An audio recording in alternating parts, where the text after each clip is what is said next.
crystallized and wise. You stood just like a tender child whenever you stumble by.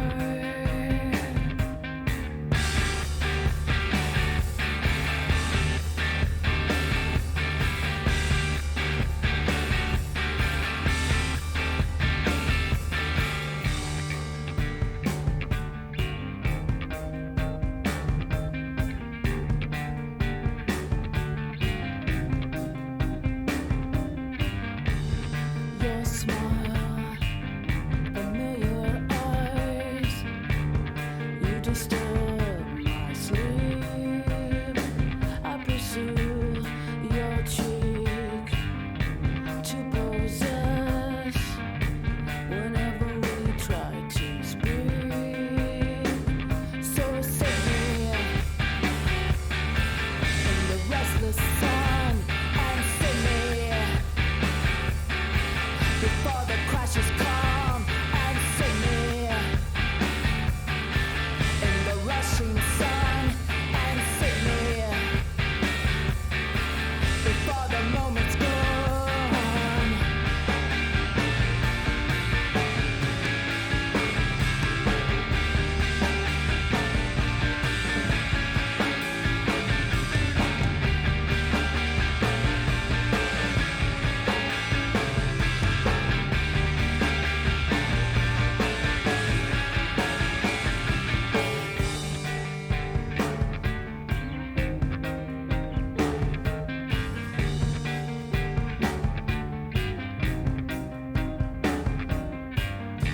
From now on, it shall be you, though we may never speak. Your light comes in, crashing down all over me. So save me in the vacant sun, and save me before the crashes come, and save me in the restless sun, and save me before the light is gone.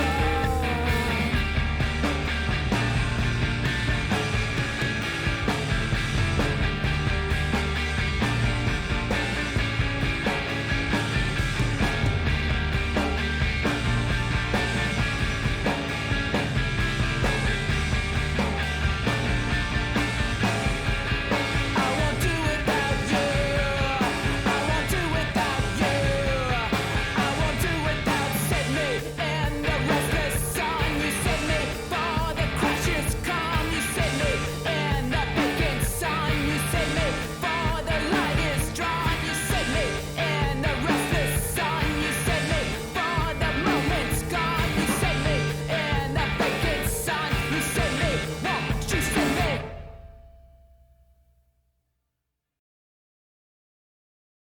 Oh, what a timing. Almost as if it was intentional. What's up, Section, Slime, Facehugger, Namrov with the thick raid. What's up, my friend? How are you doing? Beautiful, beautiful people from Nami's corner of the wood. Toxic, Chukin, Tommy, JC, Furious, Ungi, Nalsinki. That's a new name. Welcome, welcome. Good to see you. Wait, it's a new name, but it's someone who's already subbed. Oh, some people have been extremely generous. Let's say that. What's up, Fear the Dawn? Nova. Welcome, welcome. Gifted, I'm assuming. Yep, yep, of course.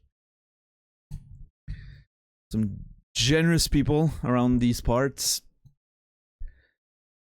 Yeah, Nova. I mean, we're not gonna, you know, fly or anything for probably about 30 minutes. So don't feel like you have to, but I understand.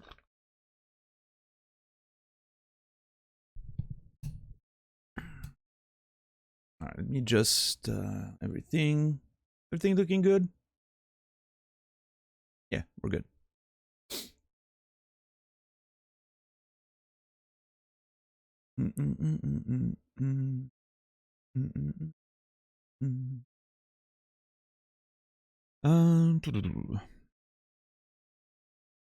Still need to watch the VOD of that. Wait. You didn't stand up for my rights in Weddy's channel the other day. You mean today, this morning? With when he noticed that you were abusing the system and, you know, punished you for it? I mean, I admitted my own, you know, my own mistakes. Well, I mean, I didn't catch anything, so, you know. I wasn't to blame for anything that happened there. You abused it. Clearly, it was a very different situation.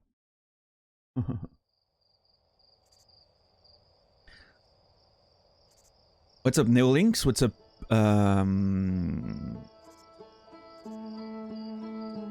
I know you didn't check in, but, you know, sometimes skirting the line is enough. And I think that's what we did. You successfully, me not so successfully. What's up, Pitsy? What's up, Casey? I don't know, it might be just me, but catching the mons, now that it's actually possible, it's not so fun anymore. It was fun until nobody caught, and you know, for the whole time nobody caught anything, it was super fun. And now that I know that it's possible, I'm like, eh. I've never been too much into Pokemon, so. But I'm looking forward to see the whole shebang, you know. With all the duels and I found Weddy's legendary Pokemon name, so I'm pretty happy about that. Once again, I leave my mark on a beautiful channel on this platform, which nobody will ever remember. Maybe in 10 years, when I've quit streaming for 7 of them again, I'll be rambling about whoever's watching me then that I was the one who named Weddingale the legendary Weddy Pokemon. Or Weddymon.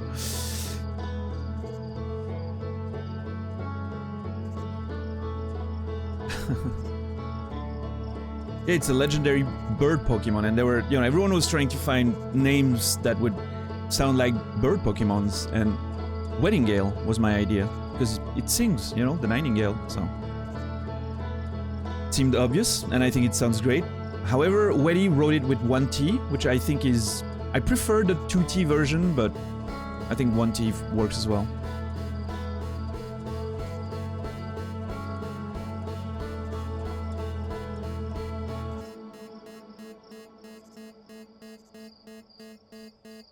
But yeah, it's a never-expanding thing. Namroff, what did you think of my little find with the telescope? I know, no spoiling, but damn, I feel a story forming finally. Yeah, I thought it was interesting.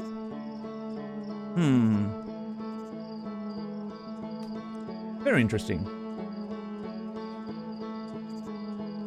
I was just happy to see someone else take their time to just, you know, look at everything with a telescope. Always do that, and I'm always happy when someone else does. Well, you know, we'll have plenty of time to talk about everything you find in this game. What's up, Rico? I love that emote, it's so good. It's the perfect emote for Outer Wilds 2 and many other games.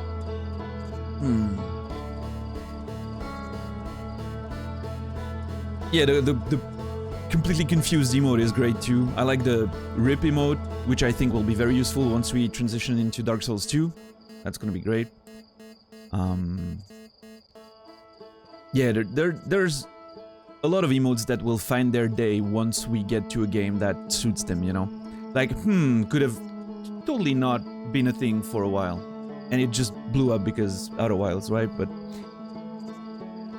And yeah, then there's some... Yeah, this one, Chukin, is my favorite, actually.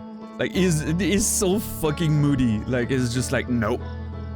It's so versatile. Like, you can use it when you're pissed, or you can use it when you're waiting for something, or when you just want to be a bitch to someone. It's just like... It's so good. It has such a fucking expression. I love it. And yeah, JC, the fine one is great. It's almost unfortunate that it's a tier 3 because, you know, I had to make choices. Obviously, there were too many emotes, but I feel like it looks so premium that it's a good reward for people that go above and beyond, you know. I think it looks great with the fire and everything. Also can be used for many different things. Like it can be, you know, when everything is going to shit and you're just standing there like, oh. Or it can be used when you're just bringing down hell on someone or somebody or some place, you know. It's pretty cool. But yeah, if somehow anyone from Namroth hasn't heard of me yet, because Namroth is always, you know, talking this playthrough up. Well, I'm Daniel. I'm a published writer in French from Switzerland and a streamer. Both occupation, making my full-time job right now. And yeah, I play games extremely slowly, and I have long conversations about all kinds of stuff. More often than not the game that we're playing, but if you like, you know, chill vibes, slow playthroughs, very mindful of everything that the game has to offer, including music, story, visuals, sure you'll enjoy this place, so stick around, you'll never know. And yeah, Nami, we'll have to talk about that possible upgrade to the guide. I have ideas and solutions that won't require any of your input, I think. So it should be very functional and easy for me to do. It might just, you know, it might not always be available as soon as you, like, you know, find new large area in a stream. Like, it might take me to watch the VOD later and figure it out, but we'll see. What's up, B-Sun? I wonder if...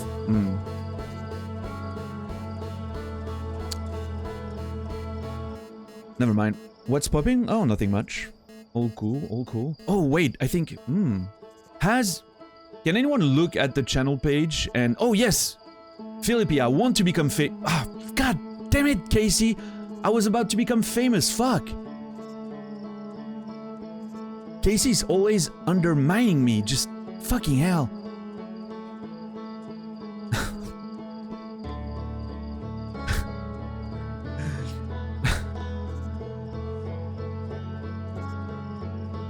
Yeah, just fucking everyone's trying to stop me from becoming famous and get followers for very little money, dude.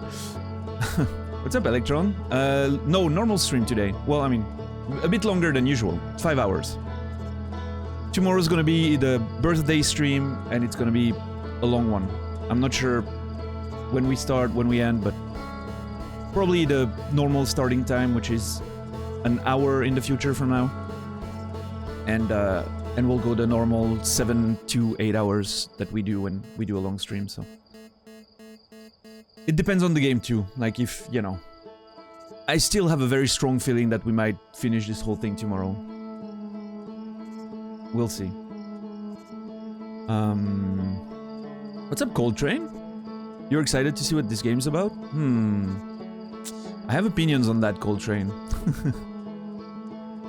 Like, I don't want to chase you away, but if you ever think of playing this game because you're interested, even if the title screen gets you like, I'd like to play this, I would highly recommend you never watch anything about it, including this stream, and just get the game and play it whenever you get the chance.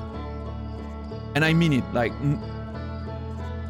might be important to not see a single second of this game, but you know, I don't want to chase you away. I'm glad that you're here, but it's an experience that rewards you for literally not knowing anything about it. So, if you're gonna play it, I highly recommend that you know, in about 20 minutes when I click the resume expedition thing, that you quickly fuck off and never come back until you're done playing it. No, I get it, Cole, but really, like, yesterday when I told you, you know, never look up anything about it, I mean it. Like, the least you know... I literally ran away from streams when some of my favorite streamers were playing it because I didn't want to see any of it. And I'm so glad I did. Because I had no idea what I was getting into, and it's been one of the best experiences of my life so far. What's up, Greg? Bison, no, I was wondering if your name, if it was supposed to be like Bison, but you like remove the I, you know, because Bison was taken already. Maybe you're even French, so it makes like Bison, you know? Bison, I don't know. Coltrane, you're making the right decision. Please come back the day you've finished playing it, or when I play something different and you're already playing it and you're like, oh, it's amazing, you know. Remember that I was the one who saved your experience. See you on nice stream, yeah.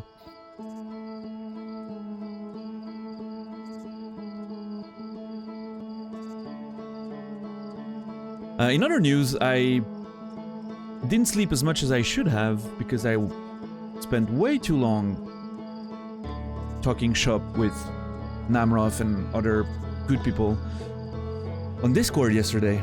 And I've also upgraded my alerts. They still look relatively the same, but new sounds that come from Dark Souls because I wanted to test out this system of, you know, I mentioned that I wanted sounds from the previous game we played to be the new sounds for the current playthrough. I wanted to test that out. So whenever we get alerts tonight, you'll have to tell me, you know, if the volume's right, if things work. And I've also changed the flavor text of the alerts to be more in tune with the whole new memory, you know, theme and all of that. It's not perfect yet. The borders are still the same because they're placeholders, and I think they look cool. I'd want something more custom made for the theme in time, but for now they work. And yeah, so that's an experiment. And as soon as I move to Dark Souls 2, I'll try to use Outer Wild sounds to accompany us on our journey. And there it is. Thank you, JC, for 100 bits. This text didn't change, obviously, it's just bits, but yeah. But the sound is the same for every... Like, basically, there's 3 levels every time. Bronze, silver, and gold. Bronze being for, you know... anything up to... the value of $10, I think. From 10 to 24.99, it's silver, and above that, it's gold, which are the basically the sub tiers, right? I adapted the same level of money spent for bits and donations for the levels of alerts, which felt coherent, so I went with that. What's up, Brainy? What's up, Red? Was the Estus chug loud enough to be heard, but not too loud that it would wake someone up if they were listening to the stream? That's basically my baseline. It should be loud enough so we hear it. It shouldn't be too loud that it wakes someone up.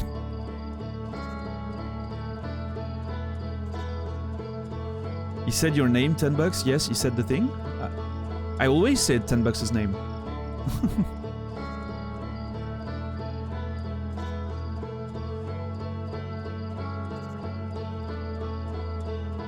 But yeah, let me know, you know, for the audio levels.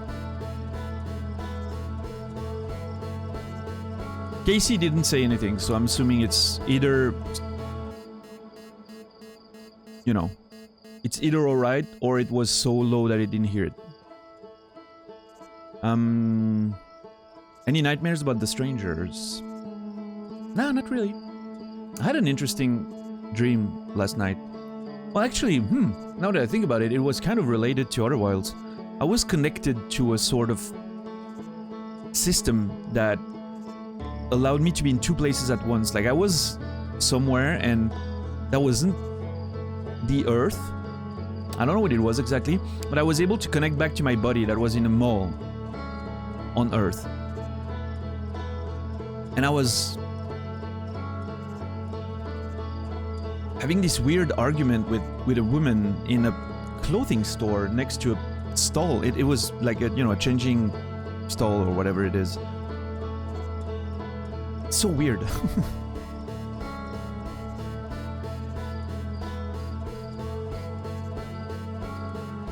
Sounds like a cool dream. I don't know.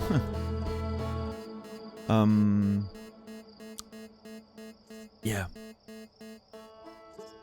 What was I trying to say? Oh yeah, if you look at my channel page, for those of you who are watching like the proper channel pages, is there anything next to my name in the about section or something there? What's up, Pudding Gnome?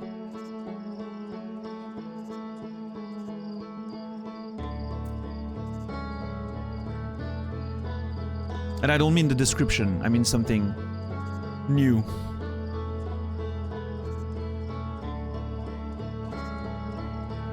Nope. Okay. Let me look at something real quick.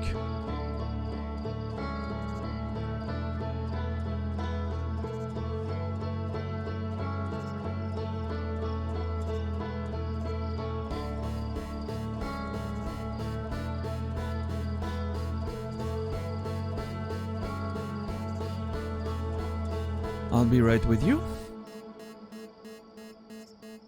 Twitter in the bio, makes sense. This is the screen that makes me look as pale as I actually am. There it is.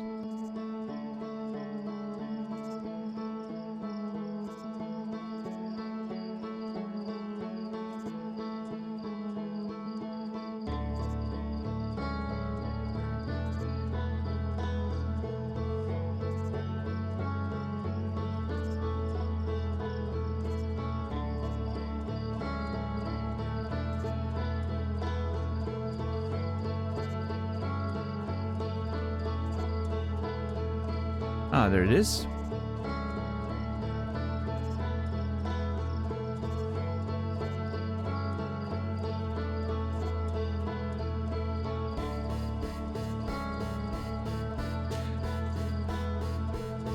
Was it the biggest lingerie store in Ireland? Random Father Ted reference? I've never watched Father Ted.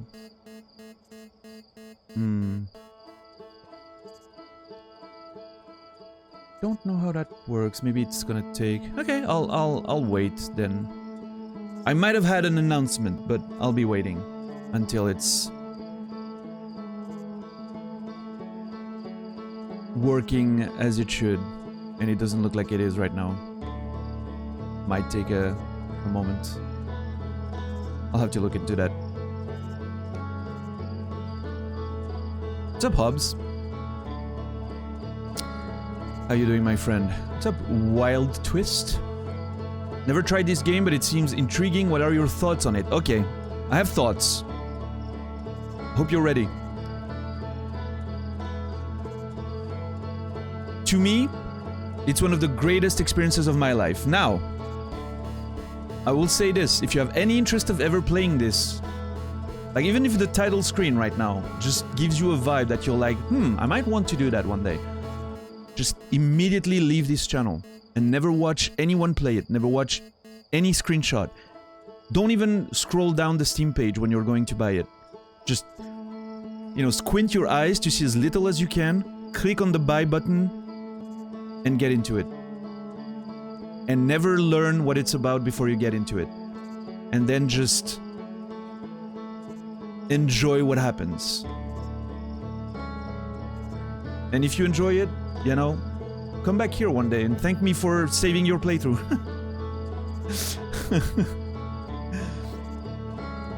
I mean it. Seriously, I mean it. I went into this game without knowing a single thing, and it was absolutely amazing. I believe it's on Game Pass. Oh yeah, dude. If you have a chance to play this for free, without any risks whatsoever, just go sit down now, like close the stream, everything, don't and I mean it, don't watch a trailer, don't watch any opinion on the game, nothing. Just sit down, boot the game, let yourself get carried by whatever's happening. And I trust me, you're gonna... I mean, you know, there's always a chance that you don't vibe with it, but if you do, you'll be thankful that you've never seen anything about it. Trust me. Hey, thank you, Laura Meg. Appreciate the Prime sub. Less money for Jeff, more for me. It's always nice. What's up, Eligitine? Eligitine? Yes, such a delight to watch.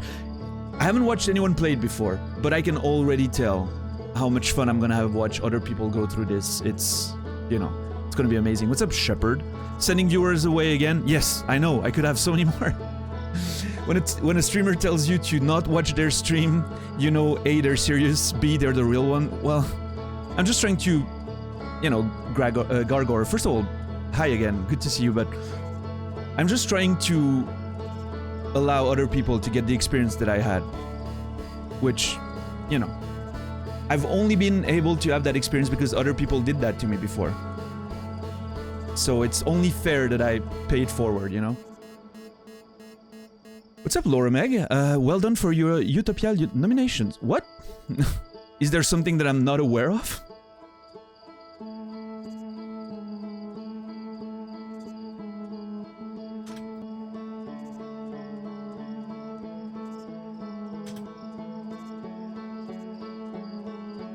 Oh shit!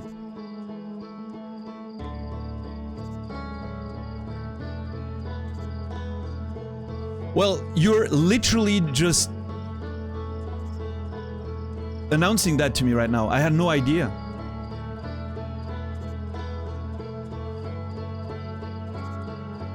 What the fuck? How? When did that happen? So, my novel, my latest novel, is nominated for the Le Prix des Utopiales Jeunesse 2022, which is, I would roughly translate it as it's the French equivalent of the Nebula, maybe? You know, it's not like... Well, yeah, I would say it's the, like, French equivalent of the Nebula Awards for... Well, except it's the, you know, young adult category. So it's not like the, you know... Which, you know, for young adult categories is the best you can get, right?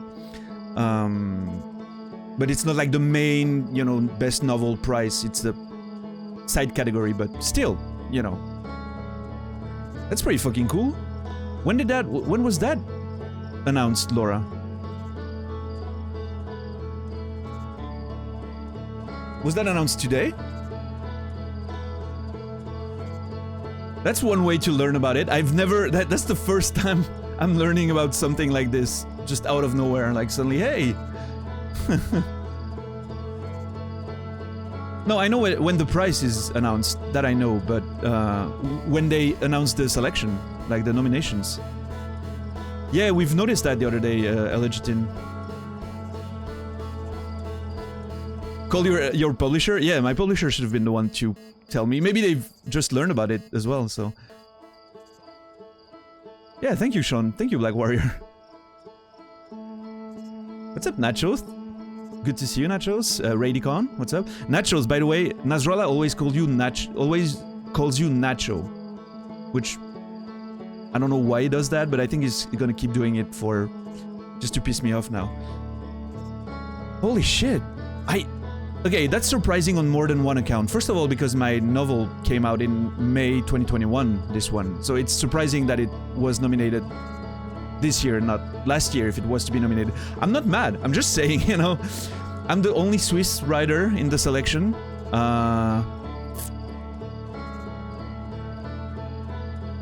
Okay, surprisingly, sounds like we're only men in the selection, which is very weird. For usually what happens is... I'm gonna be political, I'm sorry. Usually what happens is that the men get nominated for the main category, and they relegate all the women to the young adult category, even if their novels are not young adult novels sometimes. Weird how it goes, right? So it's surprising to see an entirely male lineup for the young adult category.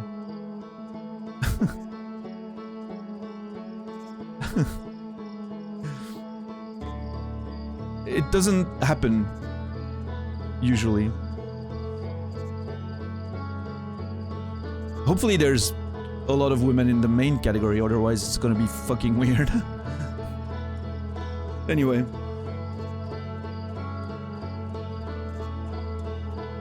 Yeah, that would be great, Laura. That would be amazing. That would be a first too, I think. And that would be fun. Yeah, I'm sure it's not gonna create any drama on Twitter or anything. Anyway, you know, unlikely that I'm gonna win the prize. Like, it's unlikely that I'm gonna win the category because there's some serious competition in there. But dude, I'm just so glad to be even considered. It's a fucking pretty big, you know.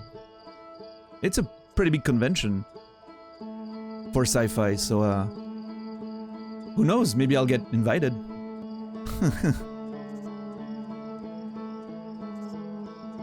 Oh, that would be cool. I would love to go there. Oh shit. I don't know if they only invite the winner or if they invite all the nominees, but it's fucking cool. Man, awesome. Well, again, Laura, thank you very much for, you know, being the first to tell me about it. That was pleasant. Learning about that on stream was an experience, for sure. I'm sorry for the complete, you know, detour in the conversation that were not even on... Anyway, that feels pretty okay. No, it's fine, Laura. I mean, what better way to learn about it, right? Learn about it with some people, you know, being there to share that moment with you is always great. Otherwise, I would have just, you know, probably made a fist pump in my room all by myself and...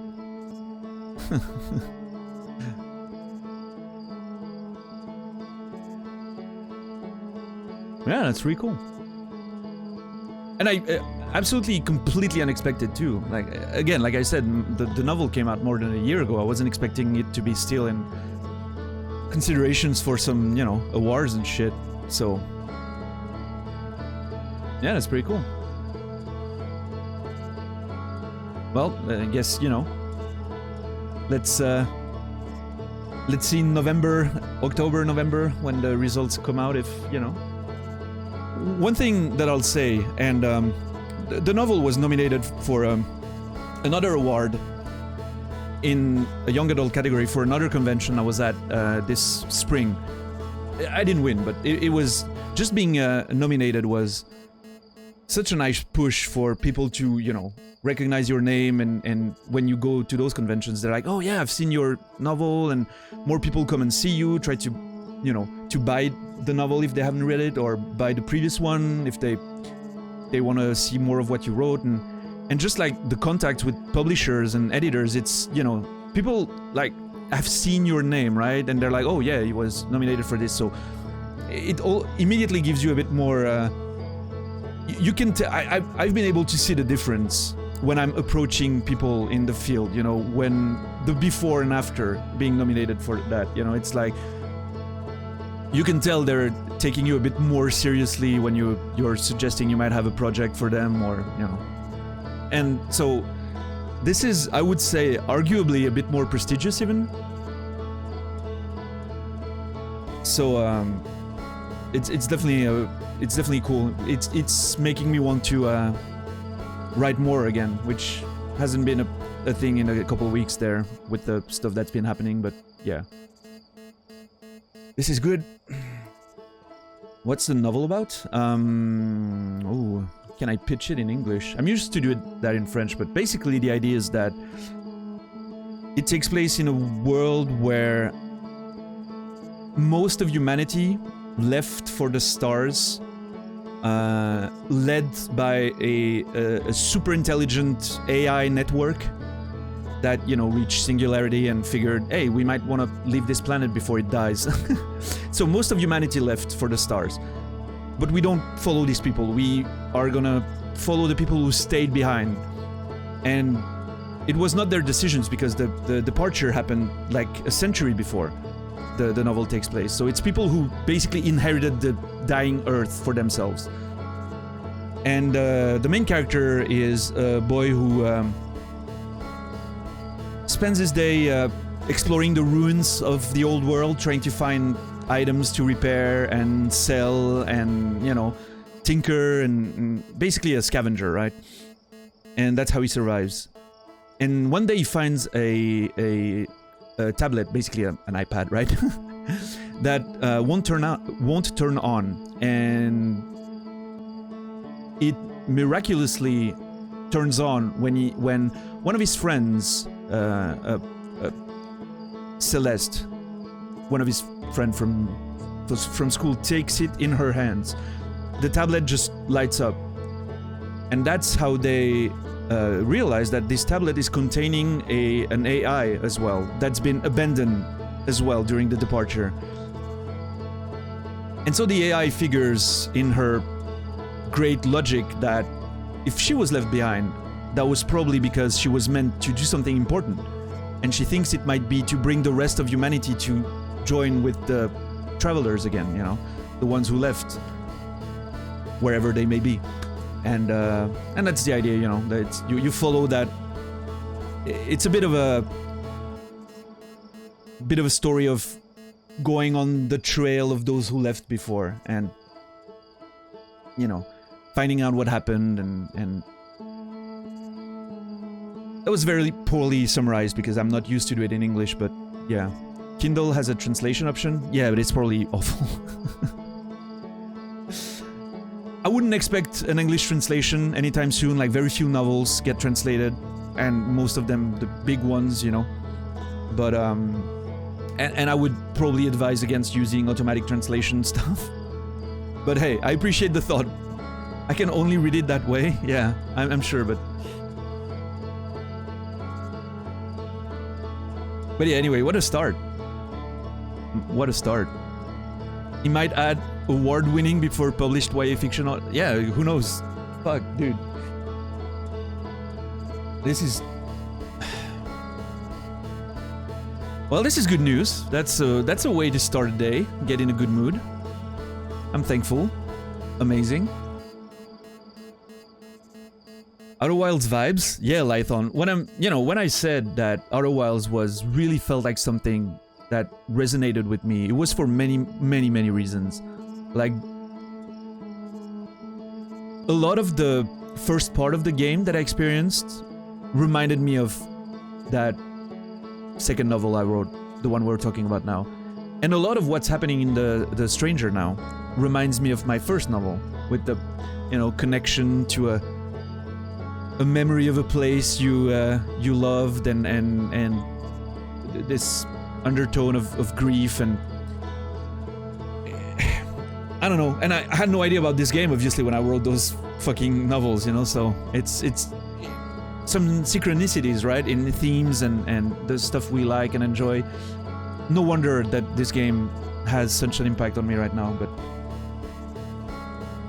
yeah, Sean, for sure, I agree.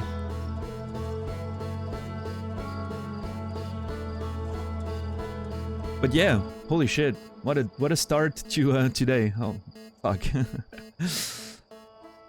I really wasn't expecting anything like that. That's so fucking cool.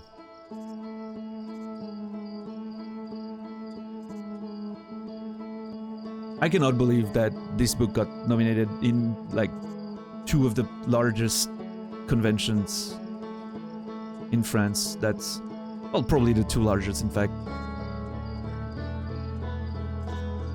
For, you know, at least for genre fiction, right? Not general literature, for which the Salon du Livre de Paris would be bigger, obviously, but there's no award for me there.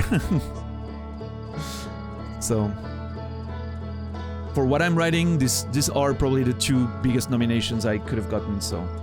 Yeah, PT, we just learned about that. Laura came in stream and was like, hey, congratulations for your nomination to the thing. And I was like, what? I didn't know. I just learned about it, so.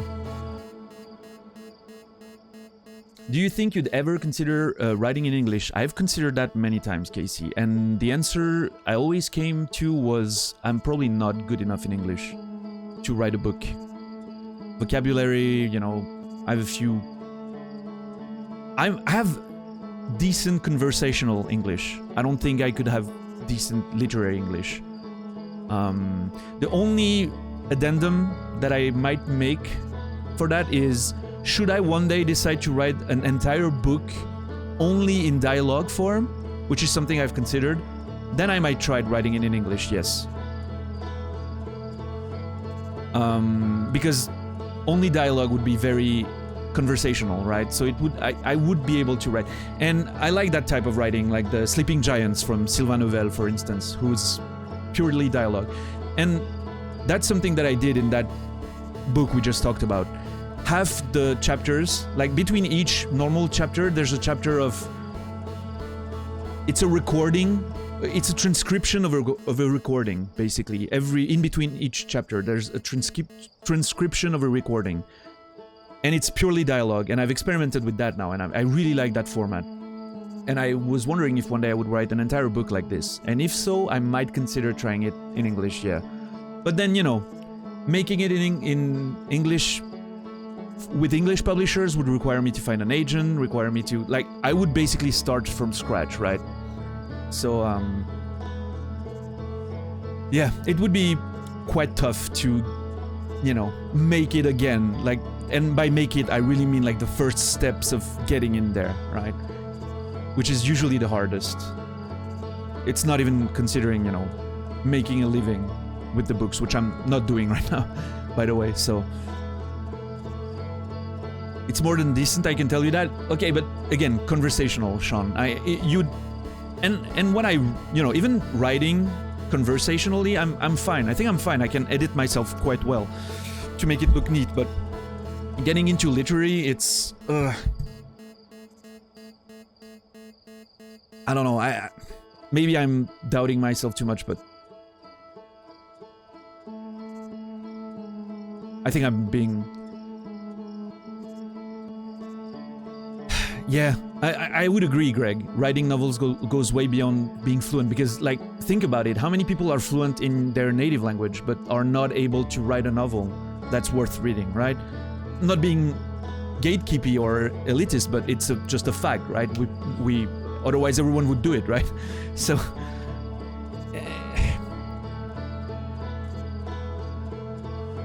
I don't know. It might be worth a try sometimes if I have time to do it, you know. But that's why what I always say when I want to sound pretentious is, if you think I'm eloquent and well spoken in English, you should hear me in French.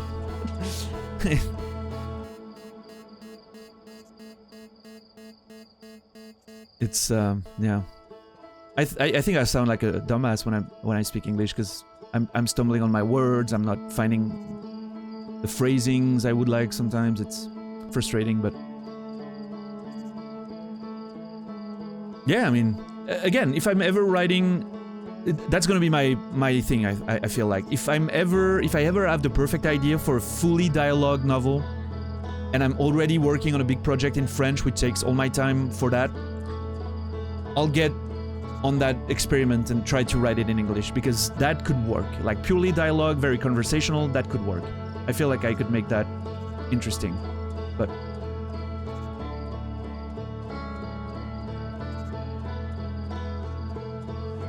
Namrov, there's probably gonna be a moment like that where Ara and I just wonder about something in French, and it's gonna be fun stream. Yeah, for those who don't know, Monday I'll be on an IRL stream on Fizzy's channel, if everything works as intended. Fizzy, you probably know it if you're around the community of, you know, Cody and other cunts. He's going through Europe right now. He'll be in Switzerland for a couple days, and on Monday we're gonna meet with Arion, and we're gonna just hang out and have a great day in Gruyère. So you'll be able to see that I'm not just a head floating in the abyss.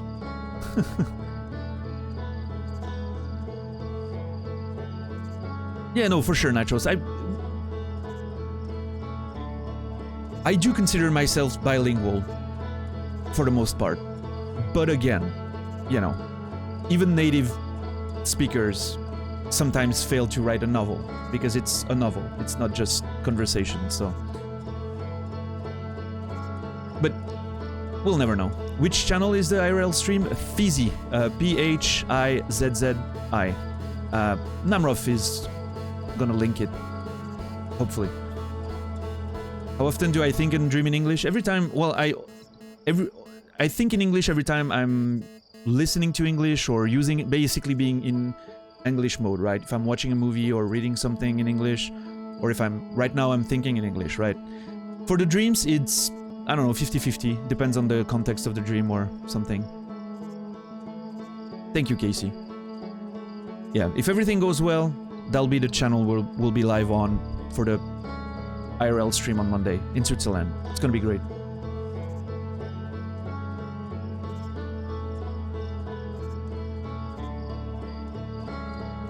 Yeah, I'm sure, Shepard. Like, everyone stumbles upon words, but I don't know.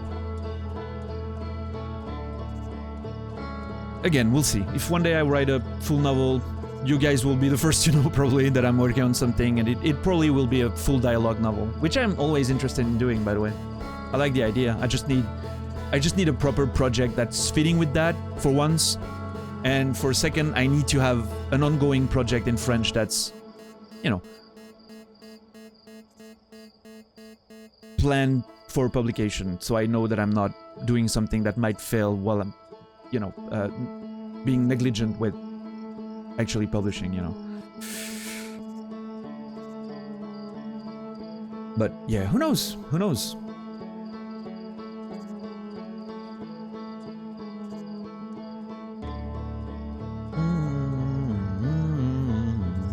Anyway, that's enough of a complete distraction from the stream.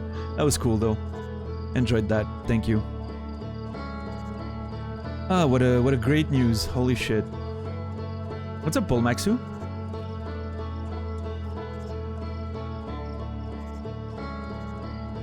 Stream where I translate the book to English in real time? Oh shit. No, that would be horrible. I don't want to have anything to do that resembles writing that book again.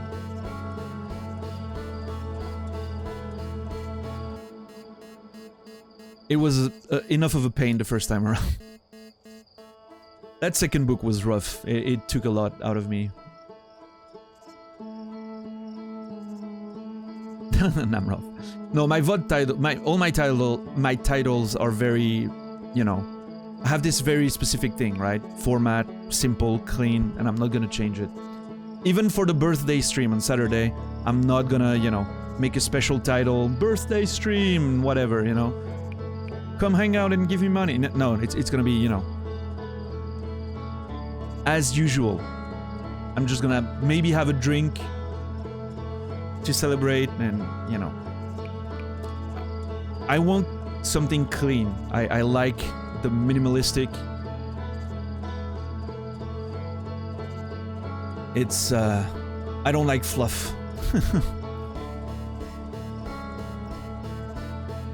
Birthday stream, first playthrough. Yes. Who knows? Hey, if somehow we finish the game tonight, which is unlikely based on the pace we've been going at now, but if somehow we finish the game tonight, maybe tomorrow we just do like a celebration, shoot the shit conversation stream. But I don't think that's gonna happen. Would you ever consider a pen name or something like that for cracking into English writing, not feel weird about it? No. If I'm gonna write in English, I'll write with my real name. I would only consider a pen name if I was writing something that's really not, you know, me, but that I'm doing for, you know, something that's been commissioned, right? Sometimes you can get commissions for projects by publishers. It could be, for instance, for I'm in touch with a publisher that does licensing stuff, right? They publish, say, Assassin's Creed novels or Minecraft novels, originals, for instance. and I'm in contact with them that could potentially result into working on a certain license that I'm not gonna talk about, but if that ever happens, I might want to use a pen name, yes. Because it's not gonna be part of my, you know, own universe, right? It's gonna be a commission that I do, and in that case, yeah, I would probably want to use a pen name.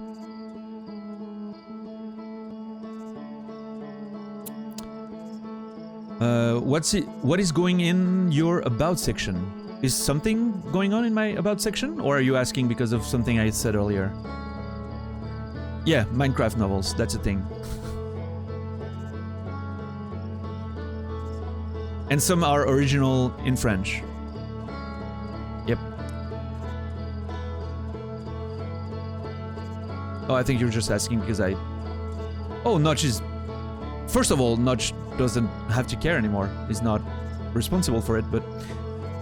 I'm sure he knows about it. What's up, Slade? I like when I get to the start of the stream. Yeah, it totally hasn't been 50 minutes since we've been live. Notch is the world's nicest tycoon. I think there's some truth to that. Not a very high bar, but, you know.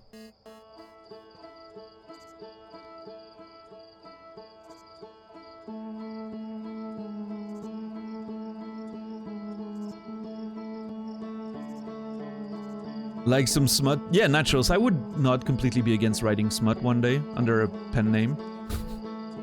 I'm sure I'd have good ideas.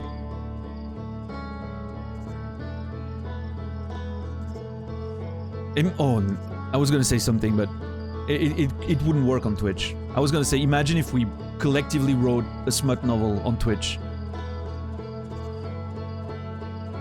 But I don't think that would fly with TOS, unfortunately.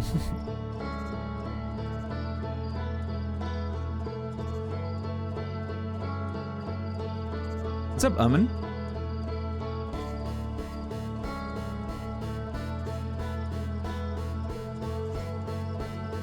Oh, Legitine, we are perfectly fine with politics in there. I have no rules against any conversation. Except, you know, I have rules against hateful speech and shit. Like, if you're being a cunt, you're gonna get you know, thrown away, but...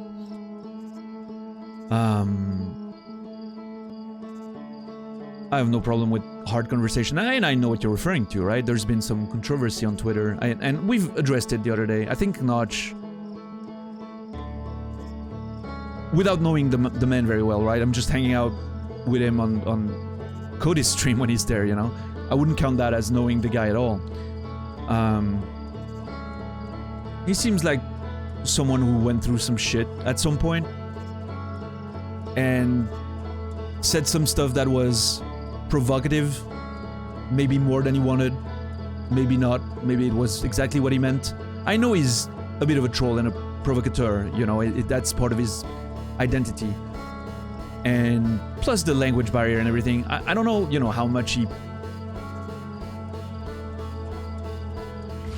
was being himself or how much he was just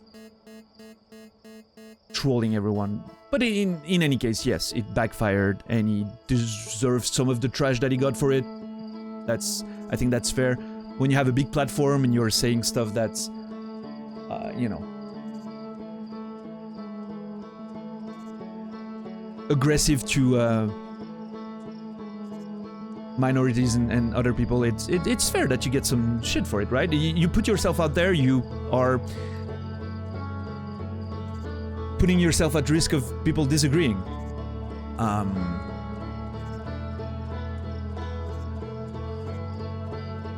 But yeah, I don't know. You know how it is. Sometimes you also get some flack for stuff you probably don't deserve. But I don't have much more of an opinion. I don't know the guy, right? So,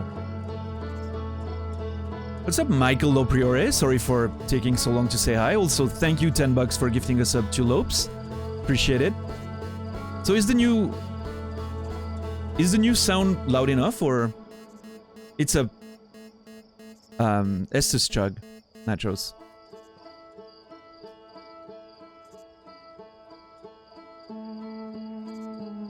The next sounds for DS2 will be Outer Wilds, yes, if everything works how I want it.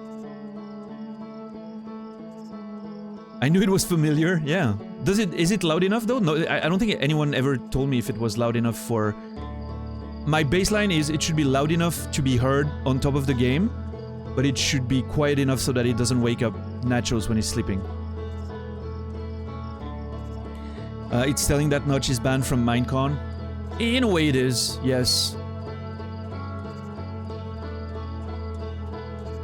But you know, there's also appeasing the masses, if you know what I mean.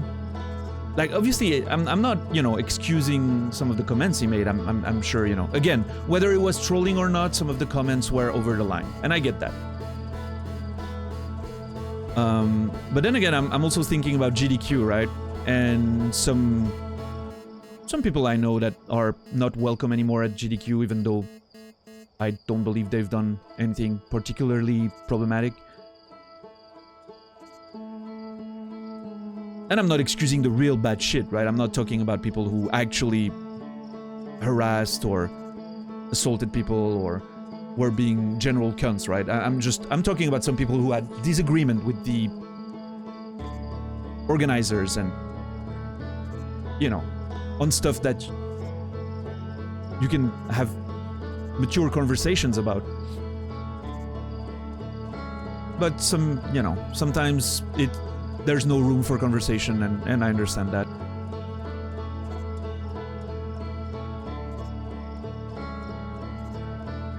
Oh, we're talking about all kinds of stuff, Lopes. And again,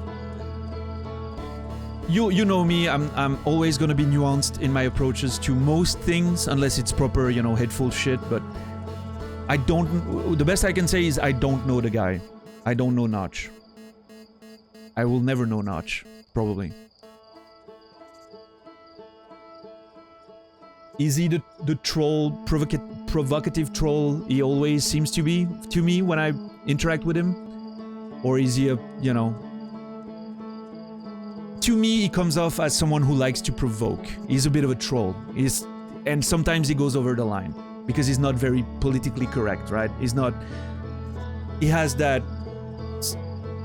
position where he can just troll without worrying too much about the consequences, right?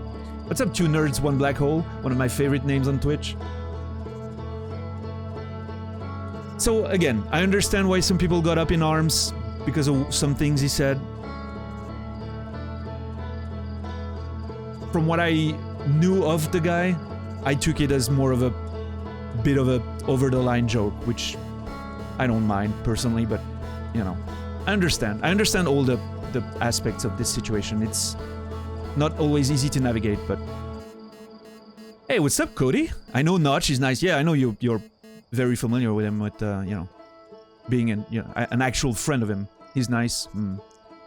Yeah, I mean, I don't know if my perception of him is correct. He always seemed to me like the provocative type of troll, you know.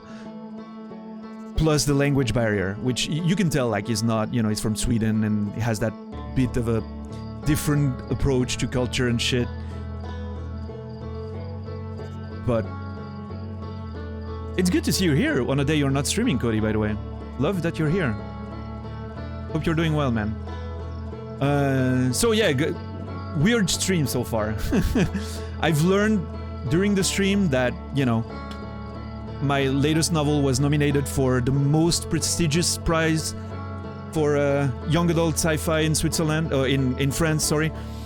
So I'm really happy about that. It's basically the equivalent of the Nebula Awards, I would say, or, you know, but for French books. And so that's pretty cool. I'm not gonna lie, I'm pretty fucking happy about that. So yeah, looking forward to you know, hear if I won or not. It doesn't even matter if I won, seriously. Like, I'd be glad, but I'm just glad to be nominated. It's more than I can ask for. So, Hey, Namroth, have a good sleep, man. Thanks again for the raid. Appreciate it, dude. Love you, my friend. Hey, what's up, Arion?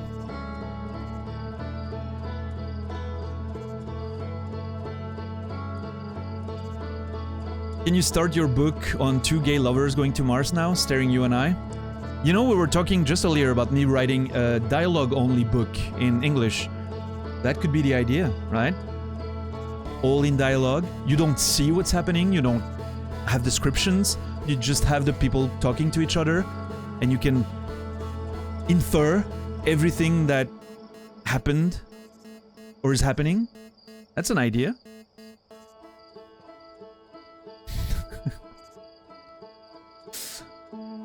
That actually, you know, real talk, that's not a fucking bad idea.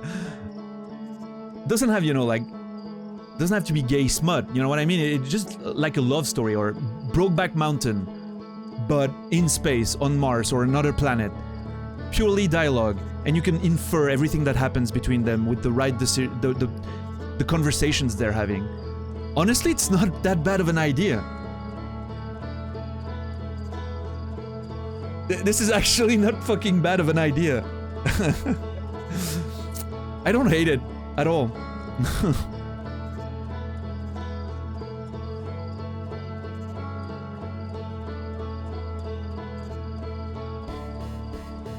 Red Romance for the planet, yeah.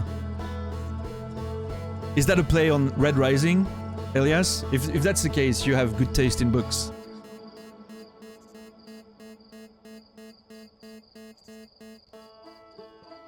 Yes, cool. Love Red Rising. I've only read the first, but god damn, the beginning of that book is so fucking good. What's up, Thomas?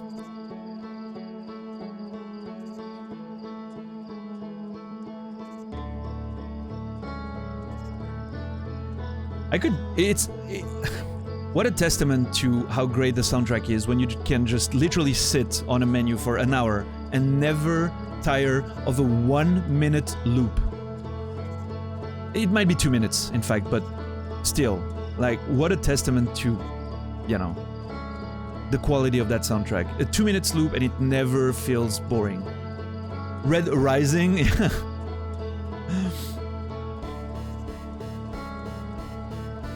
Last day of my 30s, not quite nachos. The last day of my 30s will be on Sunday, and I'll be with my family. My actual birthday will be on Monday, when I'll be with Fizzy and Arion live on Fizzy stream. But tomorrow is the birthday stream because that's the last day I can stream before it happens. So yeah, tomorrow birthday stream.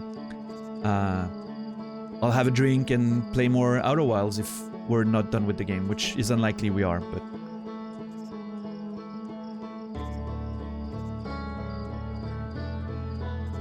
Dude, Pitsy, there's something there, I'm telling you. I was already thinking about it in the back of my mind, but dialogue between not only the people on the planet, but also with Earth and maybe get recordings of past stuff that happened on the... I'm telling you, there's something there. I'm not hating it. I'm not hating it. There's literally, like, I'm literally stimulated to try and write that at some point. There's an idea there. 36 next month from... Hey, baby, Cody, you know... Don't know if you heard, but yeah, turning 40 on Monday. Birthday stream tomorrow to celebrate with the cunts and everyone. And let me tell you, it's... I did not expect to be back there when turning 40. 7 years ago when I decided to give up on this experience of streaming because I felt it was safer financially to to stay a teacher. And now I can't imagine teaching again because I started hating doing it because of everything but the kids, which is so sad to think about, but there I am, back at it again, I guess. Dude, it's like water, right? You can't stop it. It's gonna take the path it wants to take, and you just have to float and enjoy the view. There's nothing better to do, right? And sometimes, you know, you can You can have a stroke here and there. Okay, that's not what I was trying to say. Lopes is gonna love this one. You can, you know, I was thinking stroking as in, you can paddle one way or another to, you know, slightly change your course sometimes when multiple paths are being offered to you, and you can only hope that the one you take is the right one, but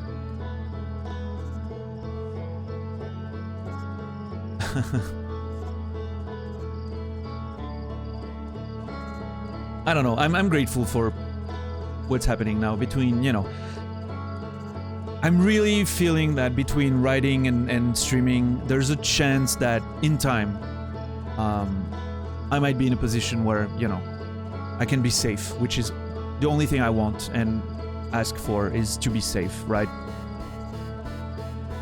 So, gotta keep working and gotta keep doing the best and being true to oneself, which has worked so far for me in both you know, professions.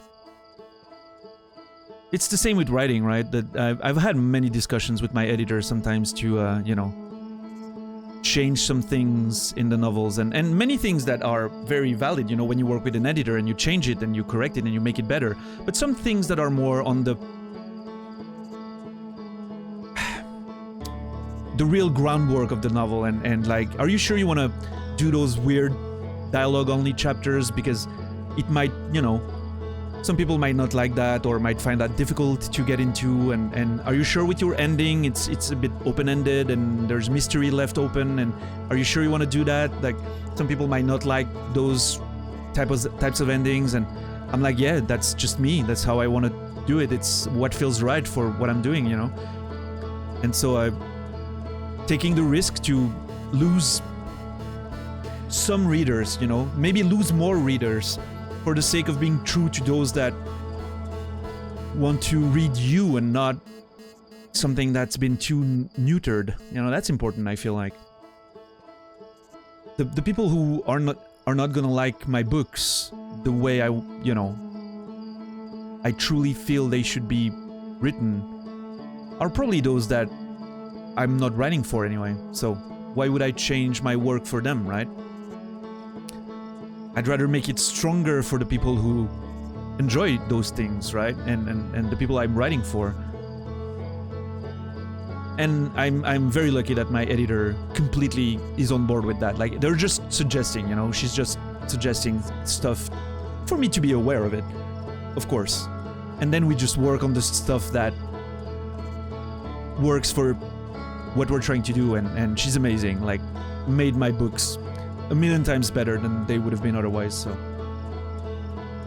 And it's always done in a, you know, suggestion manner. It's never like, you have to change this. Like, it's just, what about, you know, what do you think about that? Or, I feel like here, this could be deeper or more interesting, or without even going into the proper, you know, just prose stuff, like, you know, oh, this sentence feels weird or whatever. That's the second part where everything is a bit more technical, but just, you know, the groundwork sometimes requires a bit of work, and it's good to be able to have a professional to work with. Oh. I haven't, Rico, no. I haven't read that. That sounds interesting, though. But anyway, I digress, you know, just my view on art in general, of which I consider streaming being a part of. For me, it's an art form, in a way, weirdly enough. The games are pieces of art, of course, most of the time, and I don't know, the way you create a story with games, and everything you can create with your stream, and the way it goes, I feel like can be considered art, in a way. Maybe it's pretentious, I don't know, I don't care if it is, but that's how I feel. At least. Alright, I think we're about to go in. I wanna sit on that beautiful log for a second or two. Yeah, I agree, Nachos. I mean, there's a lot of... The more industries grow, the more there's gonna be stuff that tries to cast as wide a net as possible, right? It makes sense. That's the money makers. But there's also going to be more challenging and interesting art because, believe it or not, and that's a thought I only had when I actually started being a published writer. Because at first, you get that weird frustration sometimes of, man, this person is writing, something that feels so generic and uninteresting and still sells million because they're, a popular name or whatever. And then you have that second thought of, holy shit, if that person wasn't selling millions, I would not be published. And the reason for that is the publishers aren't stupid, right? They know they're making their money with those few big releases every year, which allows them to then take risks on smaller writers, unknown writers, first-time writers. And if their book doesn't work, it's all right. It doesn't matter. The big ones are going to, make their bottom line. And maybe in time, you find a, one that you would have never found otherwise, a diamond in the rough that grows and becomes the next big thing. Maybe, you never know. And that's why I never can truly be mad at those big releases, those big, wide casting nets products. Because that's what allows to get the challenging stuff. Same with, I always think about exclusives with Sony and shit, A lot of people complaining about exclusives and whatever, but if Sony wasn't selling those God of Wars, those Last of Us, Returnal couldn't exist, right? If it wasn't for God of War, if you know what I mean. It's because God of War exists and sells 20 millions or whatever it is, that something like Returnal can be made, that you can take a risk on that. Because it doesn't matter if it fails. There's still God of War. There's still Last of Us. There's still the big ones. So I can never be too mad when I see a game that's clearly not for me, but that just is there to make sure the bottom line is, taken care of. As long as the same publisher is taking risks. And that's what many publishers don't, right? When's the last time Ubisoft took a risk, right? I don't know. Maybe there's something that flew under the radar that I don't know about, but that's when it gets bad. When publishers stop taking risks altogether. It's not when they're publishing the big things, that sell. It's not. That's not the problem. The problem is when they stop taking risks on the other side of the spectrum. I don't know. Maybe I'm wrong, but and of course, let me make sure I'm understood there. I mean releasing big games like God of War and Assassin's Creed and the next Star Wars thing. I don't mean selling loot boxes to make sure your bottom line is thicker. That I don't mean. You can go fuck yourself with that. That's not part of the deal. Let's be sure that I'm being very clear here. I still mean releasing, complete video games for a set price. But yeah.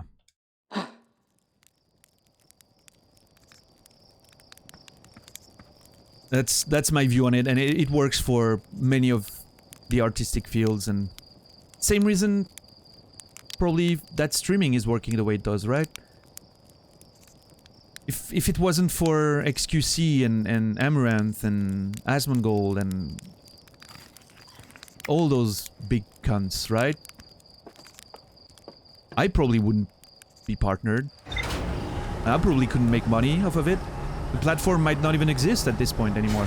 It's just, not, not in the way it is now, at least, that's for sure. Yeah, Nachos, yeah, for sure. Casey, I wish you a good day at work, and I hope you'll be back tomorrow.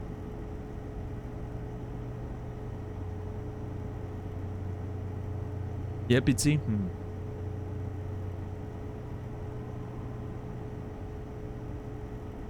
Yeah, I think so, Radicon, yeah. I mean, at least that's the the only way I can look at the industries that I work in and feel okay with what's happening. Maybe I'm naive, maybe I'm trying to rationalize something that is a bit more complex and problematic than that, but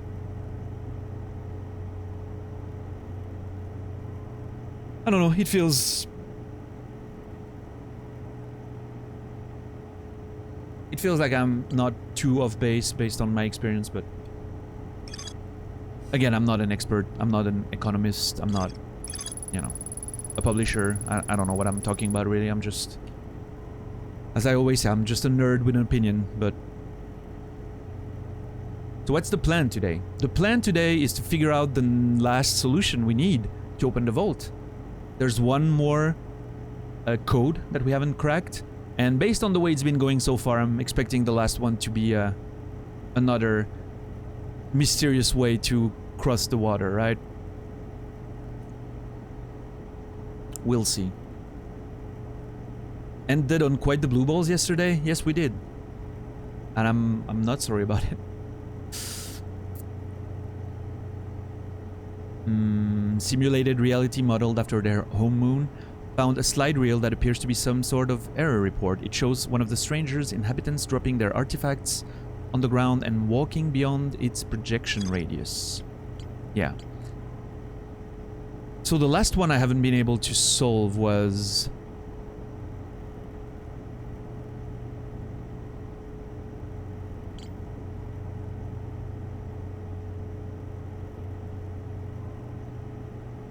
This one's the dock.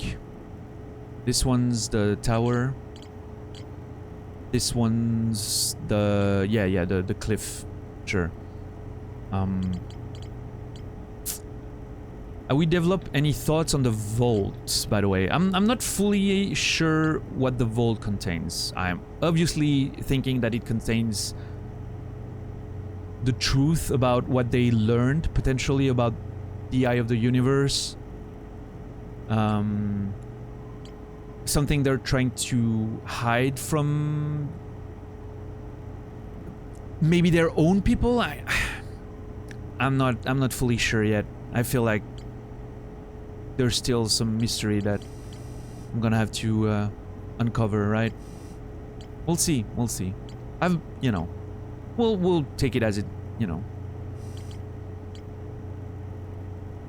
as it comes. And then there's still the big one that I'm hoping will be for tomorrow. If tonight we can solve whatever's happening there and maybe make good headway or complete this. But I'm hoping tomorrow we get to finally remove the core in Ash Twin, put it in the vessel, and use the coordinates to hopefully access the Eye of the Universe. Not sure what's gonna happen. As I've said, I'm very scared of removing the core in Ash Twin, because that has huge implications on my memory of what's happening in the loop, and feels like it could be fucking, you know, could be a bad time depending on how it goes. So yeah, Nachos, for sure, no worries. I'll be missing you for the birthday stream. I'll have a bit of my drink in your honor. And again, Nachos, I've been, you know, believe it or not, I've been listening to your song on a loop yesterday when I was doing some work after the stream. The second one, again. The what's the title? The one with the bite my tongue lyric. Don't remember the title very well, but... And you know, if I'm putting my, you know, talent finding cap again, like I used to do when I was working for a music label, and there's no air in my lungs, thank you. There's a few things that, you know, I have complaints about on, and again, not on the sound or anything, because I know that's just, you know, home demo production things, but like on the writing of the song, I have a few, you know, I would have a few things to say about it, but the second half of the song is a fucking, like, there's some really good ideas in there that I'm really, really enjoying. And you're a tremendous singer, and I'm hoping you do more, really. Yeah, we can talk about it at some point in, you know, Discord or whatever. What's up, Lulu? How are you doing today? Good to see you.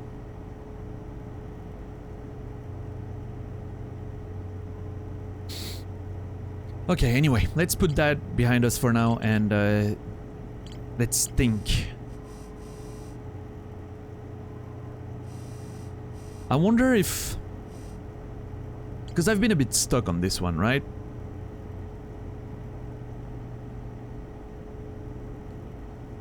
I know the last one I need to do is access a sort of...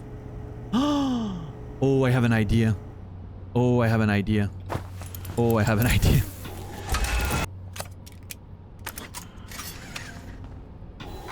Every day. I'm gonna fuck that up every day. I wonder if I need to use... if I need to use the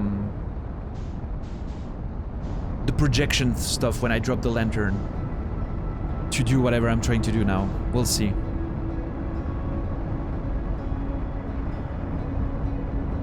Maybe not, but otherwise we'll watch the reel again, I guess. It helped yesterday, so. Sometimes you don't, you know, you watch those reels and it doesn't really click, like a detail of the thing doesn't click until you watch it with more context. And so, yeah.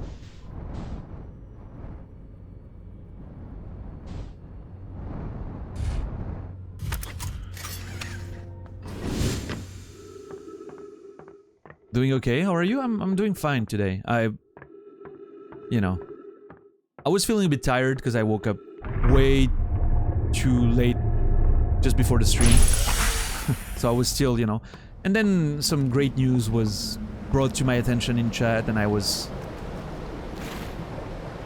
completely turned my energy over to feeling super good and now it's all fucking nice, so.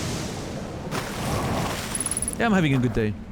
It's one of the good days, and I've been, you know, birthday coming up on Monday, well, with my family on Sunday, and I'm a bit apprehensive for it because of, you know, most of you have heard, I'm sure, if you've been here for a few weeks, that, you know, my grandmother passed away almost 3 weeks ago now, and well, obviously, you know, 40th birthday, it's something we had talked about and planned for a while, and it's gonna be weird that she's not gonna be there, but you know, it's it'll still be a good time with the family, and it'll probably be a good time to reminisce and think about her again and all that, so it'll be good. It'll be good.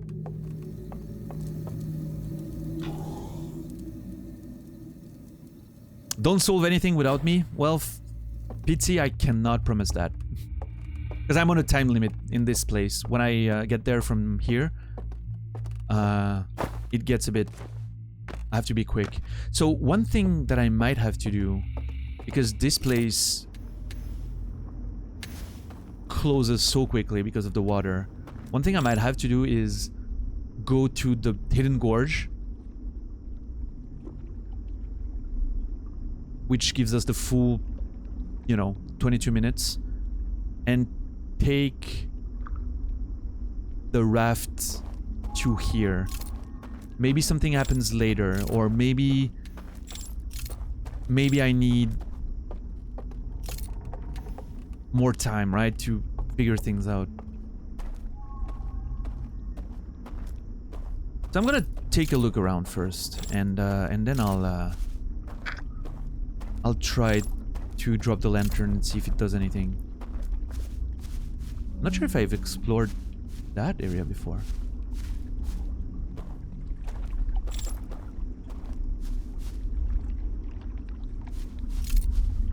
Yeah, Rion, well, Monday will be great, I'm sure. I'm looking forward to it. Let's not make it too early, okay? I don't want to have to wake up at 8 AM or anything like that.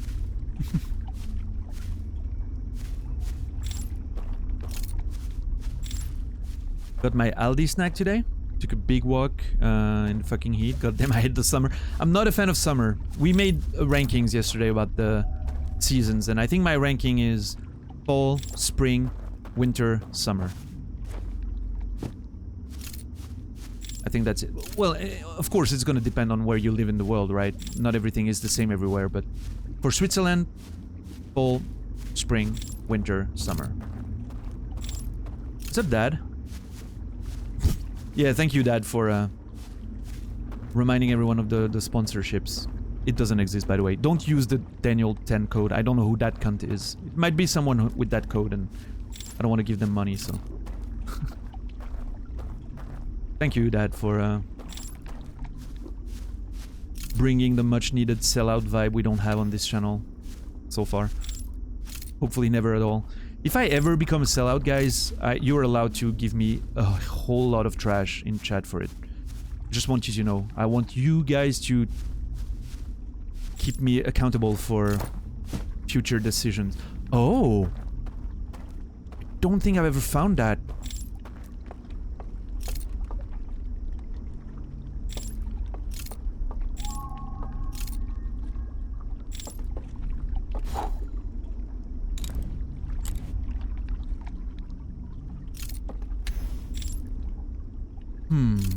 Weddy's sellout stream were hilarious? Yeah, but I'm not Weddy. I couldn't pull that off. Like, you know, that's...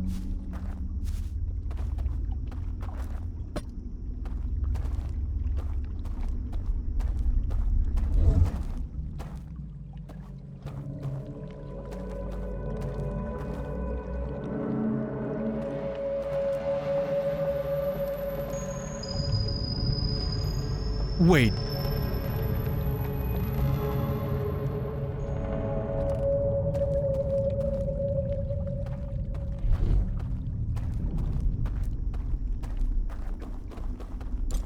Interesting that I couldn't see it, like I couldn't, you know, I didn't spot it in the real world, and going in the projection just made it so much more visible. That's super cool though.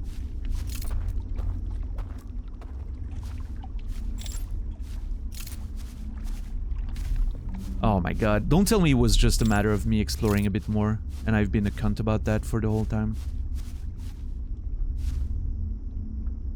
Dude, the raid stream that he did with like the 2 hours intro and Nacho's catching on to the fact that it was pre-recorded and then suddenly the fucking transition to all three of them being just sitting there with cigars and shit. Oh my god, dude. That was Twitch history right there. Hell yeah.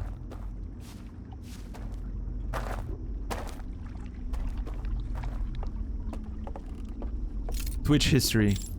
Dude. So good. I'm seeing one of those cunts already. That's where the singing is happening. Oh, I am actually fucking terrified right now. What's up, Fox?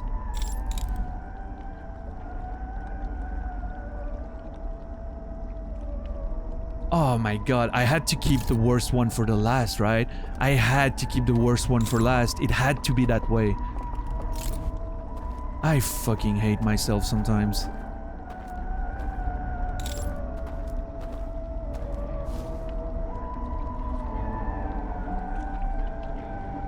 Oh my god, what a fucking banger too. What's up, B? Sort of odd of you finding the drop artifact thing? Dude, right? The fact that it could have happened at any point. Even at some point I don't know if you've seen that because you might have skimmed some of the VOD, but that moment where I'm like, I wonder if I could drop the thing to draw the attention of some of those cunts and just go somewhere else. Imagine if I had tried that at any point and suddenly found myself in the Matrix without knowing why, and I would have been... Imagine the reaction. How different it would have been from learning it the way I did. So many different experiences that could happen in this game.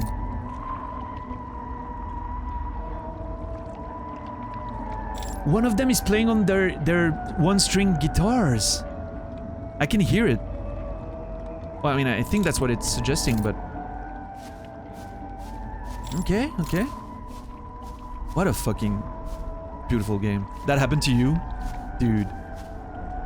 Must be a sick mosh pit in there? Yeah, I don't know. I love the song though. It's so fucking good. And absolutely creepy to the max, but yeah.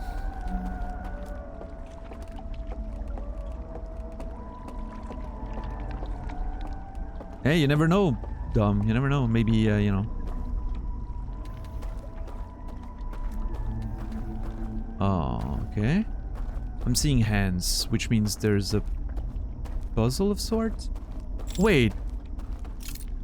Oh, I think I could have teleported. I was gonna say maybe I could have teleported from a raft, but in fact I don't believe so.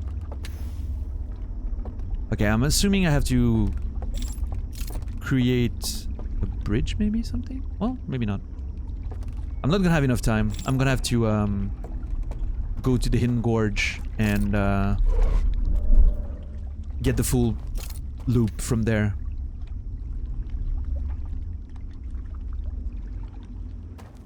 Yeah, Bison, with someone has mentioned that before. I actually like that unintentional effect.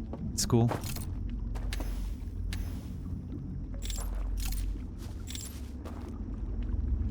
Okay.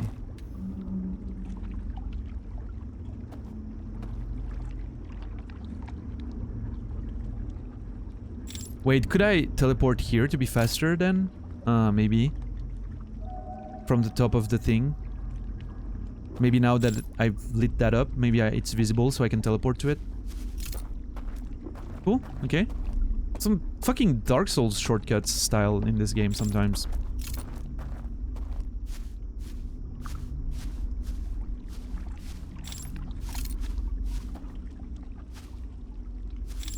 Alright. Yeah, when I go in the Hidden Gorge, at least I can return here faster. Since I've opened that shortcut thing, I think that's what's gonna be an option for me.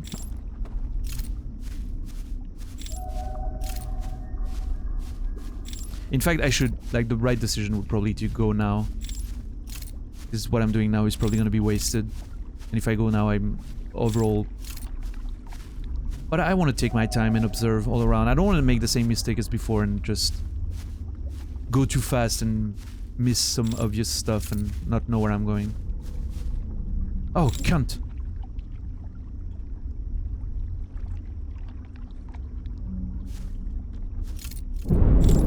Oh, fuck. Okay, I'm gonna get brought out. Let me do it.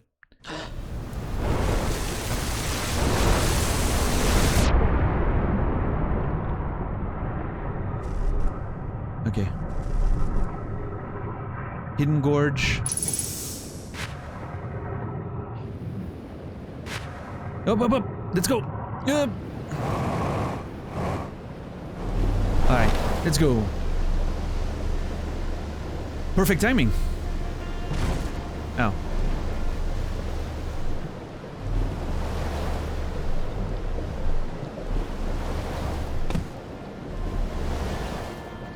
Can I go there? No, I can't. Well, I'm not sure. I'm not gonna try.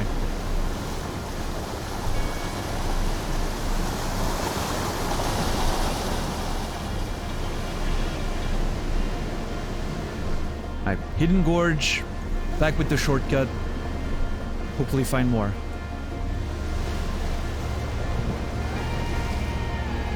Yeah, nachos, right? See, it can happen organically.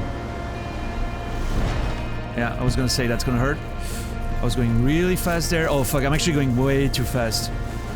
If I want to take the... Yep, nice.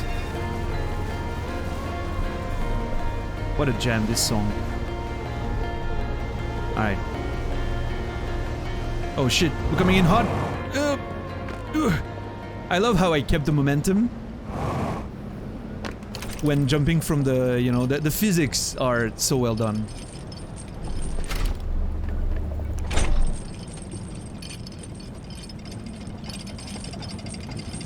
Up there.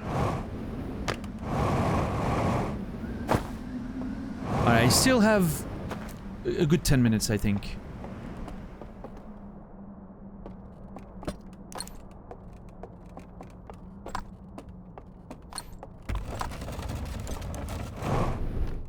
Grade A pilot? Yeah, I'm doing pretty well, I think. I'm okay. I'm okay with how it's going. Lots of practice. Alright. Let's try that shortcut then this time. Now it makes so much sense why there's this little ledge I could go to. I never, you know, found an explanation for it. Now I know. Oh, fuck, I'm not... Oh, shit! I need to take the raft. I didn't account for that. Yeah, I need to come here right away. I need to come here right away. So I don't waste time on the other side. Come here, take the raft, go over. I'm sure once you know what you're doing, 10 minutes is... Well, I'm estimating it at 10 minutes is probably enough, but I don't, so I'll need more time.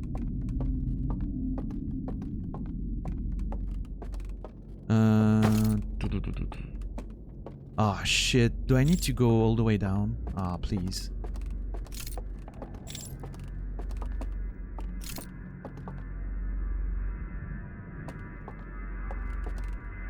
Maybe not? Let's see.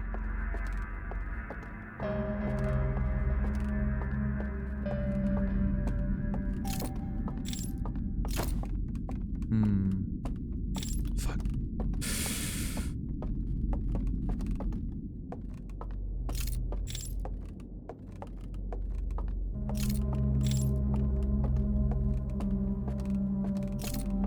Fuck. I think I need the bridge.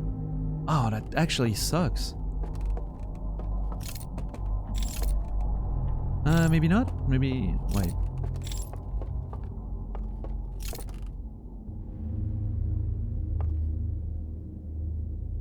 Can I... If I can survive that...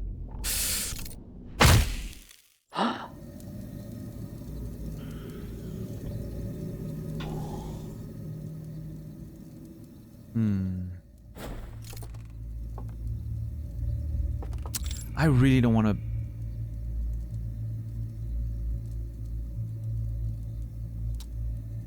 Let me think.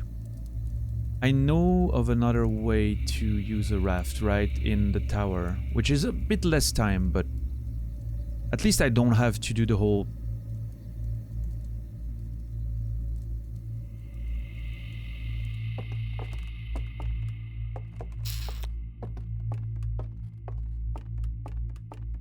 Famous last words.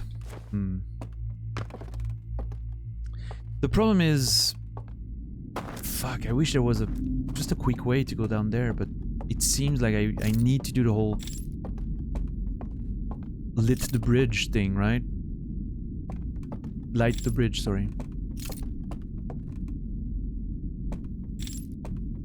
Which, I guess... Wait.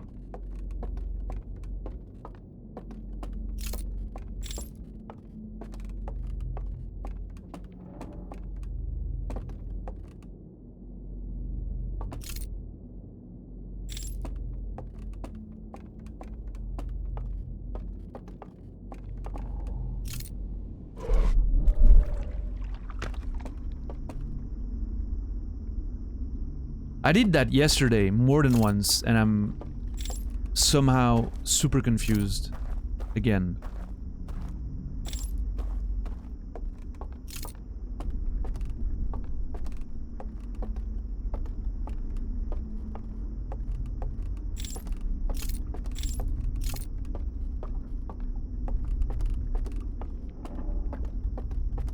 Oh, look at that. They play those instruments with... It makes sense that they would play it with, you know, a bow, but...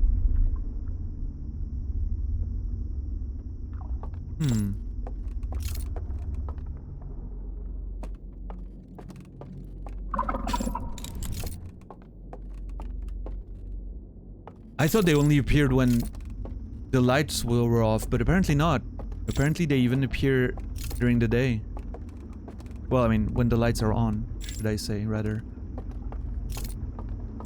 That was scary.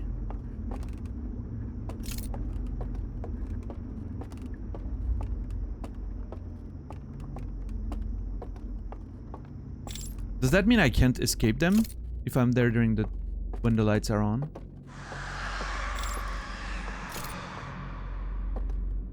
There's a chance, right, that I might just not be able to escape them.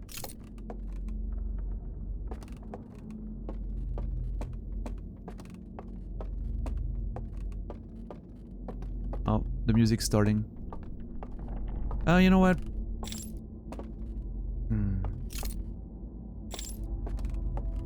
Okay, so coming here, doing that. Well, I mean, if there's one there, I'm not seeing it, so...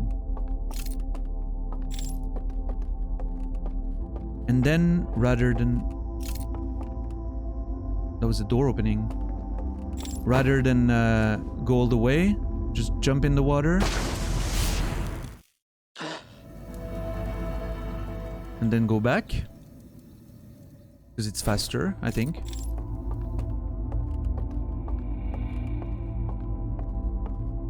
I love the music when it's muted on the other side. It's so fucking good.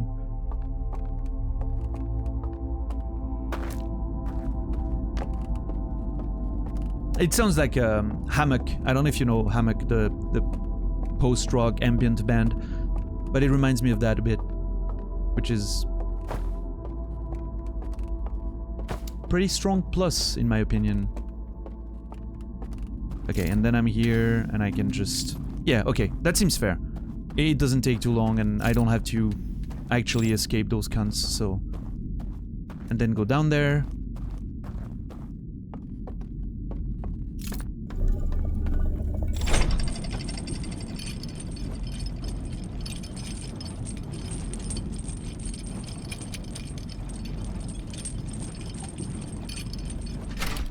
Call a raft.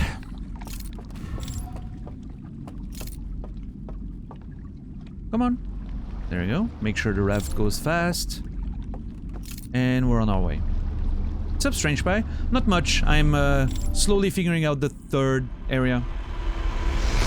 I think I found the best way to approach the thing.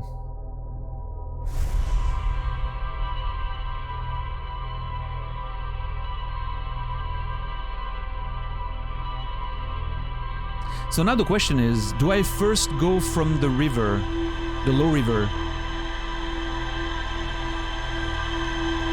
activate the shortcut, immediately leave, and then go to the gorge?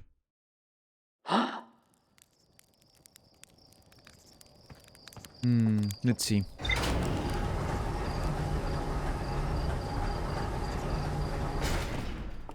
Yeah, Shepard. I love Hammock. I think their first albums I'm a bit less a fan of. First few albums, they're more vocals and there's more vocals and more rock to it, if you know what I mean. But there are more ambient albums late in their career. There's like a trilogy at some point they've done. Mysterium, Oblivion Hymns, and I don't remember, Silencio, maybe Silencium, oh, I don't know. But anyway. There's a series of albums at one point that are very similar. Awesome. And that actually sounds super cool. And I highly recommend their... It's gonna sound weird. I highly recommend their Far Cry 5 version of the soundtrack. They did like an alternate version of the Far Cry 5 soundtrack for the game, for some of the scenes, and it's absolutely amazing. The only good thing to come out of this game, let's be honest, but...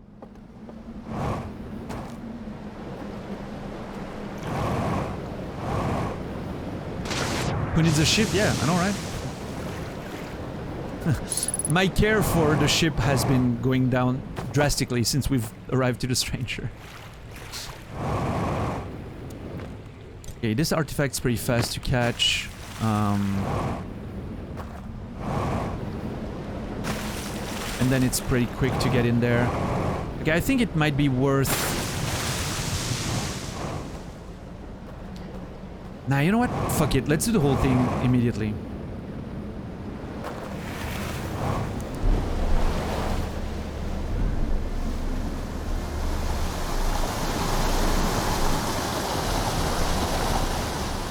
Time loop nihilism setting in. Yeah. Yeah, I don't care about the ship. I'll get another one. Cool. That was tight.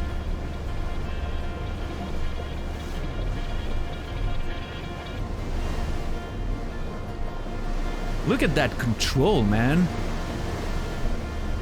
I'm getting decent at driving these things now too.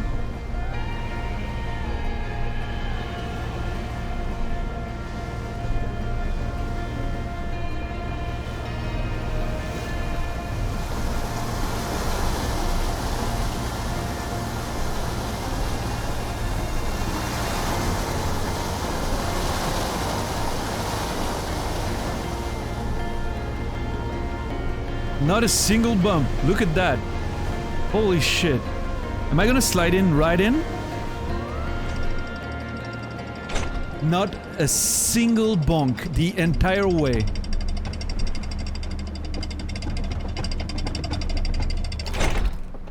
That is my best raft driving ever.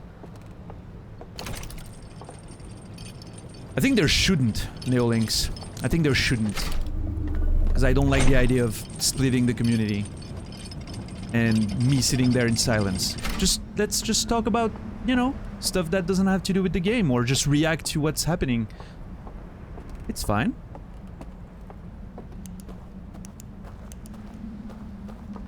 We'll have plenty of time to talk about everything else once we're done. Just enjoy what is without wondering what could be, or what everyone else has done, or what you have done, or, you know, just enjoy what's happening. That's the way I go about these things.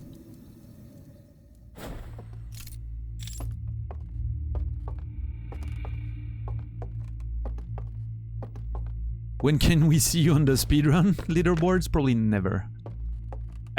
I'm looking forward to watch, what's the name of the cunt? Strange Pie! The Strange Pie. Looking forward to seeing Strange Pie, speedrun this once I'm, you know, I'm done and I've digested the experience and I want to watch a pro, you know, playing it. Looking forward to see how he breaks the game. Yeah, there used to be like those Twitch channels chat, but fuck, I hated that shit. I thought it was just... I don't know. Man used to have one, I think Cody had one. I think Cody still has one on Discord, but... I don't know. It's not as used as you would expect, and I don't know, yeah, I feel like it just breaks the vibe of getting one place and community, and then that means the mods need to watch over another chat because you don't want to have another channel that you vouch for because it's the way you go to talk about your stream spoilers and shit, but that you cannot watch over it yourself. Like you can't moderate it and make sure that it's up to your standard. And yes, you can have mods that know you well enough to do that, but even then, I feel like I trust my mods, right? But it's still my home, and sometimes I might disagree with some of the decisions some mods make, so...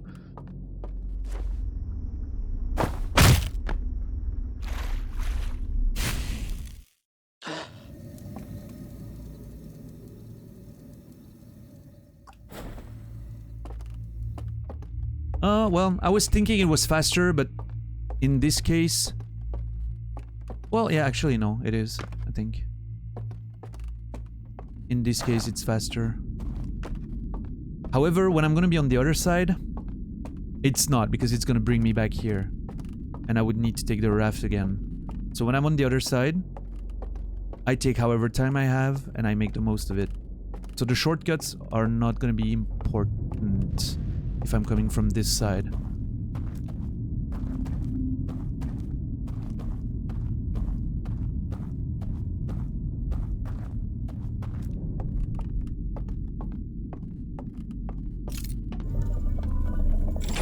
It's starting to be a lot of stuff to make sure I keep track of in my head, but I'm glad we did it so separately, each of these mysteries, right? Otherwise, how many things would I have had in my head at the same time? Would have been crazy. Come on, come on, come on. Thank you. Wants to survive, dies. Wants to die, survives. Isn't that life in a nutshell? That was a bit darker than I was trying to make it, but...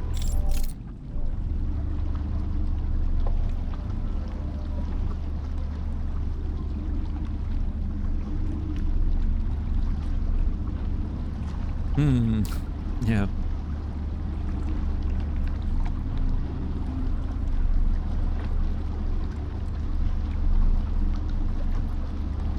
Yeah, dumb?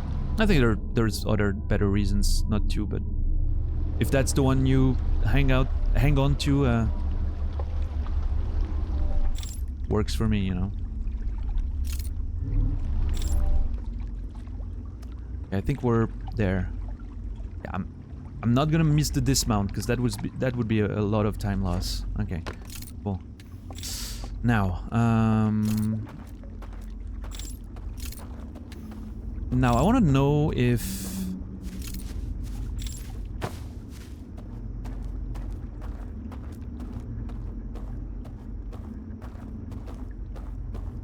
Oh, fuck.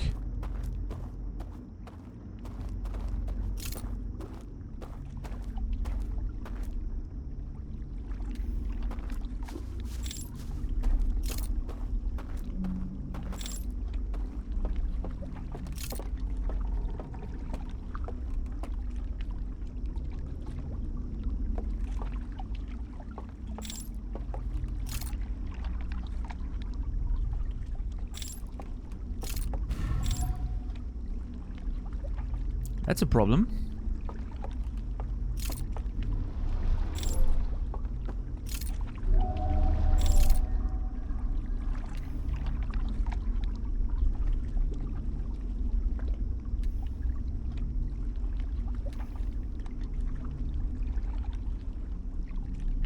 Ah, fuck.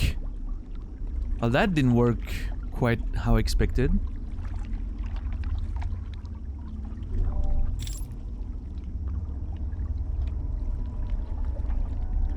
Shit.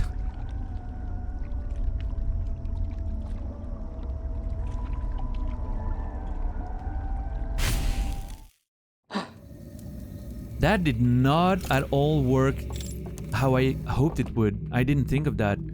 Ah, fuck. Okay, so if I go from the first area first and open the door.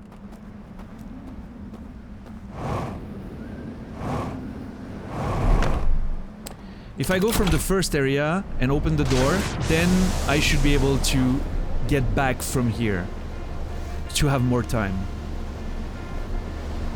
Once everything breaks, right?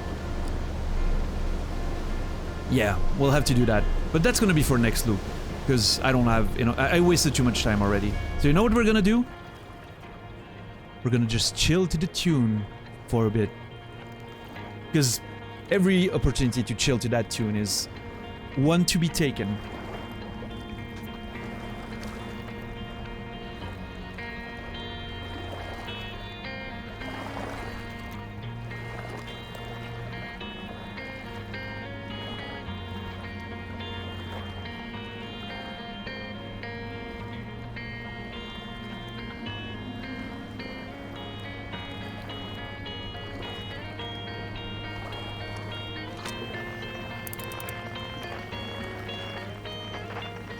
Hey, the interloper. Nice little visitor there.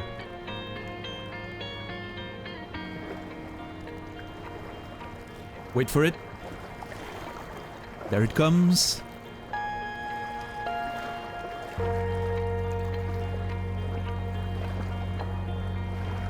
Oh my god.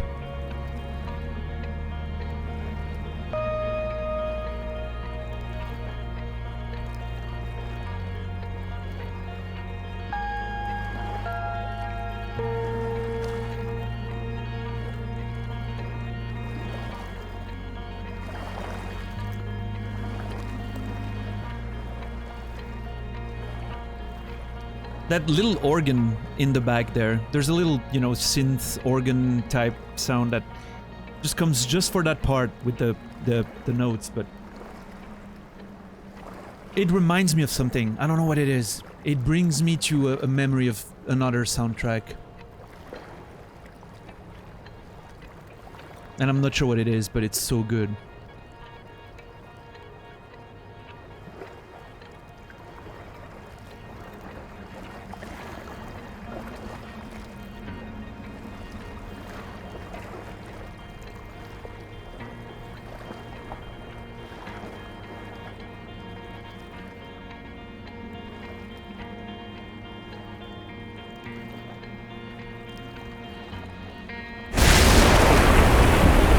Jesus Christ.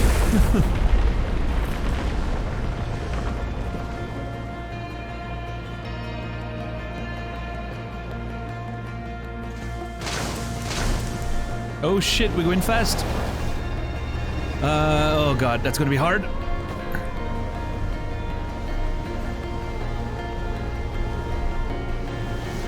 No. Okay, here. Yep, okay, there.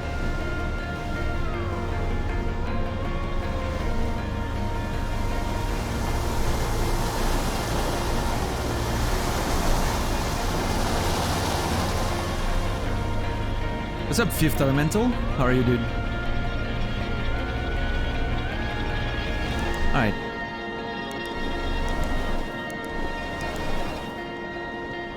We're good.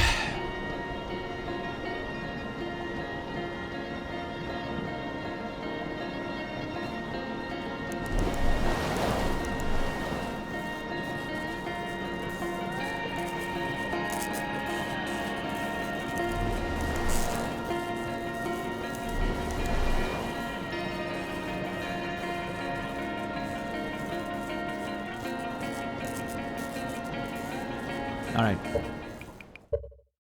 I'm gonna meditate until the next loop on my little raft. Okay, so enter from the first spot. Activate... Open the door. Activate the...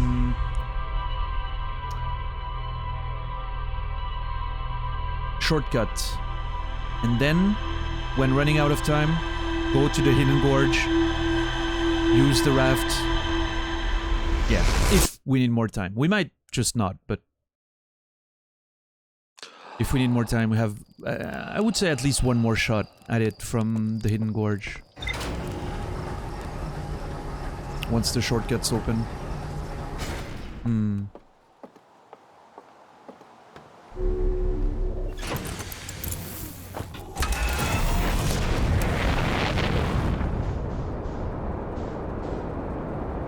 So how's everyone doing tonight? We having fun?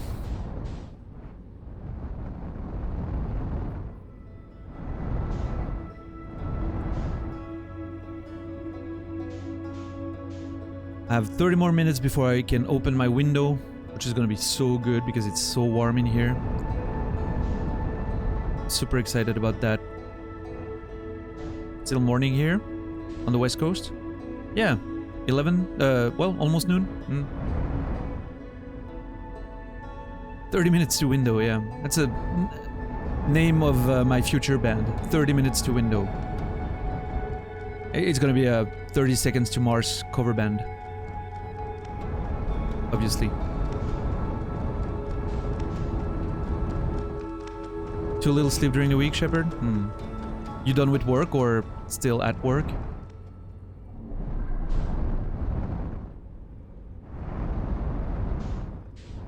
You have some window schedule? It's just a matter of outside being dark enough to not break the infinite abyss behind me, you know?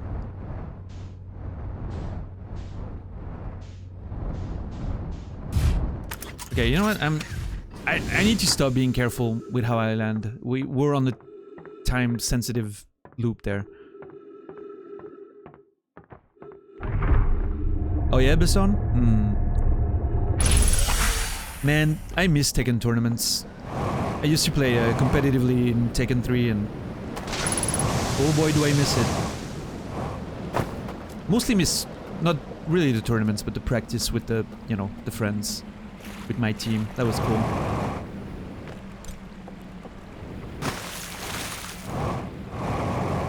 Just loved hanging out and practicing for, you know, hours on end.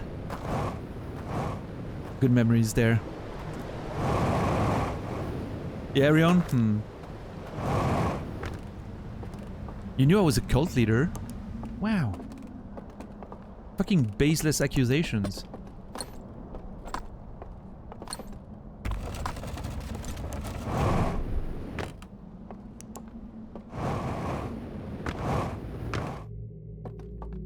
Alright.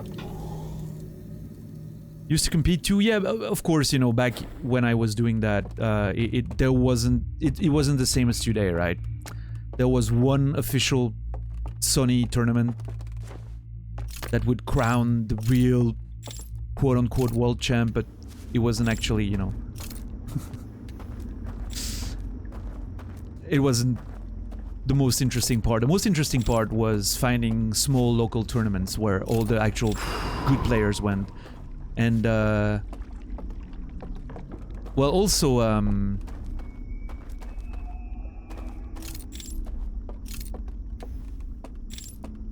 going to, what we used to do was doing money matches with teams in other countries, right?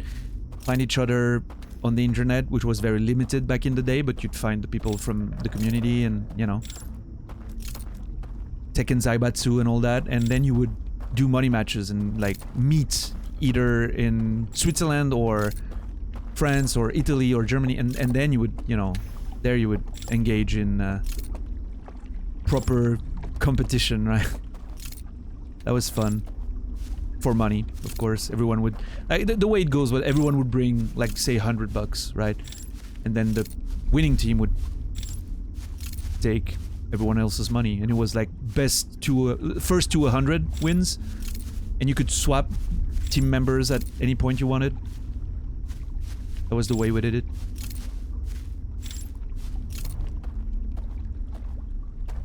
And so, yeah, you could double your money, basically. Ah, fuck, I'm lost. I played Jin on Tekken 3. Yeah. Jin with a extremely occasional fuck. Extremely occasional ogre alternate.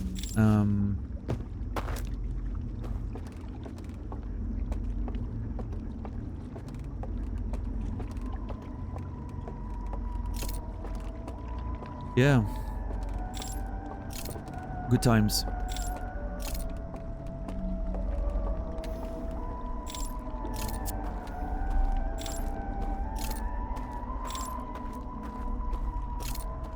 I loved Ogre because I was a Brian player in Tekken 2, and well, Ogre was, you know, closest thing you could get, I guess.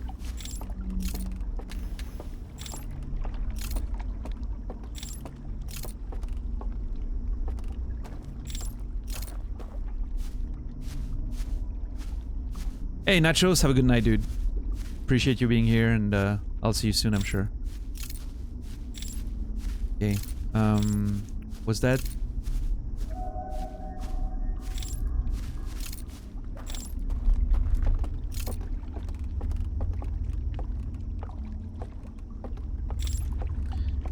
That was a shortcut, right?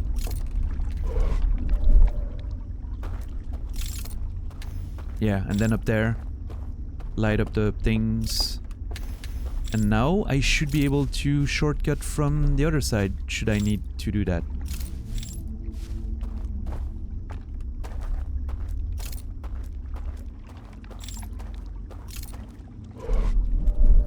Now, you know what? I'm gonna do something.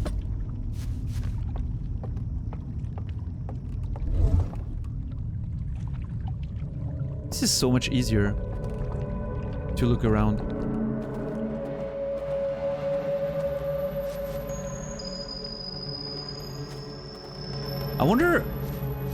I honestly wonder what happens if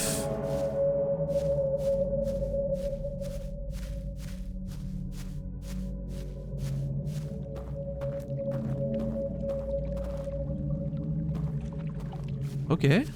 I'll have to come here. I wonder what happens if they see me in that world.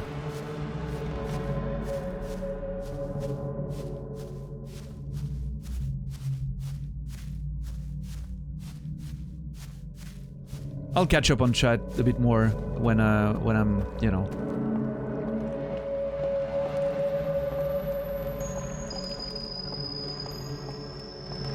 Not on a time-sensitive situation.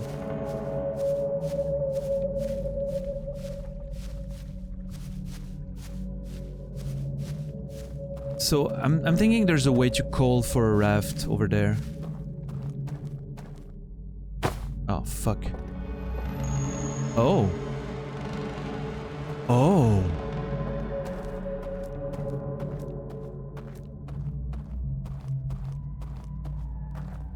Oh.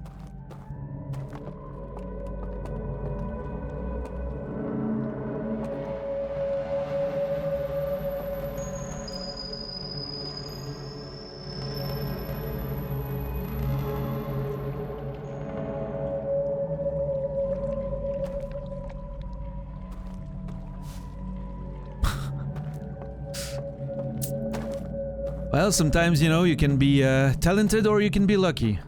I'm just lucky, I guess. Oh.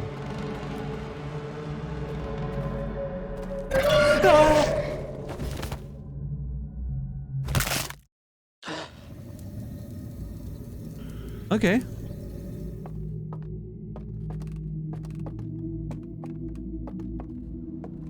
Alright, I'm going to the other spot. To have more time, since we're out anyway. Take the raft down there. Let's go. What's up, Naked Beer? How you doing?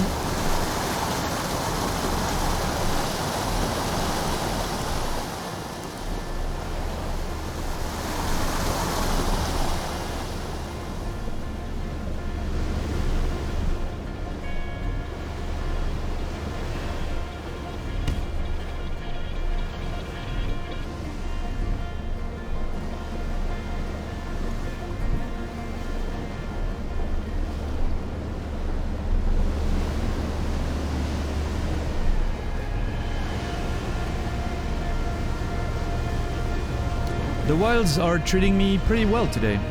Thank you. Been having fun, that's for sure. Trying to solve a mystery there.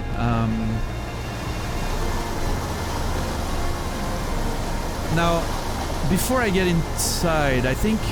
I'm not sure if I'm gonna have to find another way to extinguish the things. Maybe not this time.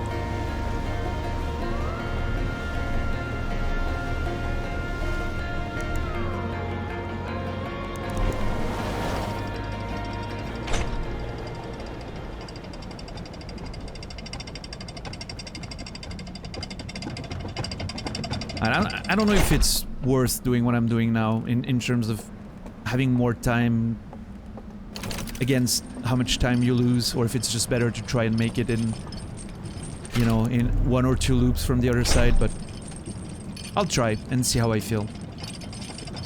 The knowledge is worth spending a bit of a loop on it, so...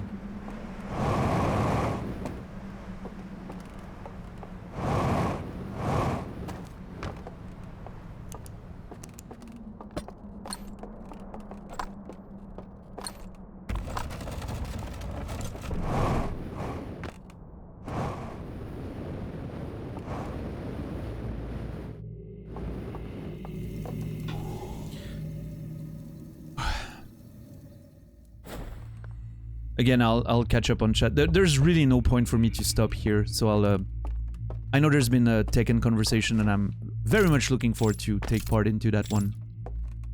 So I'll catch up once I'm, you know, at the end of the loop, I guess.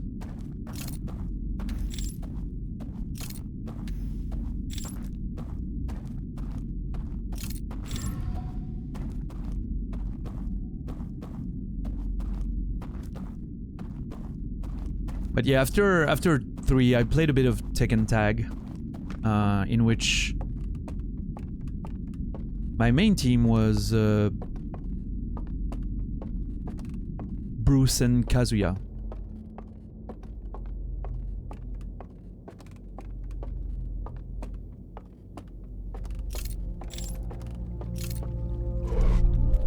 And then I stopped for a long time because Tekken 4, I wasn't too keen on it. I don't know why. It just didn't work for me.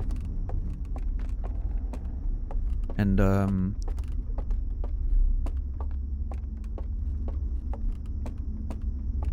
then I returned for 7 actually. I played quite a bit of 7.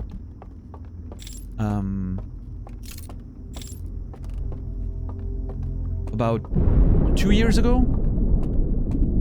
Played quite a bit of 7. The online was a very decent experience.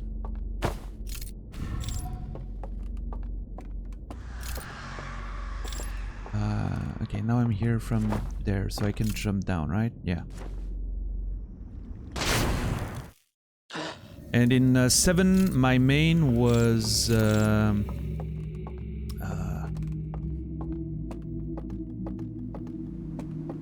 oh, I would say it ended up being... ah, fuck! So dumb. Holy shit. My main was Miguel.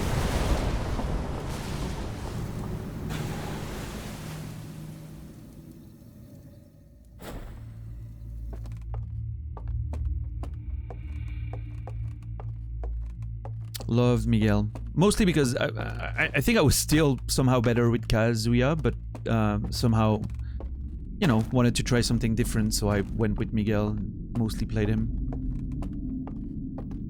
Kazuya is a very nice character to have mained at one point, right? Because it's the same in every game, more or less, right? The actual game plan doesn't change much. You have like a few more moves, but you're mostly gonna play the same, right? So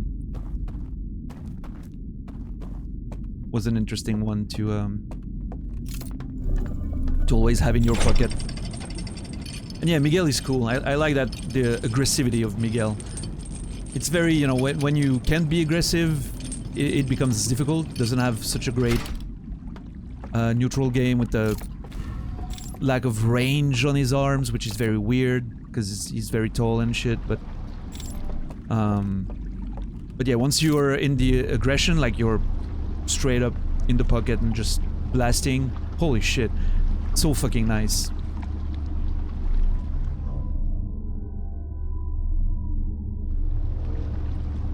But yeah, I was never very good at Tekken 7. You know, it's been way too long since I've properly put the practice in, so yeah, the only one I was really competitive in was 3.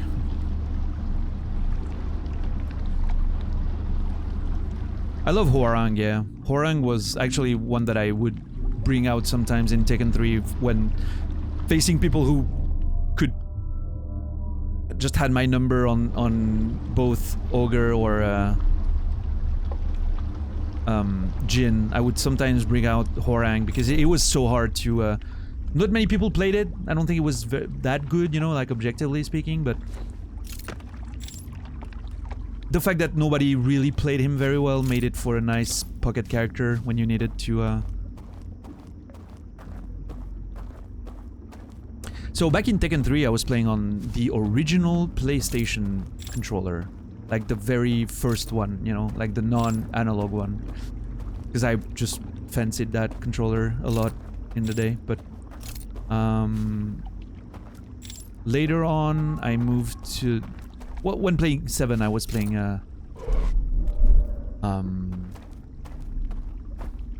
on stick. I have a Kwanba Obsidian. Kanba, I don't know how you pronounce it, but yeah, I have that one.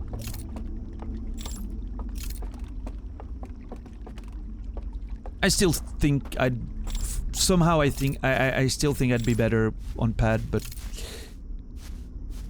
The stick is just so much more fun. And at this point, you know, playing Tekken 7, I'm just... When I'm playing it, I'm just looking for fun, right? I'm not trying to become a demigod or whatever the ranks are now. Yeah, so there's houses there that I want to go explore.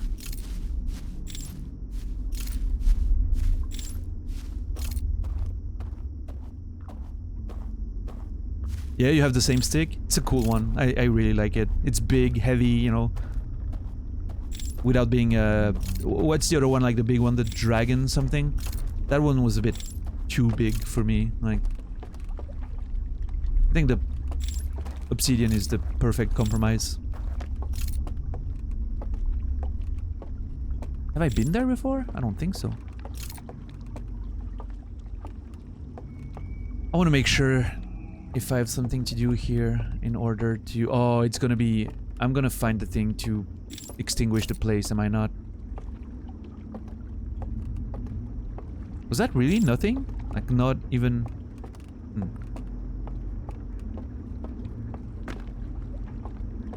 Yeah, God Prime, God Omega. Yeah. What rank are you? If you don't mind, you know, me asking.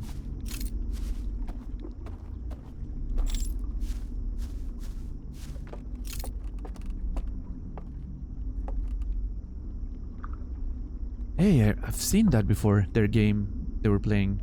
Some gent guitars.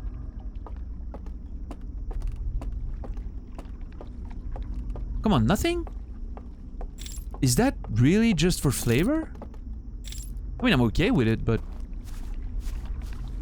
I'm feeling surprisingly not rewarded for that.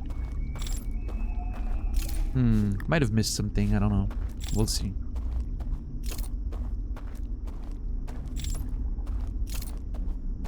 I need to find a hole again.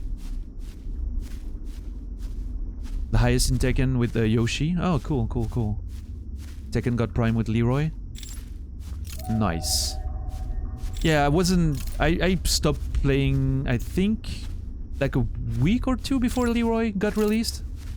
I don't remember for sure. I think it's there.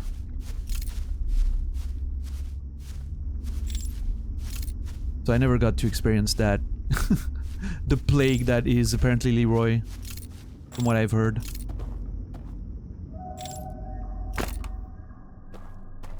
At least on release, I think it was like super overtuned.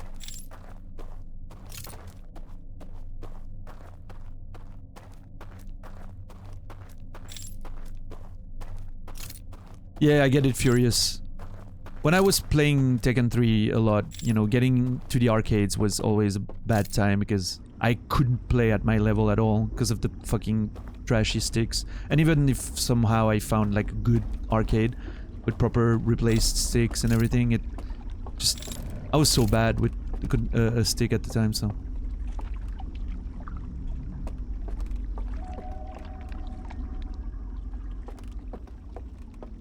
Yeah, Bison? Yeah, I never, you know, never pushed too hard. I'm sure at lower level it doesn't matter. Like, the balance is less relevant than, of course, higher levels when everyone's really good, but...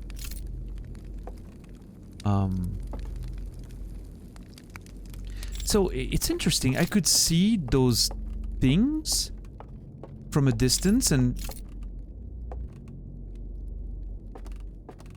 when I was in the Matrix, but not anymore. There's something there, for sure.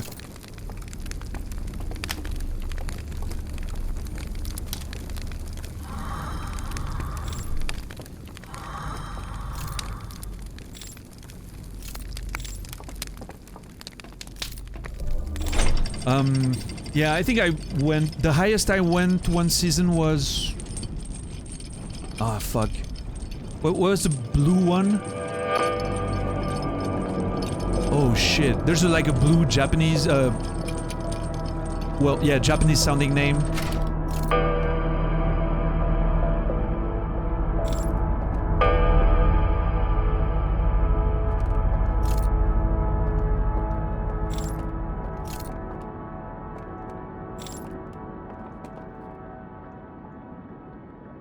Oh, fuck. I don't have a lantern. Oh, well that does it. I'm gonna assume that opening this is gonna give me the good old... Yeah, fuck you. Cunt.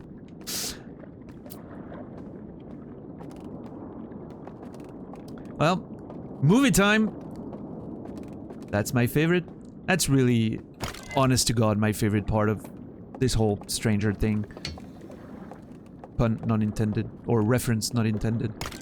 It's really been my favorite time.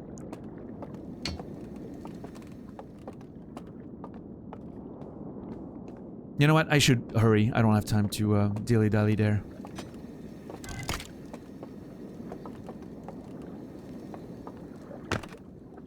Okay, break. Finally. Oh, yes. Oh, thank God. What's up, Wrongster? What's up, David Hughes? I feel like David Hughes only shows up when we're about to watch a movie and posts the popcorn emote. I don't think he interacts at all outside of that. I think it might be because he's just biting his tongue for not spelling shit.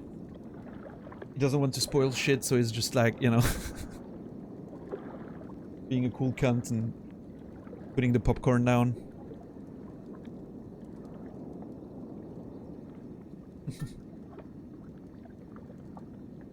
Anyway, water. I'm on a little break there. Let me catch up on chat. I'm gonna scroll up for a bit. I know I missed some interesting stuff, so...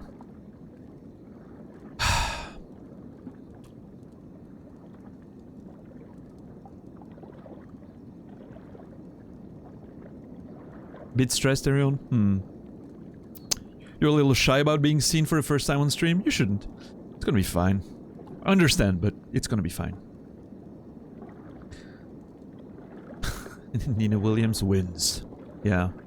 Nina was pain in the butt in Tekken 3 to deal with. Especially if you didn't know the how to get out of the command grabs, but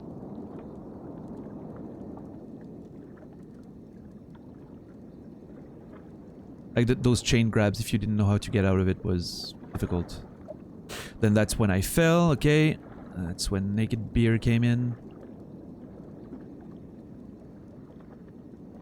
The lore in Tekken is bonkers. Just men getting thrown off various heights, yeah. That's true. The family ties in Tekken are weird, to say the least. Hwoarang and Eddie, yeah. Eddie was the big new thing in Tekken 3, right? Everyone at the release was just spamming those two kick buttons and hoping to get wins, which at very first was annoying, right? And then I picked up Jin, and Jin had this, if you remember, one of his main approaching tool and pressure tool was the back forward punches, you know, with the whoosh whoosh, yeah, like you could chain 3 of those like mid punches, the third one being either a launch or a push to get some distance, and you could delay the last hits, well, all hits in fact, but that against Eddie was just like wrecking him. You could literally throw those fucking punches at all times on Eddie and he would get caught every time. It would just literally neuter his entire game. Of course a good player would work with that, but the good players weren't spamming kicks and spinning all the times. They would... Seeing a good player play Eddie was very strange, because they would almost never... They would only get into the, you know, the spinning shit when you were basically in the air and just juggling you with that. Other than that, it was just like sneaky little fucking low attacks and pushes, like all distancing tools and feints. Ugh, just so annoying. Laser Scrapper, that's the name, yeah. Scraper, yeah. What's up, BQQ? Tuned in, had a good time? Yeah, just perfect moment to have a conversation, I guess. I was interested in getting back into Tekken 7 recently because of the new character. What's her name? Valentina, I want to say? Might be completely off. She has a Russian name, I believe. Natasha? No. I think it's... I don't know why I've... No. It's not Valentina. It's Natasha something. Natalia? I'm not sure. Isn't her... Okay. What's her full name? And I think I know why I thought it was Valentina, but it's gonna be a weird connection in my brain.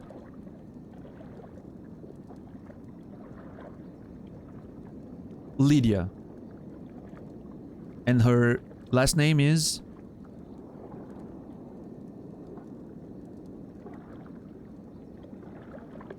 She's Polish? Yeah. Sobieska? Okay. Well, nothing to do. I was thinking of Valentina because of the mixed martial arts. You know, Shevchenko, but...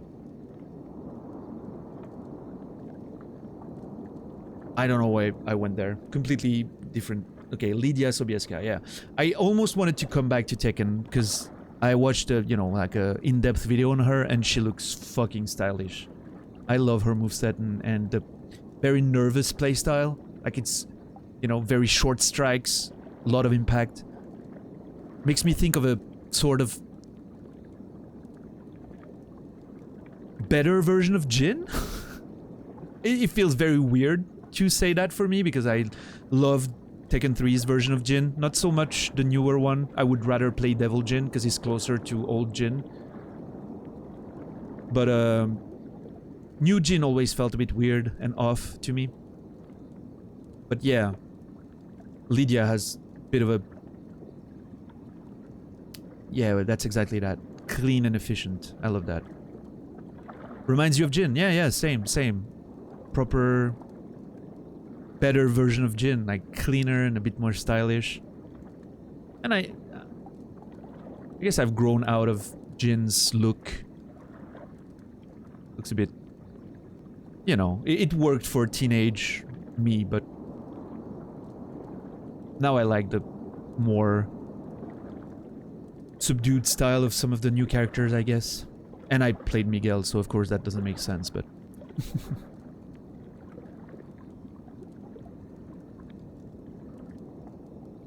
Soul Calibur as links with Tekken. Yes. There's a Soul Calibur included Yoshimitsu all the way back because weapons. And now Soul Calibur is went the... You know, welcoming characters from old franchises over time style of... That every fighting game does now, apparently. Which is one of the things that I didn't quite like too much about Tekken 7. I don't like the 2D-ish characters. That annoying vampire one, I can't remember her name, but Akuma, I wasn't a fan of seeing Akuma in Tekken 7. Geese was just... I don't know, it's not my vibe. I don't like it. But, you know. And then there were the, like, celebrity tie-ins with Negan and... that was so weird. I don't vibe with that too much. I'm sure they're interesting characters in their own right, but, yeah. Eliza, yeah.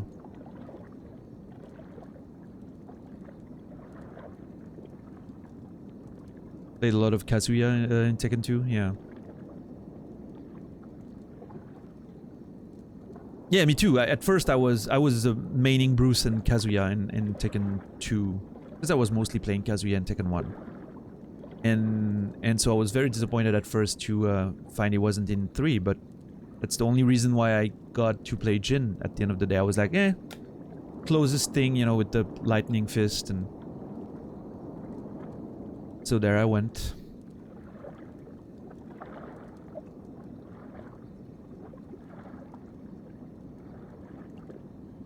Two minutes before window time. I am so excited. So then I'm opening the window, and after that we'll watch the movie that we have in front of us. We have 2 movies to watch, and I'm super excited. Those movies are the fucking highlight of this part of the game so far. Wave dashes back into chat. What's up, Tukin? How are you doing, dude? You mean Korean backdash into chat?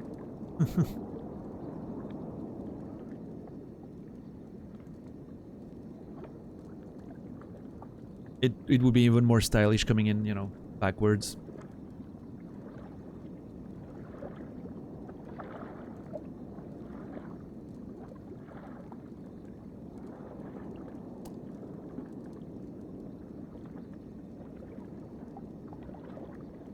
Yeah, Tekken and fighting games in general. What an interesting world that I cannot seem to really want to go in anymore. I don't know what it is. I don't know if it's the...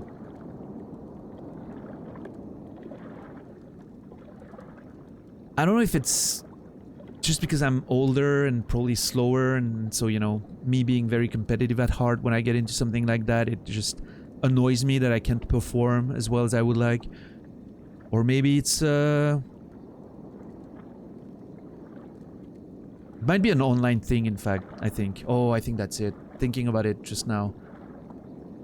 I don't like the complete anonymity of online play. I like the convenience of it, obviously. It's very convenient. I just don't like it. One thing that I really loved back in the day was the live aspect of it, was hanging out with my friends, right? I was not playing Tekken 3 that much to be competitive at first. I was just hanging out with my friends, you know? We were just playing together and getting better, and then we started looking stuff up online, the combos from Taken Zaibatsu website, and learning all the tricks, and then we got so good at the game, we suddenly realized that whenever we went to the store where we used to play at first and where we met, everyone else was getting trashed because we were getting so good by learning all the tricks and the combos. And then we started, you know, finding other people on the internet that were trash talking that they were good at Tekken, and we were like, yeah, sure, we'll come play you if you want to put $10 on the table for it? And that's how it started, right? It was like completely organic. We weren't trying to be competitive at the game. We just wanted to have fun and make some cash, you know. It's just teenagers being teenagers, and that felt good, like that team play and being together, like in real life. And nowadays everything's online. I just it's not the same. If I had a group of mates playing, you know, I'm watching Maximilian Dude sometimes, and he's hanging out with his mates and playing in his fucking game room, and it's that I could get into for sure, 100%. But the online experience only, it lacks the heart that I enjoyed when playing fighting games. The live trash talk, you know, but friendly banter, you know, the way, just proper friendly banter, and just all the stories that would organically come out of fighting each other, and having entire weeks when one of us was better, and then suddenly someone finding counters and everyone just picking up on it. And that was something really cool that I will never find again with online play. So you know how it is. Yep, it's window time. I'm gonna be gone for a bit more than 15 seconds. I need to deal with my water bottle, so I'll be probably 30 seconds or so. Don't go anywhere. Thank you guys for being here. I'll be back in 30 seconds, and we'll watch that movie that we'll learn so much with. Thank you for being here, guys. Don't go anywhere. I'll be right back.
Alright.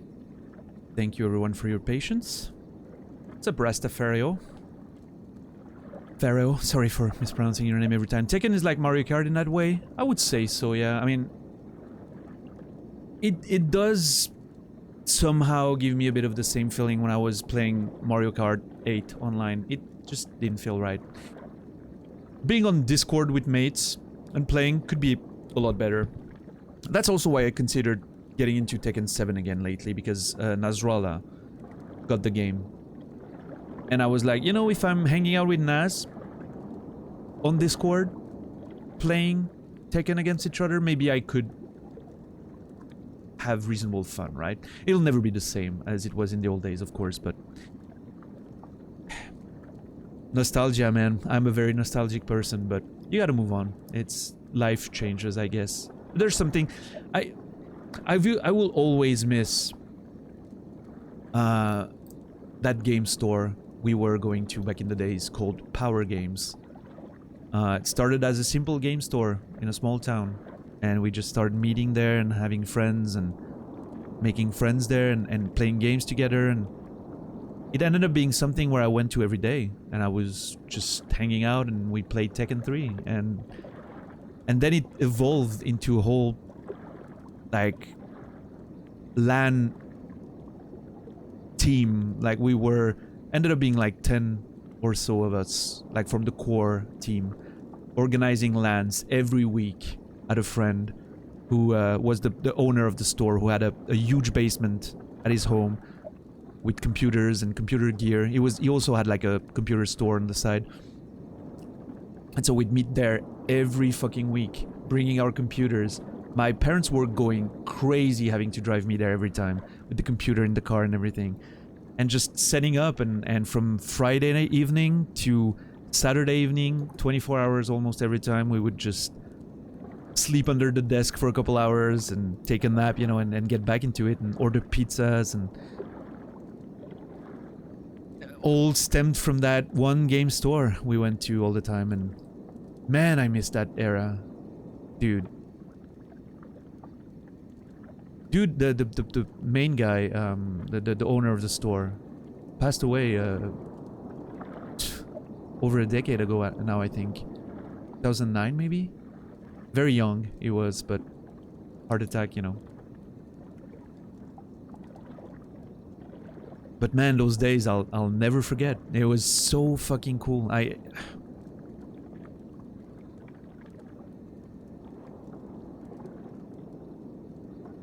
Playing Half-Life and you know, I remember we were playing Quake 2 a lot at the beginning.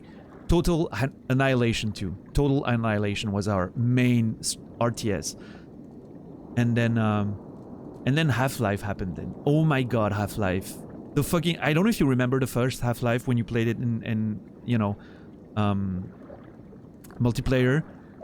The blood would not disappear during a whole game. So you would end up with the map being covered in blood everywhere. And lagging and everything. Dude. And then Team Fortress Classic came out. That was a big one. But yeah, Total Annihilation was always our fucking mainstay game for those LANs, RTS. I remember we would play on metal maps and say something like, okay, let's do two teams, like 2v2, metal map. Give ourselves 30 minutes before we start attacking. And we would build these fortresses, because Total Annihilation, one of the very unique things about the game was the defense options were miles ahead of any other strategy game, right? But you wouldn't see them when you actually played to win, because, you know, you would rush and never get there. So we would go on the metal maps and wait for 30 minutes, build those fortresses, and then send waves and waves of units for hours on end, and it would never fucking, oh my god, it was so good.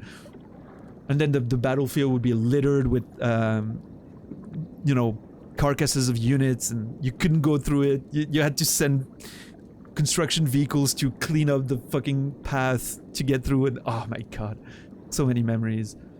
What's up, Zulu? What's up, Scotsman? How are you doing, dude? Diablo 2. We played a bit of that. Sure.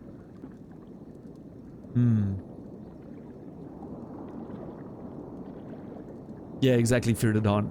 We would. You remember you could edit the ini files to have more units than the normal limit of the game.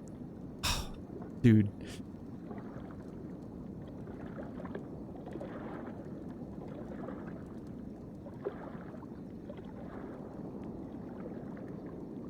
That was every week we did that for about 2 years, I think. Every 2 weeks, I think, was the actual pay. We did sometimes do it every week, but I think every 2 week was the main rhythm we were approaching that with. What's up, Dennis? You were a school teacher. What did you teach? I was teaching primary school in Switzerland, which means I had every subject with the same group of students. Yeah, I'm very nostalgic of that era. It was made some really good friends then. And I remember we would have that corner that was dedicated to Tekken in our LAN basement. And at some points when we were, you know, in between Total Annihilation games, or when we didn't want to, everyone else was suddenly like wanted to play maybe a game that we were less interested in. Or some of them would go to take a nap quick and under the desks, and we would just go on the Tekken corner and just practice. Just screaming so loudly that everyone would wake up from their naps and yelling at us to be quiet.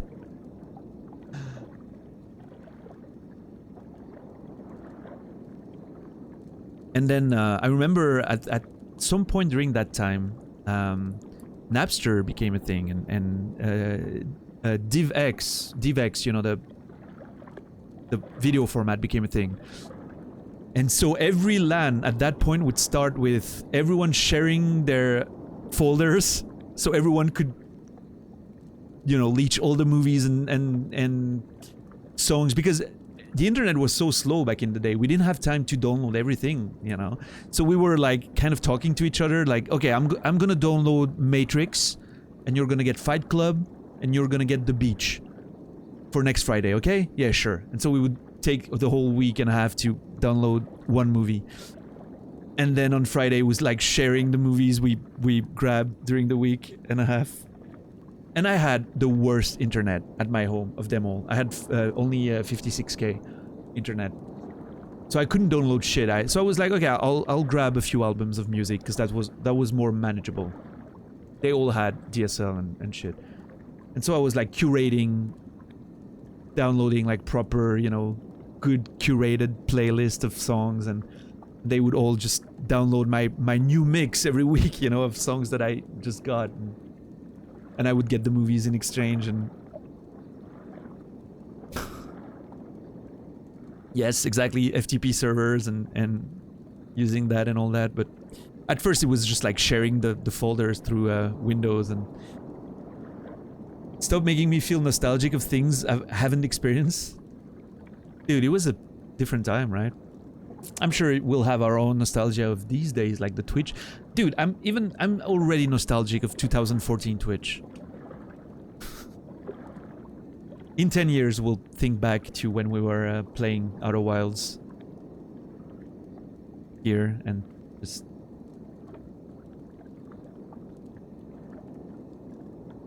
What's up, Raspberry Space Jam? Warcraft 3 was your main LAN game? Yeah. Warcraft 3 was a bit after that era that I got into it, but it was good. It was a good game, for sure. I love the story, mainly. I didn't play multiplayer very much at the time. Yeah, Furious. Exactly. It was literally faster to carry the whole computer and transfer the movie over on LAN. And even LAN was fucking slow at the time, dude. It would take an hour to do those movie transfers. But that's how we started the night. Just start the transfers, order pizza, eat, you know, talk and about the week and have a drink. And then we'd get gaming for the next 20 hours or so. What a time. Oh, Fear the Dawn? Dude, my parents were mad. For a year, every month, they were crazy mad at me. And they never cut the cable though, so grateful. Made tons of good friends and stuff with that, but yeah, $600 bills before the flat rates and shit, that happened. And then there was a company in Switzerland that offered unlimited internet for a flat fee. That was like $100 or so. But I think it was shady as fuck. Ended up being a bit weird, and they just stopped providing after like a few months of doing that. Yeah, Bison for sure. Already nostalgic of that. I'm already nostalgic of some shit that happened a year ago on Cody's channel for sure. Remember that Last of Us 2 playthrough? I'm nostalgic of that one. That was a good time. Having my mates come over at my place at 7 AM and we just play Need for Speed Most Wanted for 10 hours in a row, taking turns each time someone got caught by the cops. Yeah. Quake 3 Arena. Unreal Tournament. Oh my god, the first Unreal Tournament. Do you remember that map with the two fortresses separated by a chain of mountains that you had to go under? To this day, I've played this map the most out of every fucking Unreal Tournament map. And to this day, I have no idea what the layout of that mountain is. And you know why? Because I was always sniping from the fortress, the people coming out of the mountain. Never moved from that spot. I was the designated sniper and I would never do anything else. You can, it was you, yeah, probably. Do you know, with Switzerland, I've heard of that. The only, like, big public land that I've done was one organized by Infomaniac in, I believe, 2000. It was the year Total Annihilation Kingdom came out. So that should tell you what year it was. I believe it was 1999 or 2000. Matrix just came out on DivX. I might even think, I believe it was even not the DVD version of the movie. It was a screener. So it might have been 99. One of the first big Infomaniac land. That's the only public land I've been on. And we mostly played Quake 2 at the time. That must have been 99, yeah. You didn't care for Last of Us 2, Bison? Yeah, it's one of my favorite 3 games of all time. Yeah.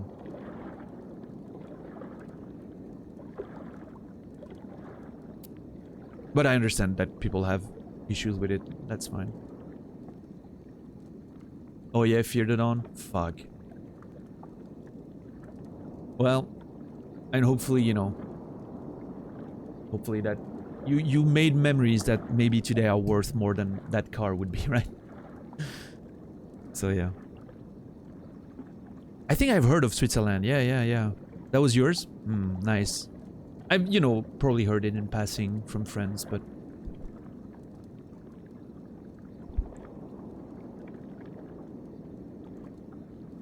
And, yeah, man, those were the days. I'm sorry, I'm just rambling about the old days like an old fart. Even though we have content in-game to enjoy, but you know how it is, right? The long conversations, and it's what this channel is always going to be about, I guess. If we were just here for the games, we'd be on YouTube, right? But, yeah, man, dude. Fuck. Those were some good old days that I love to reminisce about. Is that midlife crisis? I'm turning 40 on Monday. I think that might be a form of midlife crisis. Yeah, Scotsman? I can see that. I don't want to go too deep into Last of Us 2 conversations. Because at one point, I believe when both the remake and the remaster of 2 are released on PS5, hopefully by then I have a capture card in a PS5. Budget allows. I think we're pretty close to the capture card now, which is great. I have PS4 games that I want to play. But I think the PS5 is going to be the next objective for, you know, Dono and budget, like leftover money from the stream. Once bills are taken care of. I think I want to do a whole playthrough of that again. And then we'll have like the, you know, good in-depth conversations about narrative and theme and characters, and it's gonna be fucking good, man. It's gonna be fucking good. Yeah, Bison, it's you know, I have a style of games that I like to play on stream and that I enjoy mostly these days, but I played all kinds of shit back in the day. I was always and still have interest in many different games for sure. I like to enjoy many things. Sorry, I need to quickly send a short text to my mom, who's sent me one.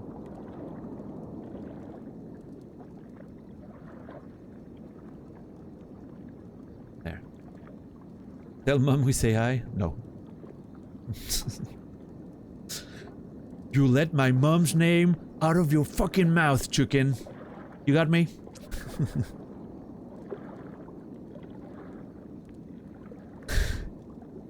I know where this type of shit goes usually on the internet. What are you gonna do? Well, I have solutions, you know that, right, chicken? The Daniel mom. Oh god, that's awkward.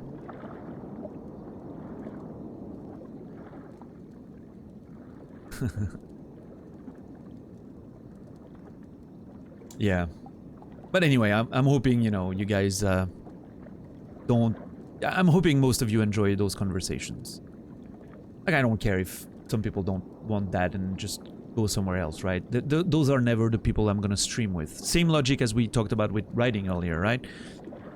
If you don't like that, I'm not doing that for you. So I'm not gonna focus on fixing that. I'm gonna focus on making the moments that the people who are here enjoy stronger and better every time, so... I'm just gonna be, you know, reinforce the things I love doing and believe in, so...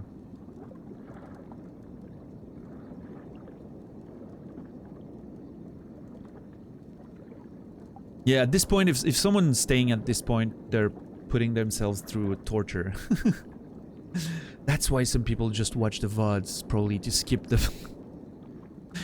You know, you can see the thumbnails when you're hovering over the bar, the search bar. You're just looking when... Okay, it's the same. Oh, it moved. There. I want to watch that. And that's fair. I completely get it.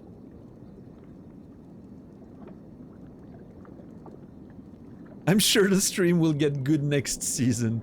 Yeah, you have to go through the first season, right? It's pretty rough, but really finds its rhythm into the second one.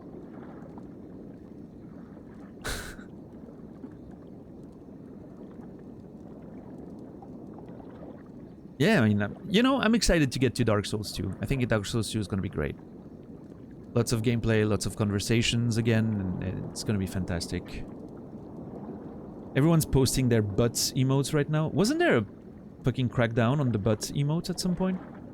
Did they just give up on that, or...? Ah, shit, they're announcing... The forecast is saying rain in a moment.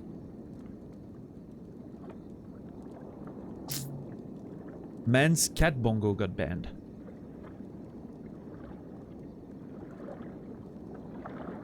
Okay. Weird.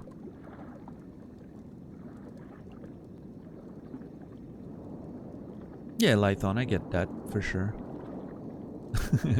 First season is just a lot of setup. It'll make sense in season 2, don't worry.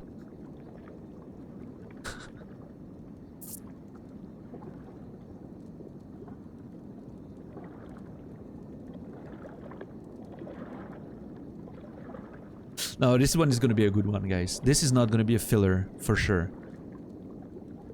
I'm gonna watch the first movie, because I'm sure there's gonna be the second one where we're gonna pause for a second or two, so... Time to watch the first reel, guys. I'm hoping for a banger of a soundtrack.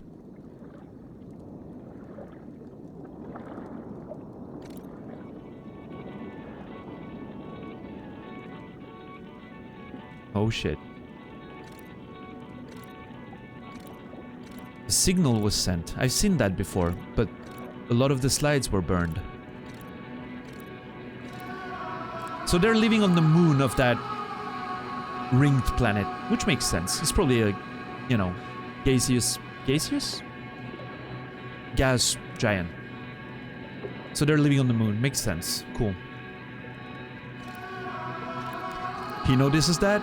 Super excited. I remember that one. He's like, oh my god. The eye is calling for us or something. That face is perfect. That's a proper pog, yeah. Oh my god, come here. Yeah, everyone comes. Gaseous? I'll listen to it on Google someday, chicken. And then everyone comes. It's calling to you. And they probably believed it was a god or something. Oh my god.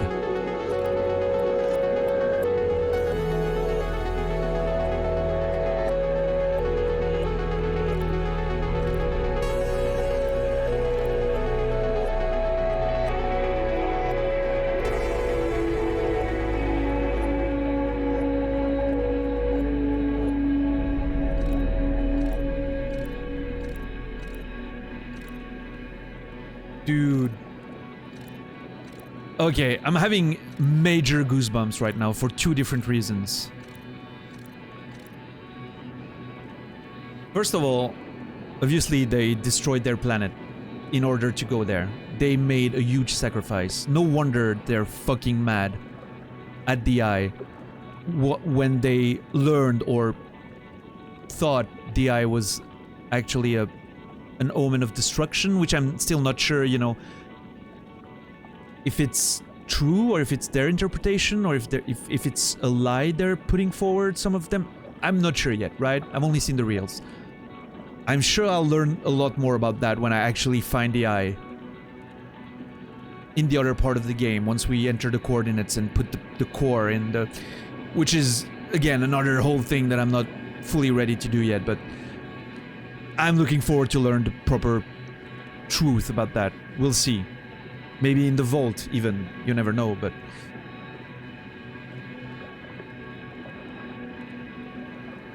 So they destroyed their planet, which in itself, once they realize what they've done, you know, heartbreaking. But then the second part of the goosebumps is that it's very fucking close to the narrative of my book that we talked about earlier that just got nominated for an award, right? It's that idea that humanity left the Earth with... And leaving some of them behind with a basically wasteland of a planet because they had to use whatever resources were left, right? To escape the planet. Very similar themes there. This is super interesting. It's a miracle that I've never heard of this game in the context of, I read your book. There's a lot of shared themes with the Outer Wilds. What Outer Wilds? This is so fucking interesting. I'm gonna watch that again, by the way.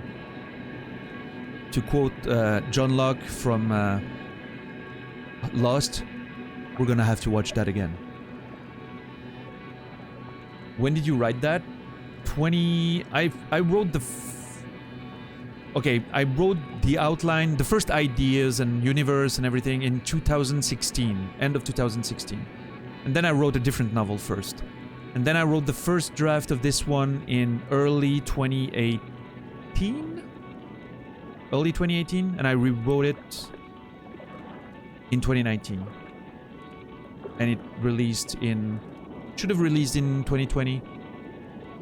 No, wait, I'm saying bullshit. I wrote the first draft in 2019, rewrote it in 2020, should have released at the end of 2020, but was pushed back to the beginning of 2021. Sounds like they could have read it. I doubt it.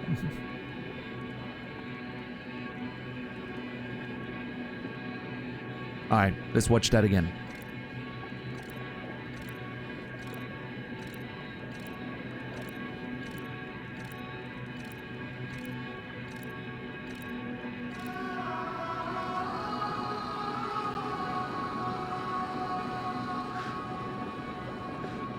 so fucking good.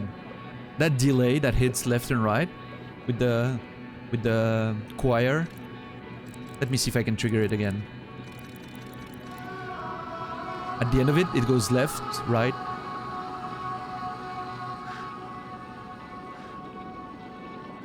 So good. Ah.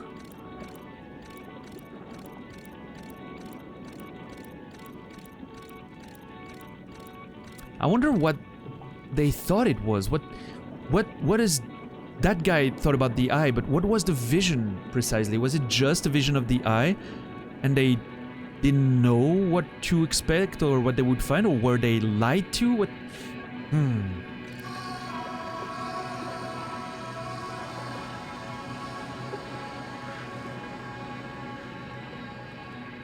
So good.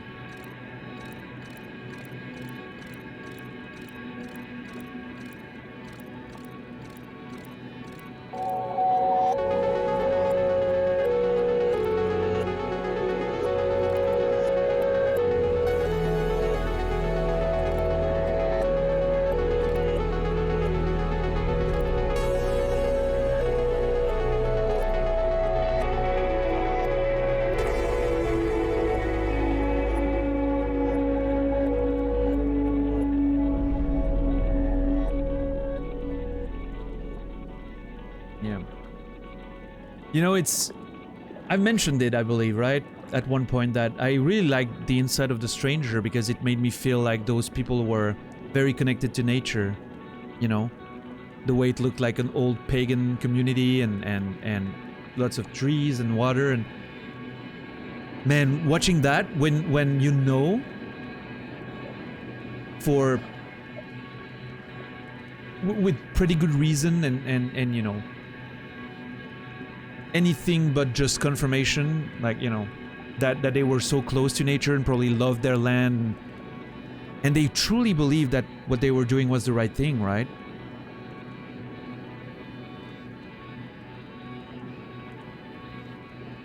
They must have, because nature was so important to them. They completely, you know, sacrificed everything they believed in for that truth they thought they found.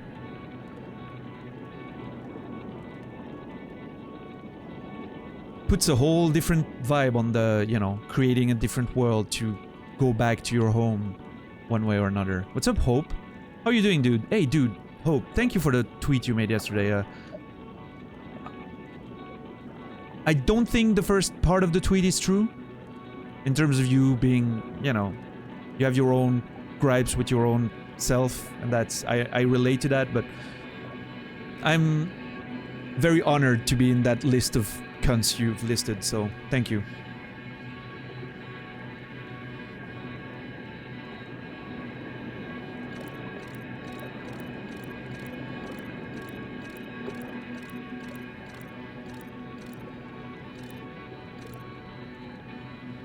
I wonder how long it took for them to do the trip.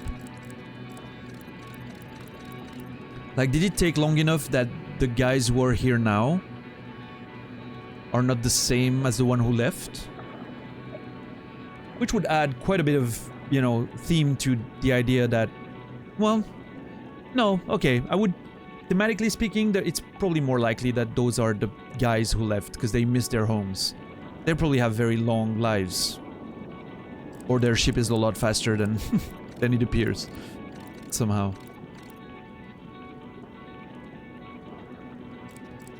I remember seeing that reel, and the whole cutting of the trees and everything was censored, yeah. And I mentioned, the first time I watched that, I mentioned that this part looks like it's like warping or some shit. Yeah, it took a few slides to get there, and the planets don't even move in that time, so clearly, you know. What's up, Brucey?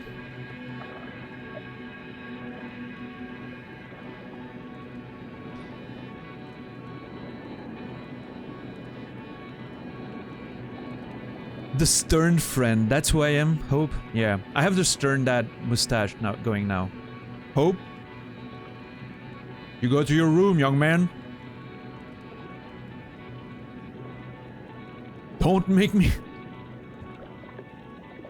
me say it again. What's up, Brucey? Oh, you watching? You're one of those that watch the VOD for sure. Yeah, you dude, appreciate it, man. Appreciate it, and it's been, you know, it's I like I always say, I don't know if I will turn this car around. I'll drop you on the side of the road. I don't know if, you know, if I deserve all the support that I've been getting so far, because it's been, let's be honest, quite insane. Both in presence and financial support and everything, but for a month and a half of being back after 7 years of being gone, you know. Do I deserve it? I'm not sure, but I'll do my best to earn it. That's for certain.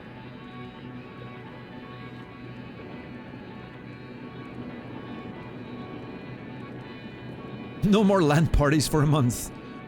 Yeah, that was a threat that worked very well for me back in the day, because I really wanted to go to those LANs. I was a pretty cool kid. You know, I had my problems, but I was never a very big problem child or anything.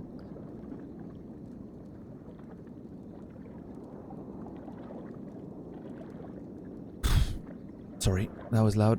Okay, now I'm assuming we're gonna learn another secret of the other world and how to, well, the Matrix, whatever it's called, but the virtual world. And we're gonna learn how to hopefully access the last of those chains, and then oh boy, and then shit's about to hit the fan, I guess, right?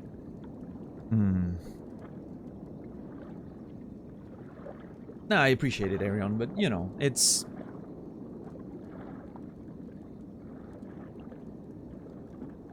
I think I will always doubt myself in one way or another. It's part of my...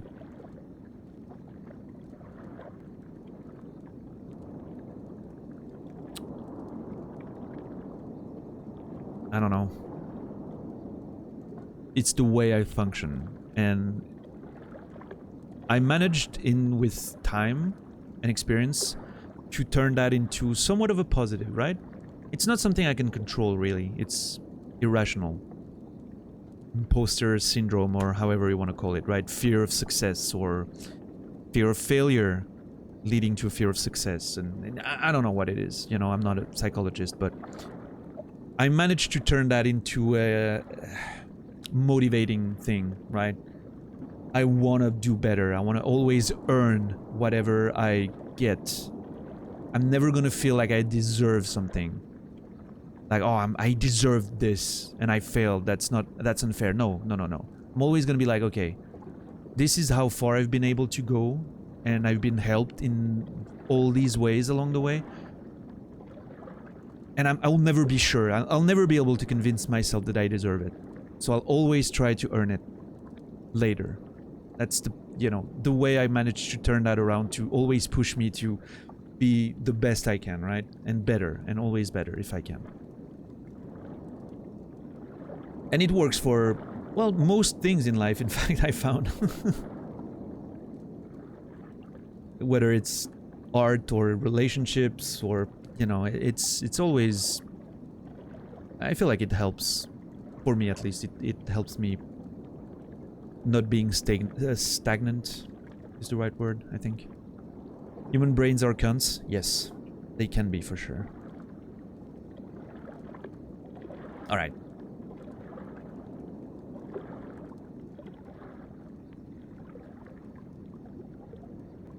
One more reel, and I think we're there. This is a big moment.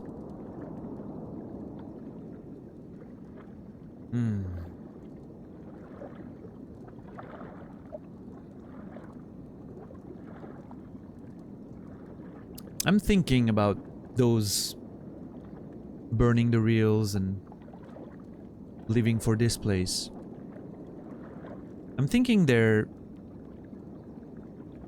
not necessarily trying to hide it from anyone else necessarily. I think they might be hiding it from themselves. They're just trying to hide the past, right? And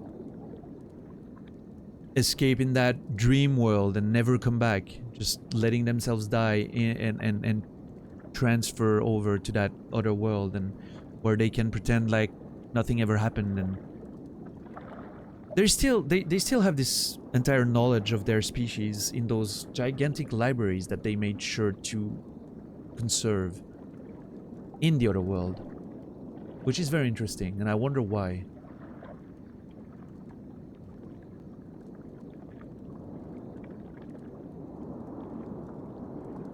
There's definitely a bit of mystery there still as to why they tried to, why and who they were trying to hide these things from.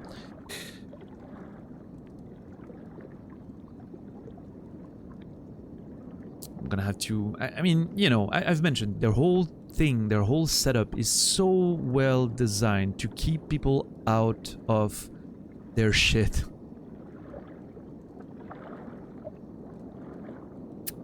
There has to be a sort of answer as to why they did that. I wonder if the Vault's gonna reveal more of that to us. Thank you, Brucey. My personality is very intriguing. I wonder what that means. My personality is intriguing. Am I scary? Am I mysterious?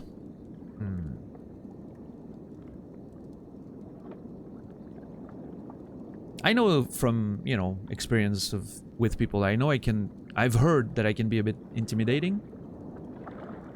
I'm not sure why exactly, but I've heard that.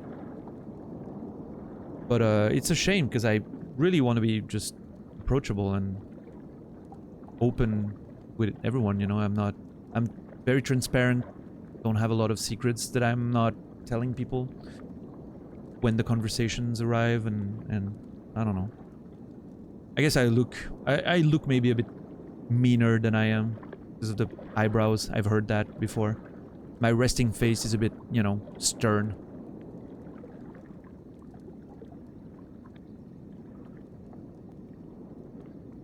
You feel like an old maid to me and I barely know ya. You know, that's what I'm hoping to create here with the conversation and everything, so. But I mean from, you know, when you don't know me at all and I'm just like sitting there stern behind the table. Resting face. I can imagine that sometimes can be a bit intimidating.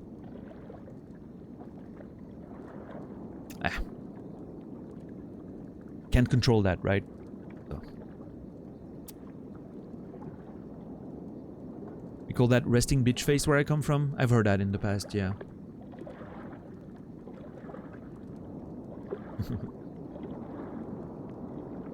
Me sticks finger in Chukin's butt? Whoa, okay. You guys are getting in on in chat. No problem with that. Just be safe, please. Yes.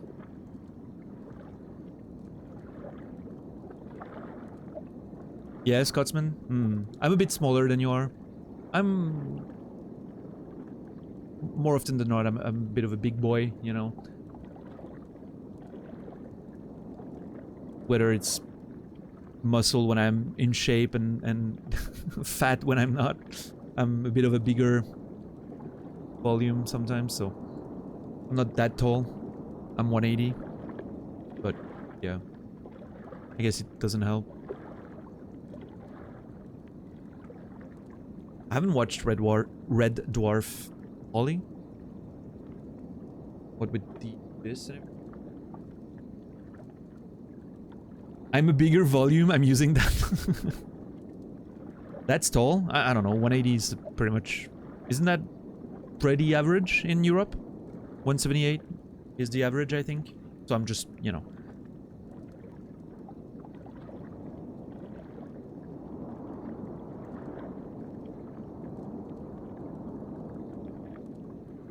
I'm recommending the movie Mad God.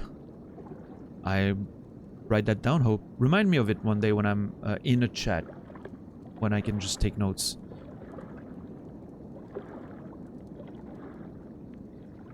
Yeah.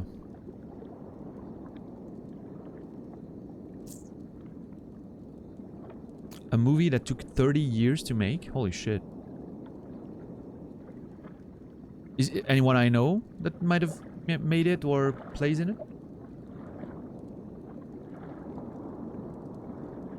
I need a drink. Then we're gonna watch that reel. Oh boy, we're gonna watch that. Phil Tippett? Never heard of him. It sounds more like an indie, small-ish movie then. Like if it took 30 years, I'm assuming a big studio wasn't behind it, right?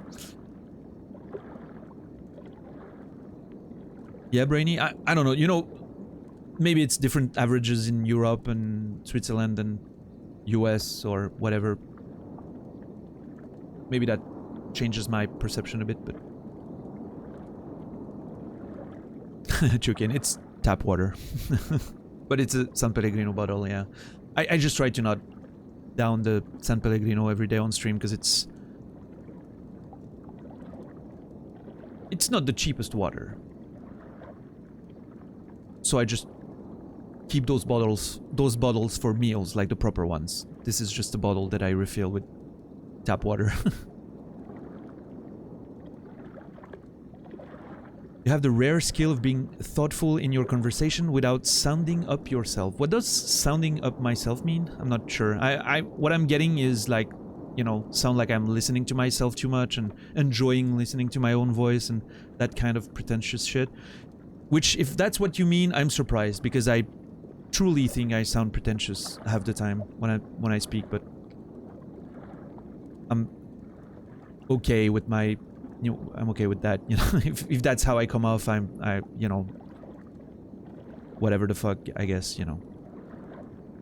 This is a review from the movie. This film changed my entire perception of the cinematic art form. If David Cronenberg, Terry Gilliam and Tim Burton filmed an H.P. Lovecraft script aiming to disturb H.R. Giger, it would fall short of this film. Okay, I'm very interested. Having your head up your own ass. Okay, that's what you mean. Sure. Haven't gotten them. Well, you know, I'm not getting those from watching Cody, for instance. And I know a lot of people do, right? I guess it's whether or not...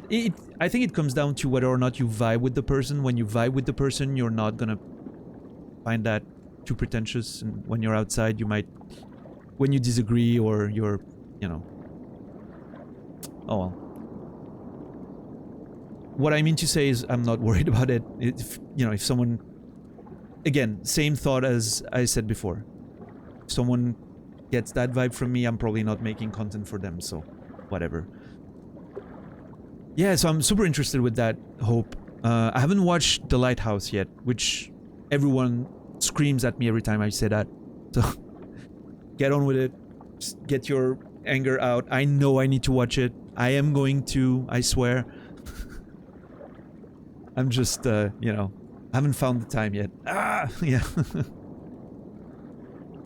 The world average for men is 5'7". Okay, Netherlands are tall. Probably above average. Okay. But insanely tall for Southeast Asia. Makes sense, for sure. What's The Lighthouse? It's a movie. The only thing I know about the movie is that it's called The Lighthouse and that there's... Robert Pattinson and Willem Dafoe in the movie. That's all I know. I literally know nothing else. I'm assuming there's a lighthouse in the movie. That's how much I know.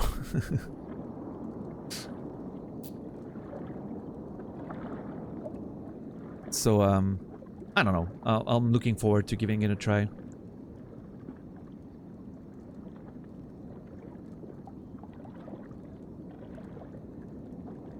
That seems like speculation to me. You know, I'm very open to a lot of weird shit, so why not?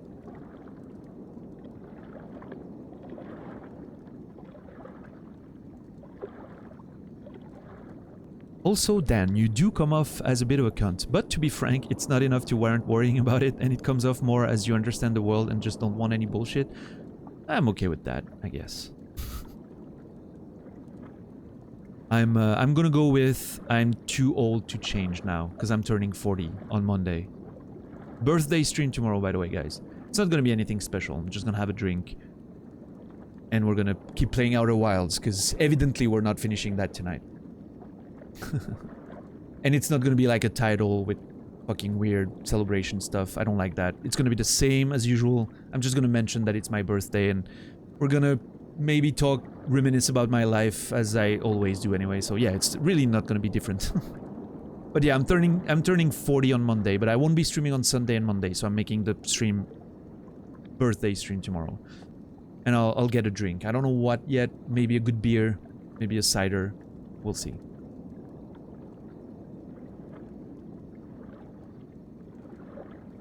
Yeah, Rion, thanks. You know, I'm hoping that's... If that's what you guys get out of it, I'm glad. Thank you.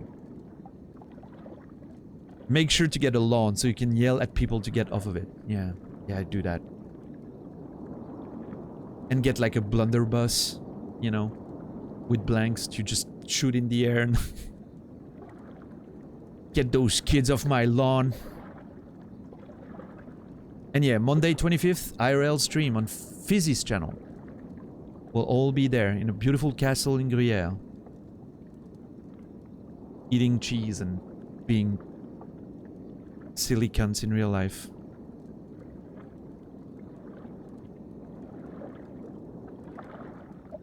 It's gonna be cool.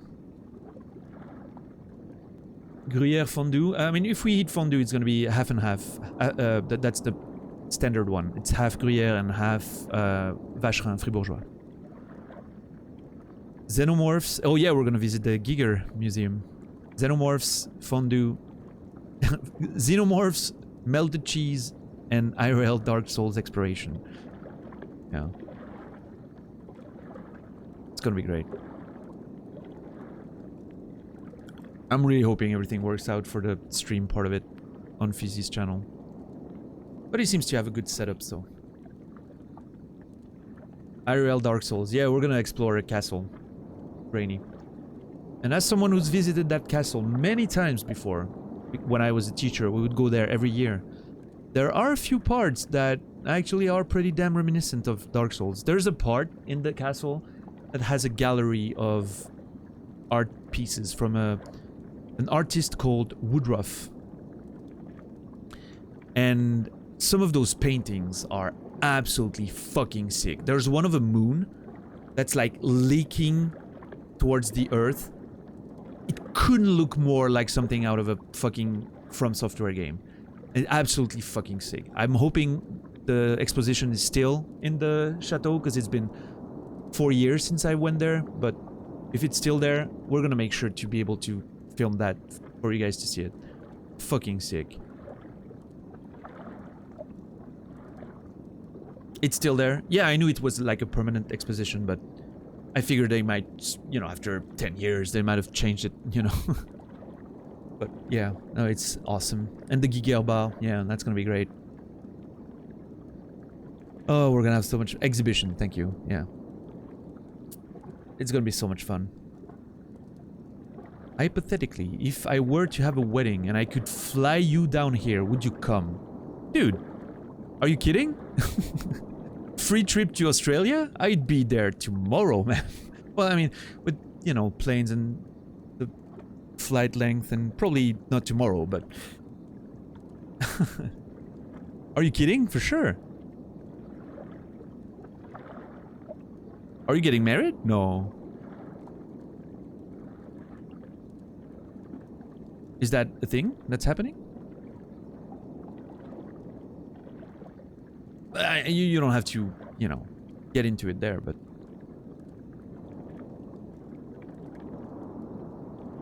He's asking you to be his date. Oh, maybe I'm the bride in that scenario. It's not fully public yet, but yeah, I proposed on my birthday. I don't mind sharing it. Dude, congrats! Fucking sick. Let's go, man. Awesome. Cheers, dude. Here's a bit of Swiss tap water for you, my friend.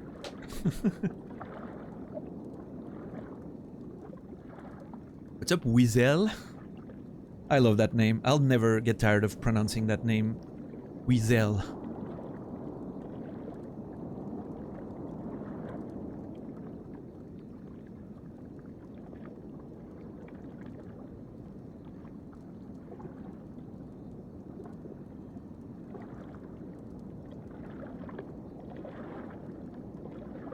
Yeah, that's some fucking fantastic news, dude. I'm starting a guest fund where I want to fly a lot of people down here and have a get-together as well. Oh, baby. Assuming, you know, if I'm part of the question you ask, I'm assuming a few other good cunts would be part of it as well. In which case, baby, that's... if you manage to pull something like that off, that's gonna be a party and a half, let me tell you. That's gonna be a fucking party if that happens. And... your wedding would be probably the place to be on Earth for quite a few hours if that happens. Yeah, let me know, you know. I'm always open.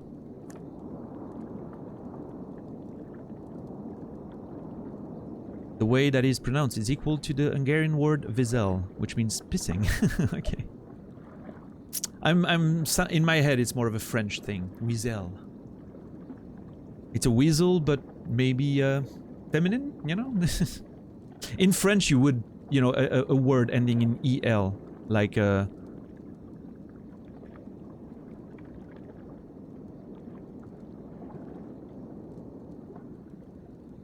belle, un bel homme. B-E-L, beautiful man. Une belle femme would be B-E-double-L-E, right? It's the feminine version. Because we gender everything in French. A table is feminine. Have you seen that Loïc Suberville sketch where he's like gendering the table and he's like smelling the table and he's like, un table, le table. No, no, no, no, it doesn't work. La table, yes.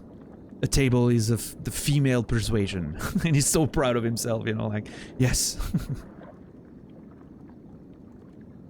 We gender inanimate objects. I don't know why we do that. It's fucking weird. Yeah, but German at least has neutral. We don't. It is a pain in the butt.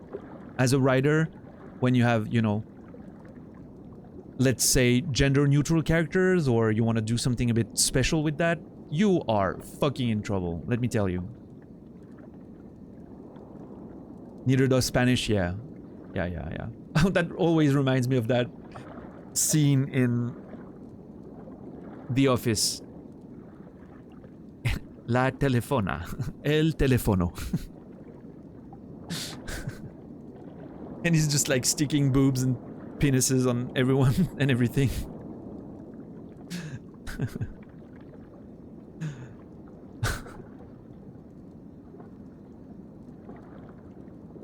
Yeah. Do you have objects that are both male and female? No, I don't think so. It's very well defined. BQQ, you just find a gender, I guess. You decide. You smell the object, you look at its shape, and you decide if it's a male or a female. It's a mess.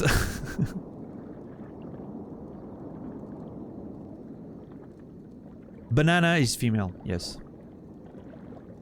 Une banane. Yeah, and German changes gender based on context. It's German is like the equivalent of Ranma, the anime, you know, the manga changes gender. But when I think, dude, looking back, I never really thought about that before, but Ranma was a fucking progressive manga for being 30 years old at this point. It was groundbreaking looking back. I never realized, but dude. Like a gender-bending character? back in the 90s and shit. That is not completely a cliche from what I remember. That's fucking sick. I don't remember. Maybe it was very bad and full of problematic stuff, but it was way too far away for me to remember. It'd be weird if a fleshlight was male. No, I think it would be female because the equivalent of torchlight is feminine. So, and I guess it follows the same rule for that. That was the face of disappointment. I was just curious, you know.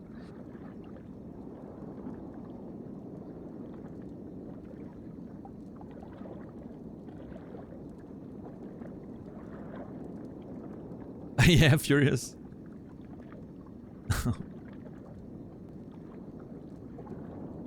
Yeah, I don't know. I wish we had neutral in French. It would be so much better for so many reasons. That kind of goes back to the Japanese culture where cross-dressing is a bigger thing. Oh, is it? I didn't know. At least you got neutral in Swiss. Everything not related to computers should be non-binary. That's a sentence. Holy shit, Elias. I don't know if you came up with that or if it's like a known thing, but that's a sentence that... If that's something you just came up with, you could get some serious retweets with that. I'm just saying, like if you're on the Twitter game, you can go viral with that one. That's a good one.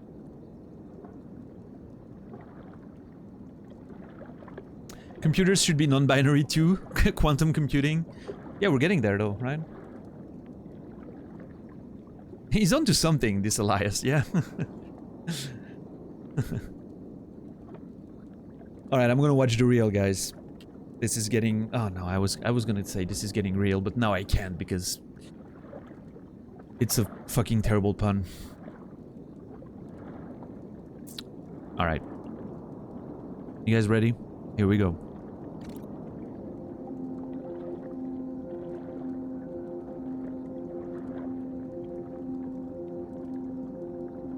Kabuki theater is predominantly men dressed as women. Oh yeah, I've heard a lot of Kabuki. I wasn't aware that they were... Sorry for the microphone hit. That they were dressed as women. I know I can see the faces and everything. I didn't realize it was a gender bending thing. Cool. By the way, if anyone's an expert on Japanese culture and like the whole Sengoku era, please be there months down the line when we play Sekiro. I'm gonna need some historical background when I play Sekiro to get a better understanding of the lore. So please, if anyone's, you know, in that vibe, you know, an expert, please come back when we play Sekiro. I'm gonna do a deep dive lore thing and I'll need some cultural background. And I have played Sekiro on release. I don't remember quite... There's a very large portion of the game that I don't remember. Because I played it in a relatively short amount of time and never touched it since. So it's gonna be like a first playthrough since release, like I did for Dark Souls, right? It's gonna be fun. And this time we're gonna go like deep dive into the lore. How many times did I finish it? Once. Just once. Went through it, finished it, never touched it again. And this time I'm gonna do two things. One is I'm gonna get a finished save on the game so I can start with the Kuro charm, I think. I don't know if you get it or you give it away. Anyway, the thing that makes the game harder. And I'm gonna use the Demon Bell as soon as I can. Maybe if it can be modded from the start, I'll do that. If not, I might consider making sure I activate it as soon as possible in the game. I'm not sure how to get there anymore, I don't quite remember, but I'm gonna activate those modifiers. I really want to make it a ball-busting experience. Just like I'm going to do with Dark Souls 2. I'm gonna activate the Covenant of Champions. And I've never played Scholar of the First Sin, nor have I played the DLCs. I'm gonna make it balls hard. I wanna suffer. I wanna literally be on one boss for a week if I need to, you know? It's gonna be an adventure. You can get the bell extremely early if you know how to get there. I've heard that, and I'm split between the idea of asking how to get there fast as soon as I can, and just do that and then like warp back to whatever I was doing anyway, or find a mod that allows me to activate it from the start so I don't have to get spoiled on some of the locations, right? We'll see. I'm not sure yet, but it's so much down the line that I don't have to, you know, I don't have to think about it now. We'll get there when we get there. But I'm gonna make it as hard as I can. That's for sure.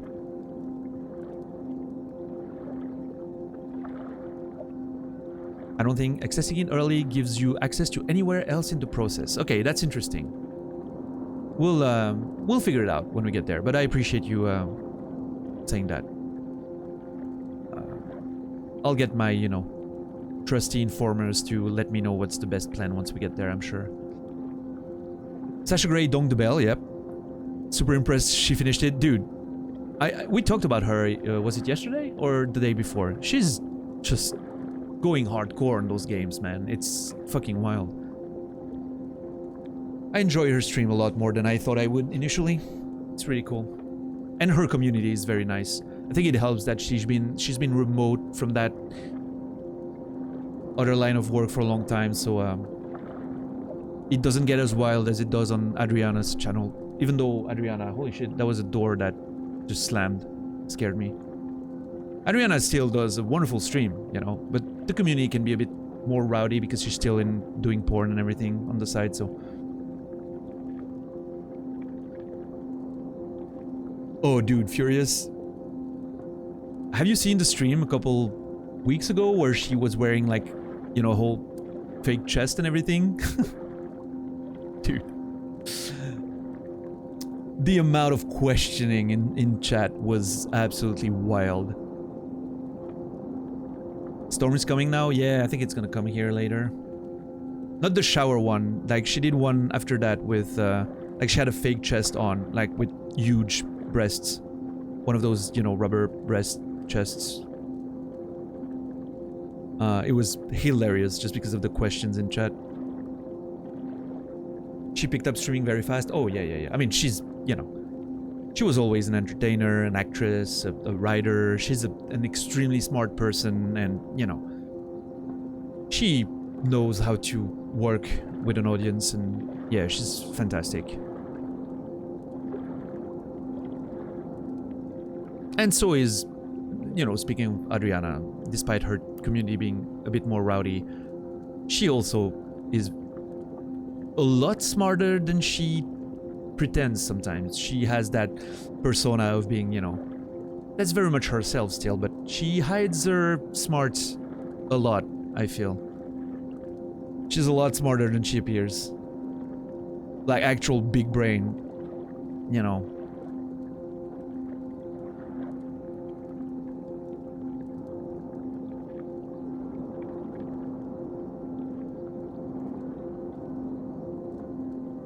Oh yeah, Hope? That's cool. Fucking cool. Yeah, getting, you know, I don't know if I'll ever get married, but getting something that really speaks to the person and, you know, not just going for the flashy diamond whatever. It's I feel like it's very very nice. Yeah, Scotsman? Awesome. That's kind of cool.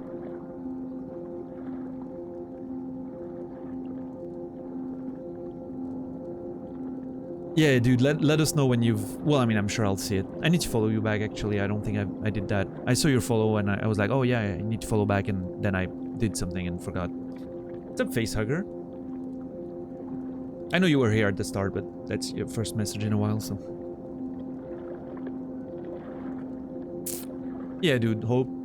Awesome. I'm hoping everything works exactly the way you want it, in terms of making it the celebration that you're hoping it will be. I'm really hoping so. And again, I'll just say that now, just in case, you know. If your fun project falls a bit short, and I have to be one that gets cut because Switzerland is way too far away and expensive, absolutely don't feel bad about anything, you know. Just cut me off like that. I don't, you know, I won't no hard feelings. I'm not even... I'm just honored to be part of the conversation. So, you know, don't ever... If anything happens in that regard, don't feel bad about it. I'm just, you know, I want you to know that there will never be hard feelings.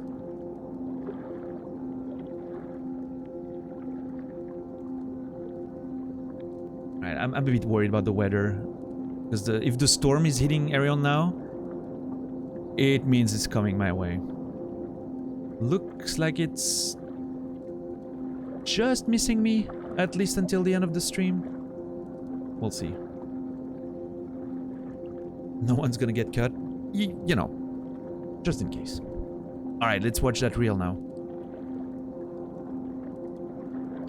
Oh, please be a solution that I need.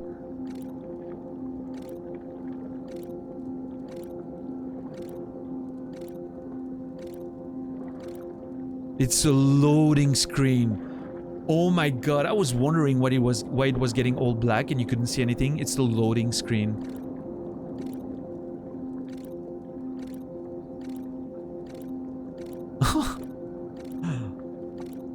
It's a loading screen in-game and in the lore. How amazing is that? That's some fucking beautiful Ludo narrative harmony there. It's just fucking fantastic. It's been going well, Therma. How you've been, dude? Good to see you again. How was the trip?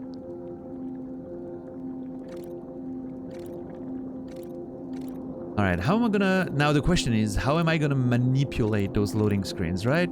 There's probably gonna be something there. When it's empty, what do? I get off.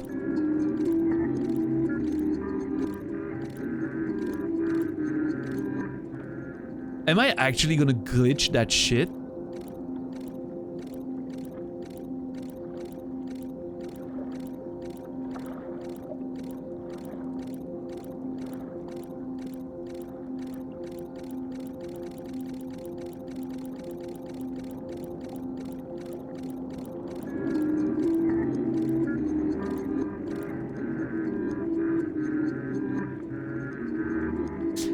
Again, imagine he said fuck you in your loading screen and just left. Imagine if, again, I fell off the raft by accident. Dude.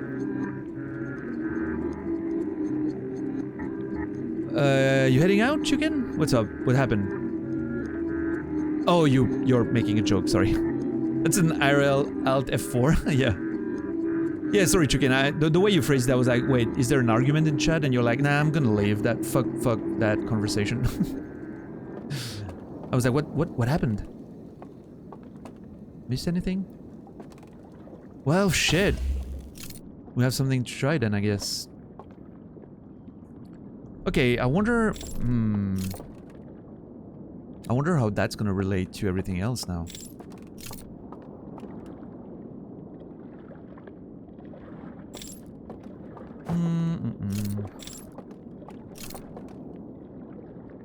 Man, a part of me, and I know, you know, it's, you know, not made for that, but a part of me is like, shit, I would really like to watch all those reels and learn everything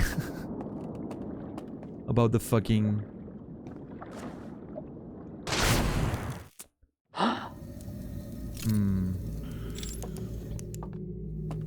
Alright, let's see.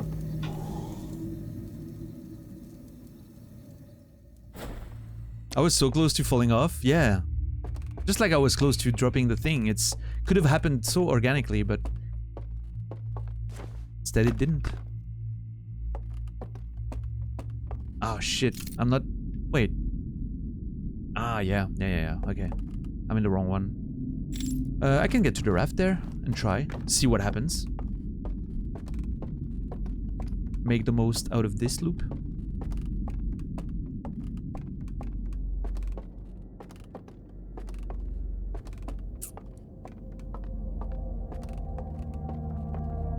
We having a good time?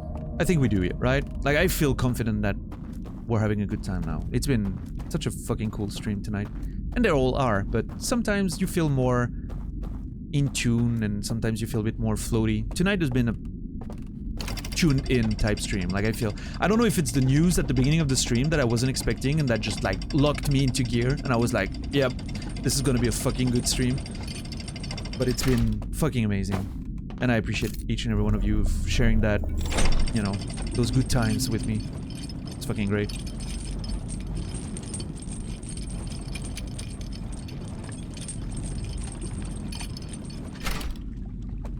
What were you looking for in your about section? I'll talk about when it's there. Probably tomorrow. I'm hoping tomorrow.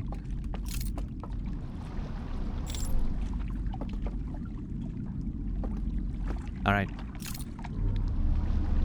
So I don't think I can access the actual thing with the raft. So it's not like I have to get off at a certain point. I think I can get off at any point.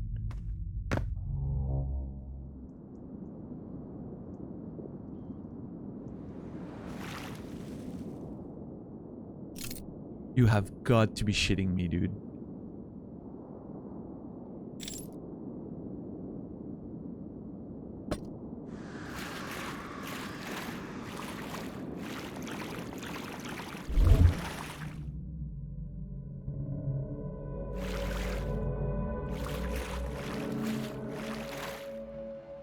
I'm in the middle of all of them. Ah, fuck. I'm in the middle of all of them, I think. All the different sections.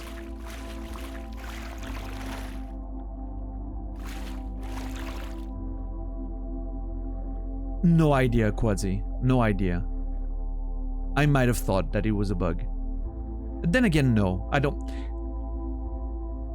know, dude. That would have been strange.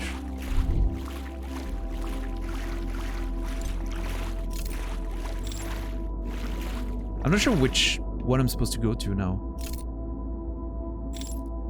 I'll have to look around and figure it out.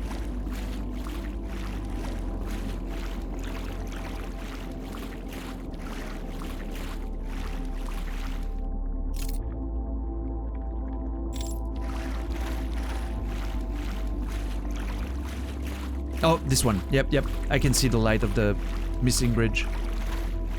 Isn't it Zimt? Holy shit, what a fascinating... I think I can come from here, and then hopefully I can take the raft to access the other side and do the other two. Next loop, dude. It might be next loop that we finally uncover the mysteries of this world.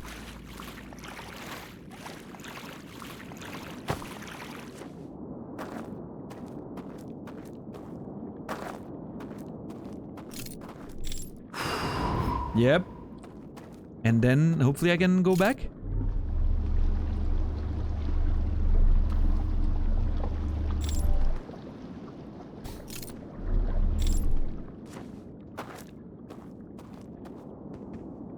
Well, well, well. And then I can solve this and solve that.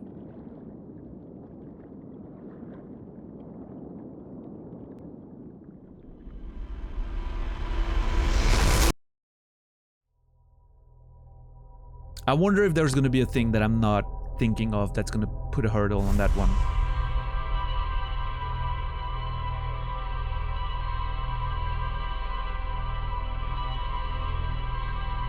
I need to be dead. I need to go in the first one. Drop off the raft. Hopefully manage to do the other two.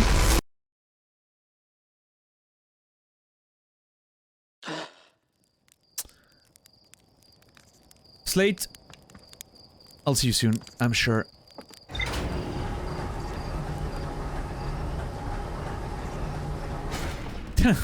What's up? Appreciate it, Bison. Enjoy whatever you have to do, and thank you for the lurk. Rip glitchless run. What's up, Kebab Clown? Again, I was gonna say Kebab Clown, which I think, by the way, is a very, very superior nickname if you ever want to change it, but... Dude, the order of things here, the way the order of things happened, couldn't have been better.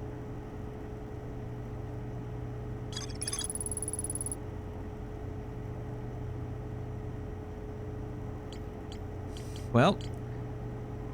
Oh my god, I'm nervous.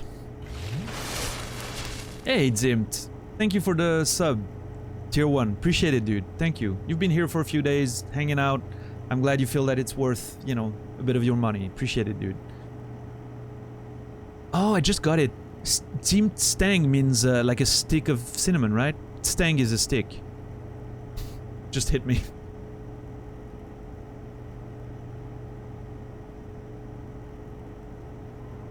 Oh yeah, Pudding Gnome? Nice. We'll, you know, keep that for post-game conversation. All the stuff that I might have done differently and all the crazy shit that might have happened. And I'm truly believing that post-game conversation will be tomorrow. Unless there's, you know, a lot of unexpected stuff in there that I haven't found yet. We should finish that. If not tonight, early tomorrow, right? And then there's this, the big one that we've been waiting on.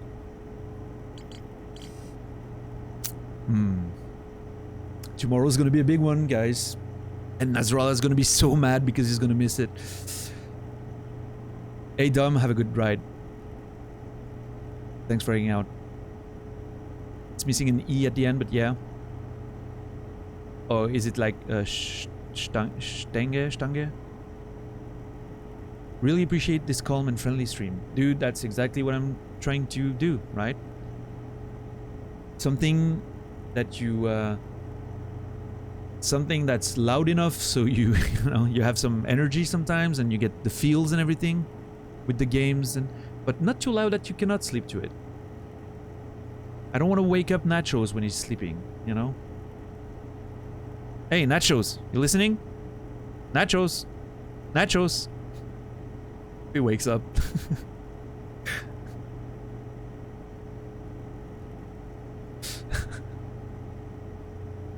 That's a bit of a dick move, but he'll understand.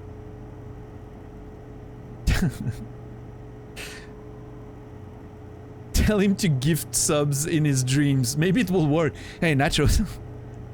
You're listening to me. You can gift 10 tier 3 subs to the Daniel Matt. It's gonna... Oh, fuck.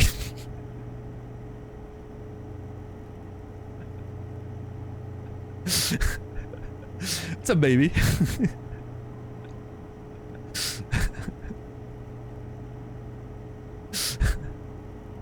Were you just not sleeping, or did that actually work?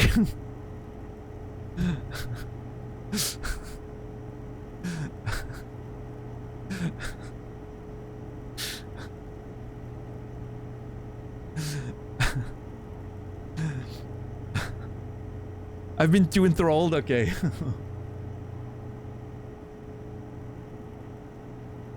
Oh, that was funny. Fuck. Good times. Just wait, he's probably sleepwalking and gifting subs soon. Yep, just gonna wait a few seconds. It's any day now. I have no integrity. I'm just...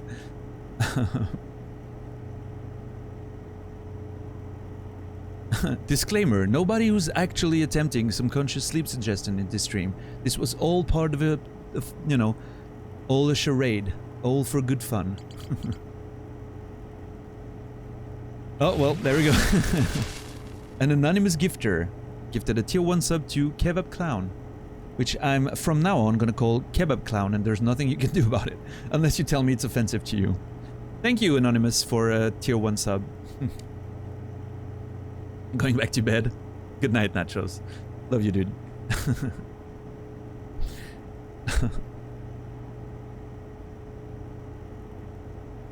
Fine with it? Awesome. Kebab Clown it is.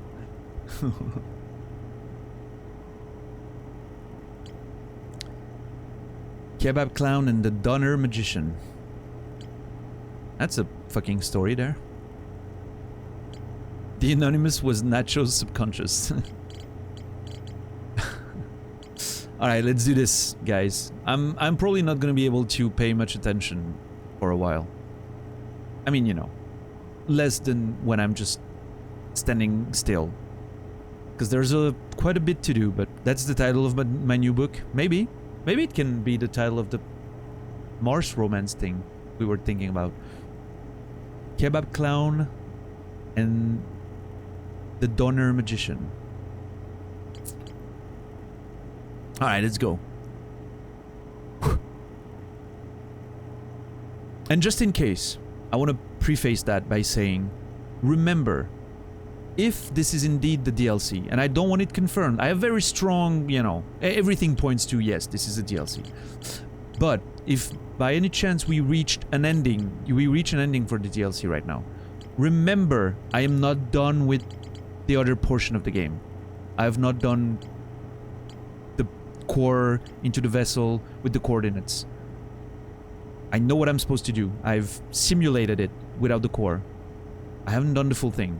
So please make sure you don't spoil anything, assuming that, oh, he got the DLC, probably did the main game before. No assumptions, please. Casey's not here, so, you know. The sniping is a bit slower than usual. Alright, let's go. Let's find out what's in that vault. Maybe.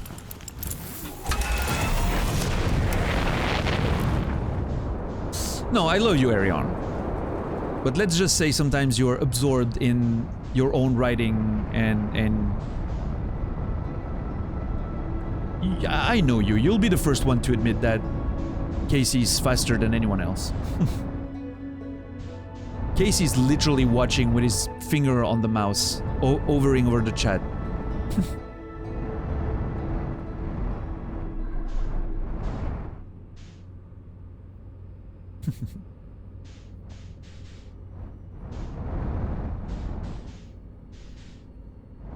Oh, fuck, wrong trigger.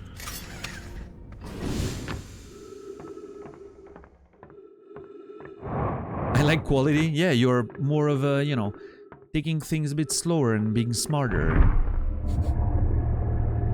Casey's just like, no, I'm just C-word, click. Aaron is like, okay, let's assess, you know, the deep understanding of that comment and how deleting it might influence Daniel's perception of reality, you know. That happened. Casey's just, yeah. Talk about game, delete.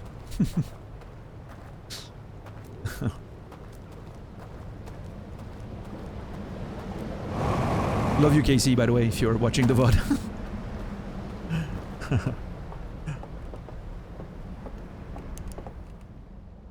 I got the best team of cunts moderating right now. It's just so cool.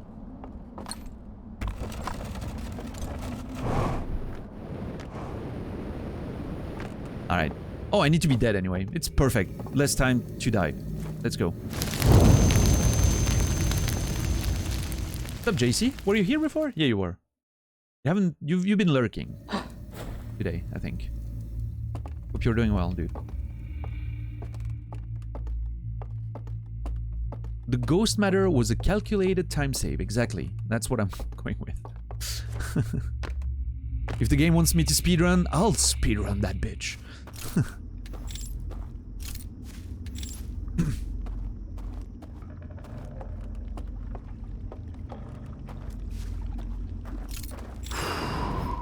That's the spirit. Strange Spy is like, finally.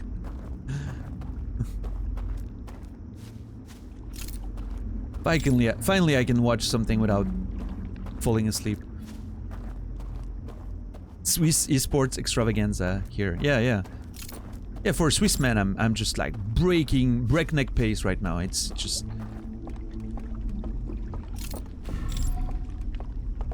like if the Swiss government is watching me, they're about to revoke my my ID card, citizenship. This man has been going fast. Can you believe? Not following the rules at all. Just get this man back from wherever he comes from. Well, sorry to inform that I am very Swiss. You're not Swiss. You look a bit, you know, yeah. That would be the Swiss government, probably. Yeah, our government is a bit weird sometimes. We have a history of being, you know, very good with immigration, but then turning into complete cunts once they're here. Sometimes.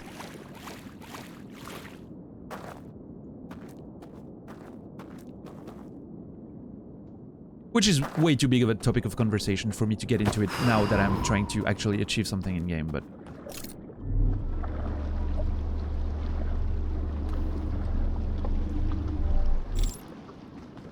Let's say, you know, the fact that my biological father was Turkish never did me any favor in Switzerland. And I'll leave it at that.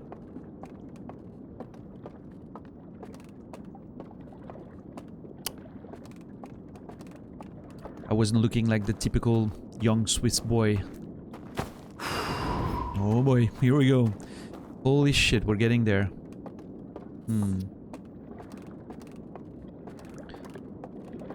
One more, boys. One more.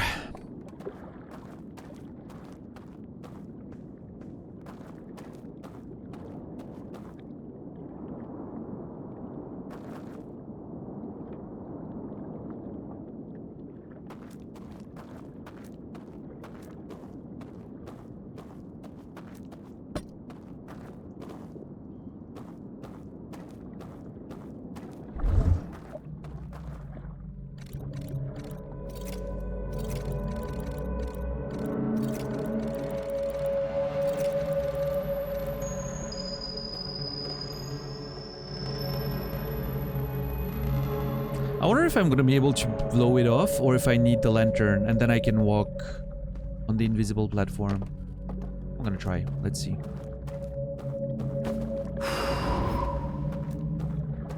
Oh, baby, here we go.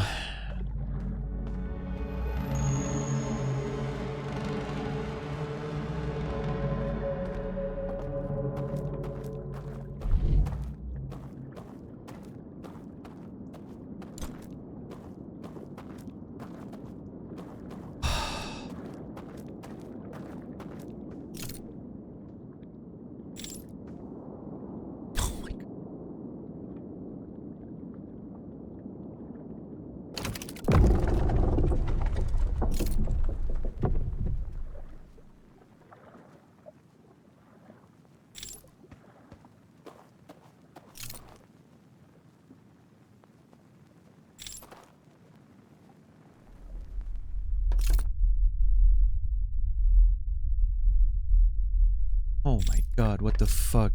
The sound there, there's a bass.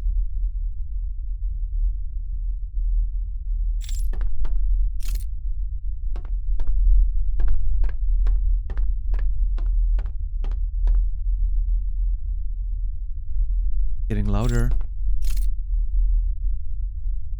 There's a room there.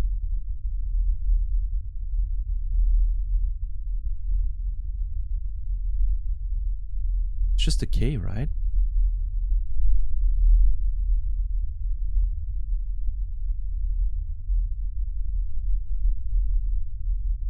Oh my god, what's happening? I'm going to... I mean, I'm still in the other side of the world, right? Am I going in the core of...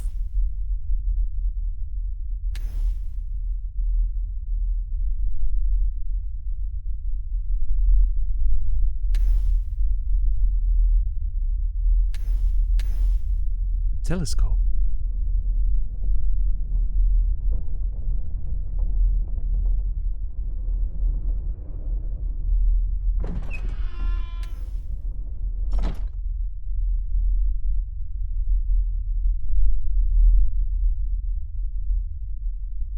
It's observing...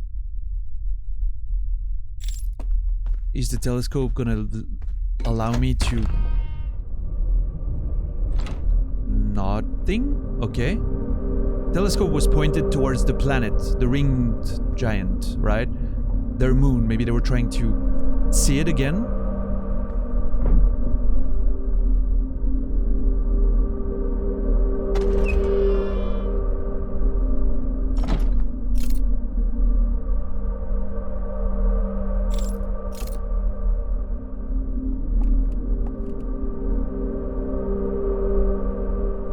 looks like a room where maybe they did their experiments.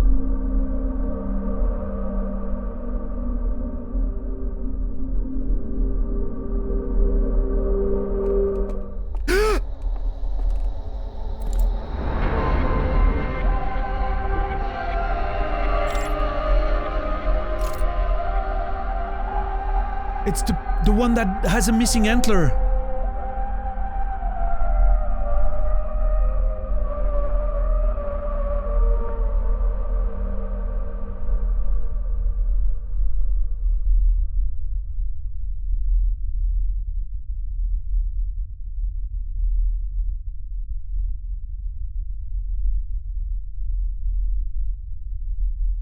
Oh! The prisoner.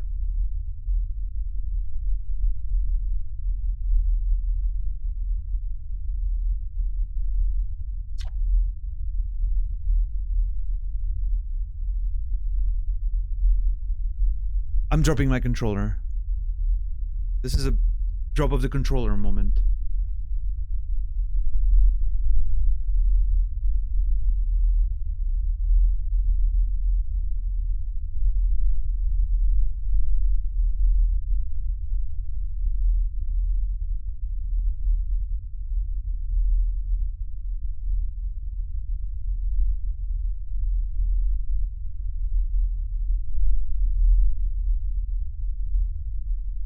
What's up, Edsta? What's up, On Nor? One Nor, sorry. What's up, Flanzelot? Flanzelot, you're German, right? There's no chance you're anything else. That's a fucking sick name. Flanzelot.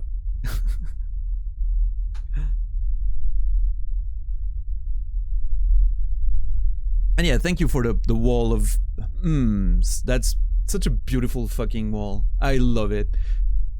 And there's almost not one repeated name in there. It's just like a spam of actual proper cunts watching this right now. Oh, I love you guys. The prisoner. Oh, I have so many ideas.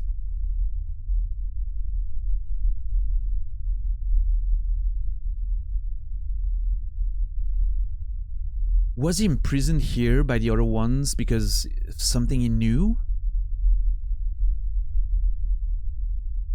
That they didn't want him to know? That they wanted to ignore, or that they didn't want him to... Clearly they've sealed him into a vault. So there's knowledge they were trying to keep away, for sure. Was he the one that...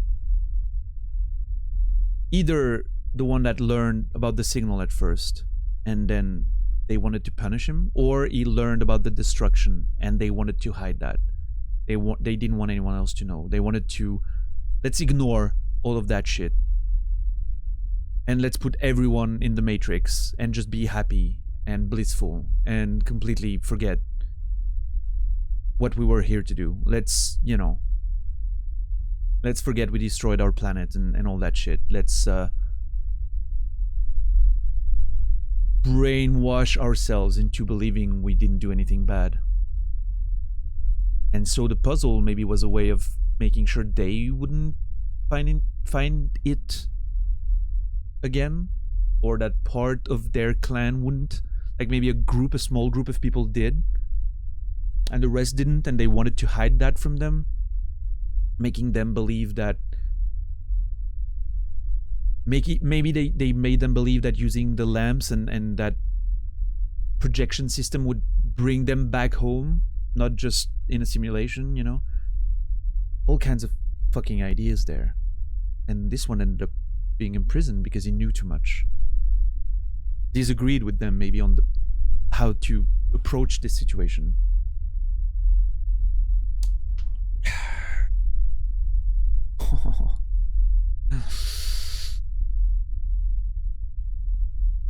Good luck with work, Namrov. I'm hoping you got good 3 hours at least. And thank you again for, you know, staying late to raid me these past few days. I appreciate it more than you know. What's up, Reapsaw? How are you?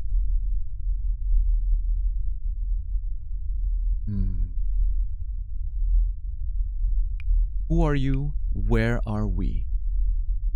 Both extremely interesting questions.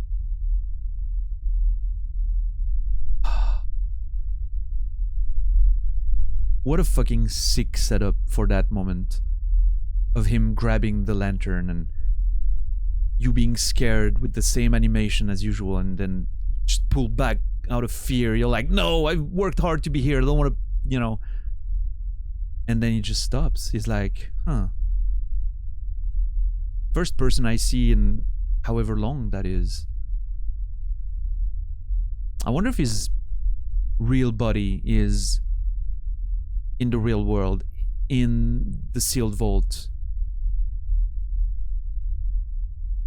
Like they forced him to get transferred, you know, and tied his hand on a lantern and let him die in that vault right next to the fire to transport him, you know.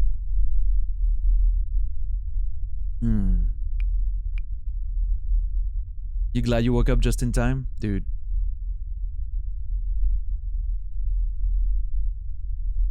Uh-oh, wind coming up. Before I get into the dialogue, I want to make sure I'm not letting rain come in, because I don't want to stop once I'm in the thick of it. Yeah, there's gonna be rain. Give me a sec. I need to...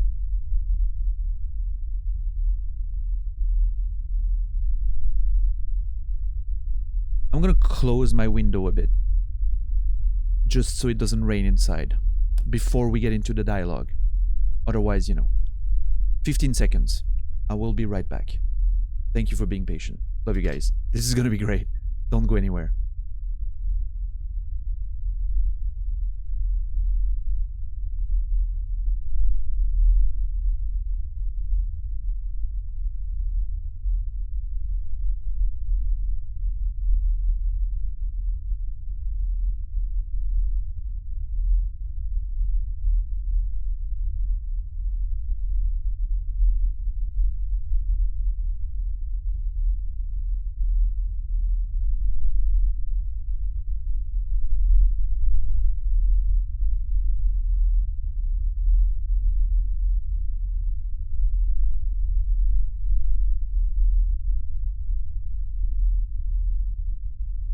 Thank you for your patience. Appreciate it.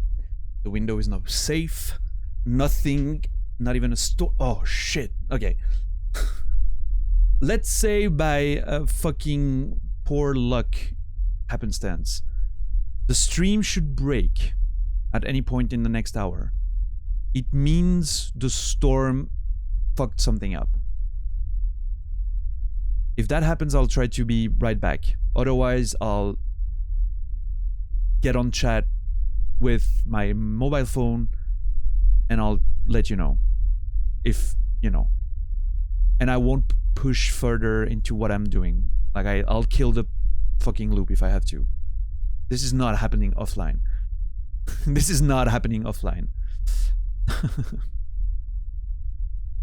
My house is not, but there are some electrical things that a bit further away from town, from the village, that are a bit high on the hills.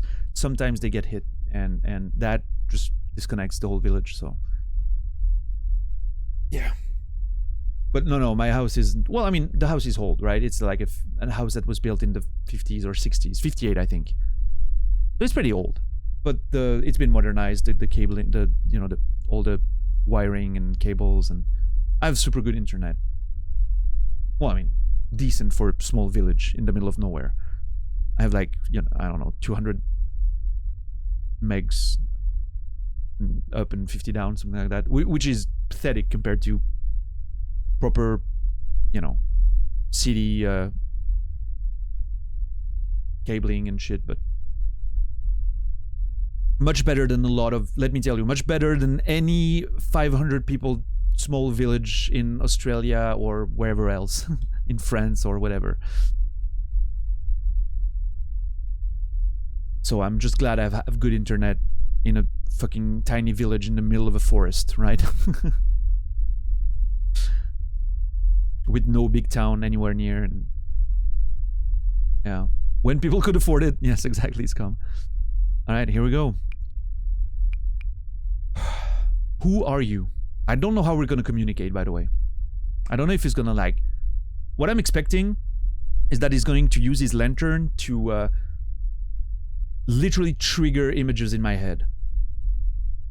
Which is, looking back at the conversation I had with Solanum, working with those little, you know, memory panels and text on the walls, and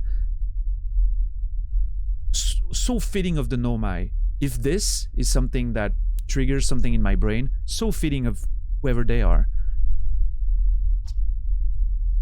Okay, not what I expected.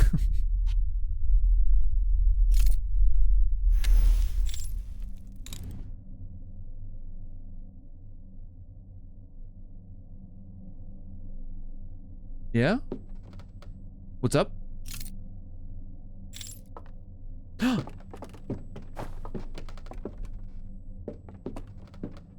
Oh, movie time. Oh my god, they're so cool, the way they move and everything. When they're not trying to kill you. He's scanning his own mind. Yes. And so I'm gonna... Oh, exactly what I thought. Awesome.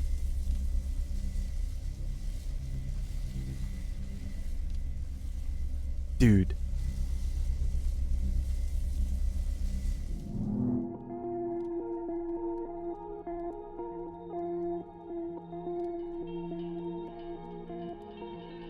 That's what it is.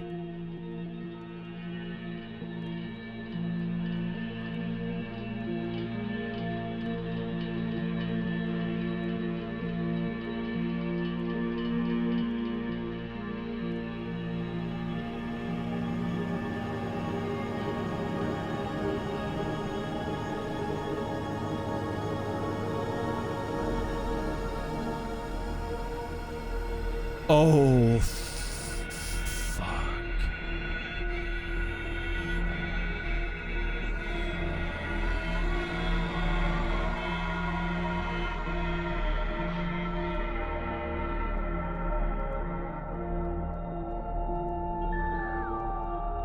If that brief moment is what called the fucking Nomai, it is, isn't it? It has to be.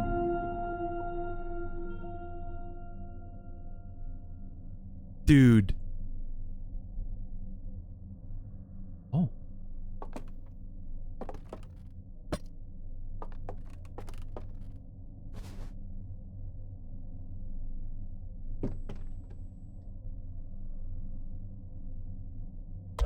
Oh.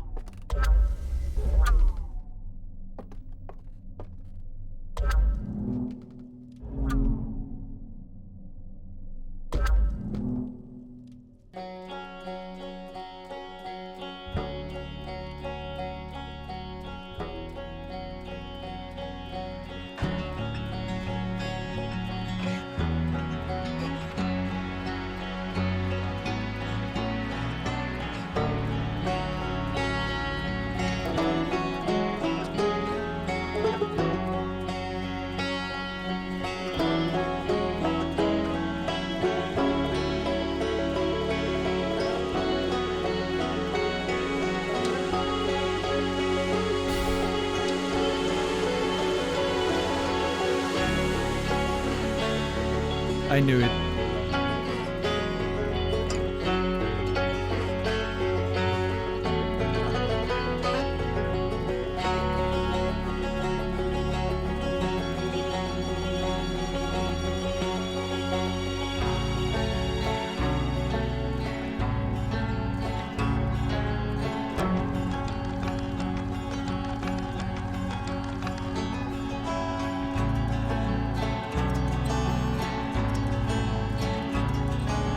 I knew it. I fucking knew that was true. That's confirmed now. Holy shit.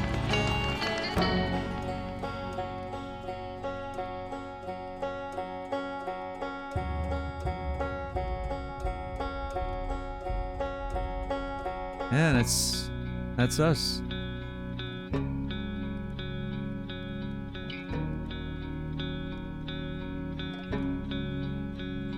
Yeah.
He's free now.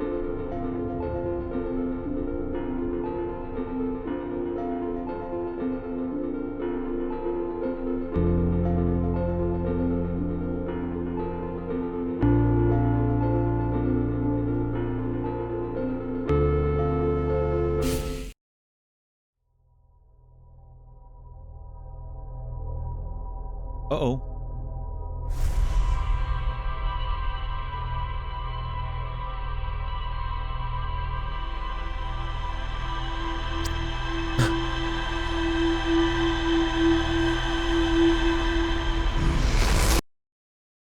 Well, speak about timing. Holy shit! Did we get that wrong? Did we get that one wrong?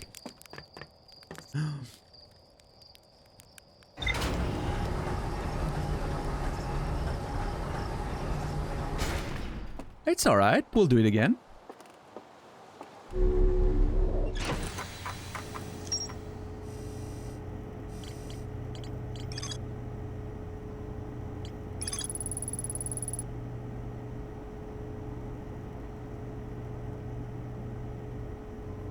I met one of the stranger's inhabitants who was imprisoned within the vault. Prisoners showed me a vision revealing the actions they took that resulted in their eternal confinement. I used the vision torch to share my knowledge of the solar system history with the prisoner.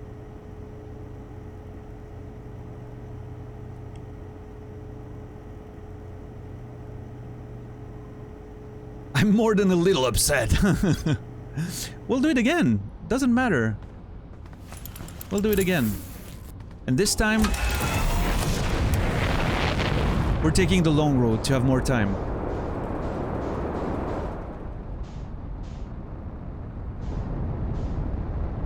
It's fine. I'm not mad that I'm getting to see that again. Are you? Come on.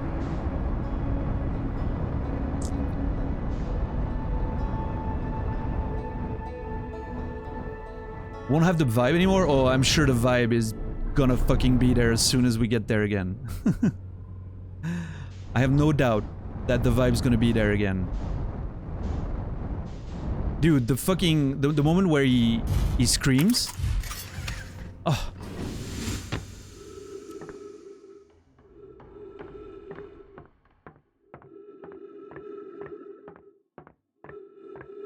Unreal. I know exactly how I'm gonna do it, actually. I know exactly how I'm gonna do it to make sure we have the most time available.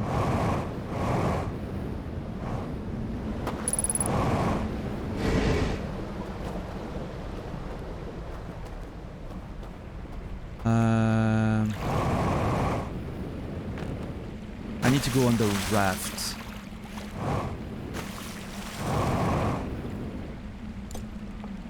Yeah, I'm gonna get into the whole narrative thing of what happened and everything once we've seen the full thing, right? I'll get in there. I'm gonna fucking get in there and get it good. Don't worry, guys.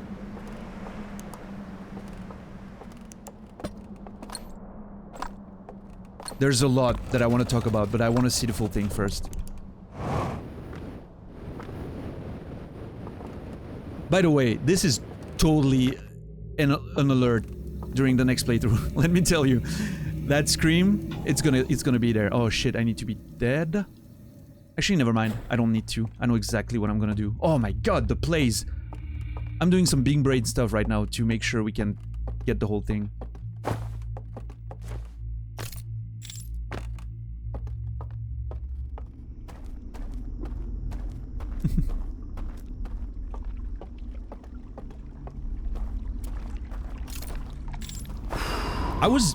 I don't know. I was half thinking that, you know, that time was suspended while we were doing all that. Obviously it wasn't, but I would not have been mad if they did that. But, you know, it kind of keeps the charm of the thing alive, right? It's like, oh shit. My friend, I want to know more. Let me go back. I wasn't able to make you free or whatever. And who knows, maybe, I'm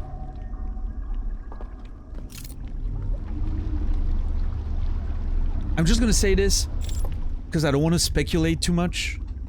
Tomorrow is going to be fun, for more than one reason, I think. There's gonna be interesting things there. His call is pretty much an elk noise. Yeah, pretty much, yeah. But I want that exact one. It's gonna be one of the alerts. I think buckling up, like the buckling up when you get in the ship's gonna be one, too. It's just too good. And for the rest, we'll see. Tomorrow's a big stream, yeah. Birthday stream. Turning 40 on Monday, but I'm not streaming on Sunday and Monday, so tomorrow, birthday stream. It's not gonna be any different than usual, except I'm gonna have a drink and reminisce about life. And we'll keep playing Outer Wilds. I'm thinking we might actually finish the damn thing tomorrow.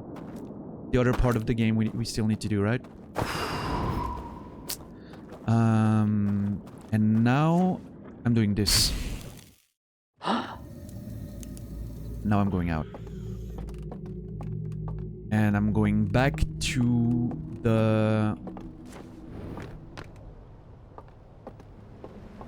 whole thing.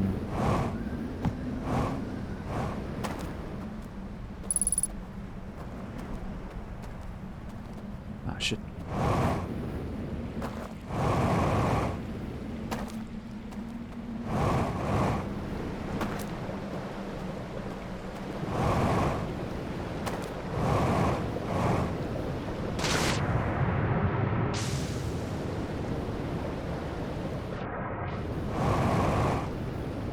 There. Okay.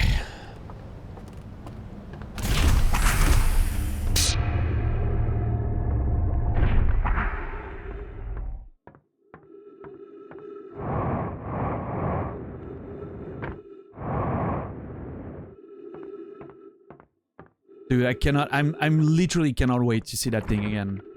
It was such a vibe. And I mean, you know, would I have preferred to see the, like, not being interrupted? Sure. But we've talked about my legendary timing so much during the game. I actually love that this happened. This is just the perfect, you know, like, oh, you thought you had good timing? It's the ultimate proof that this wasn't scripted. that all the timing I ever did was actually legitimate.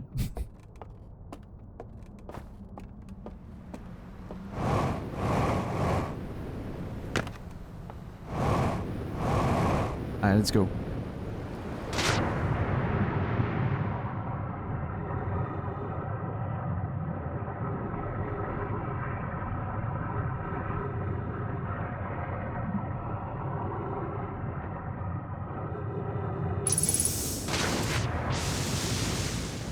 Right, and now we die.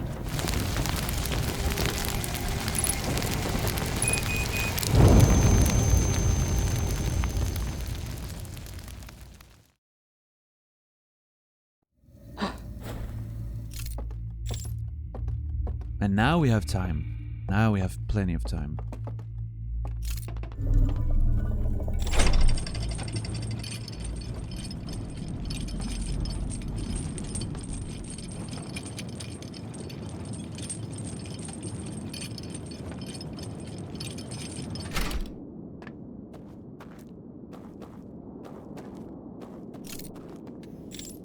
Okay, I'm gonna put it in a way that is visible so I can find it quickly again.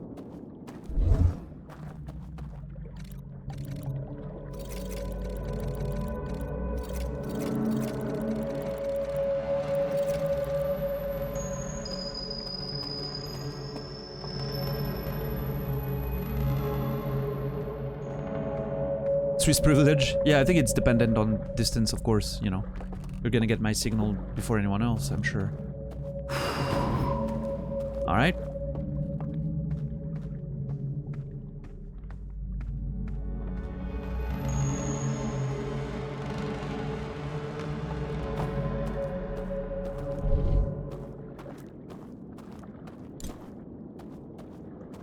And the last one.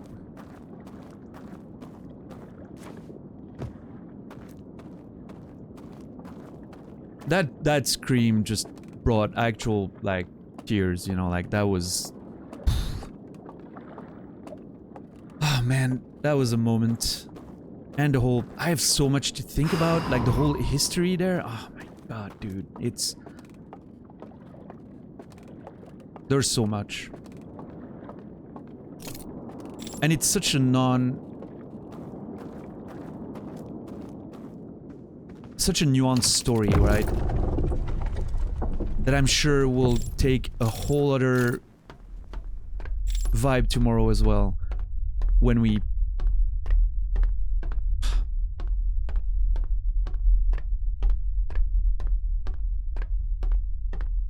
I don't even want to think about it. I'm at this point I'm just scared. Can't? Oh, it's coming up? Oh, it's coming up. Nice. Yeah, I could hear it.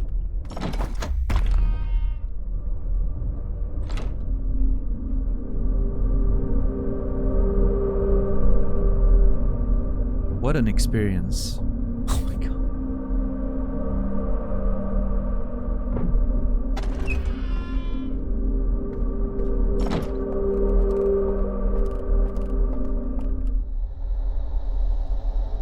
You don't remember me, but I do.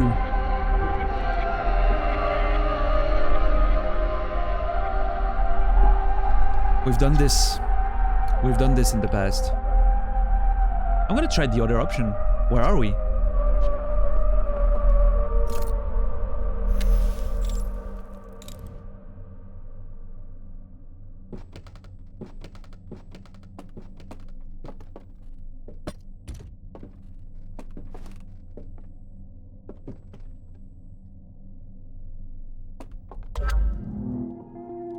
Let's go.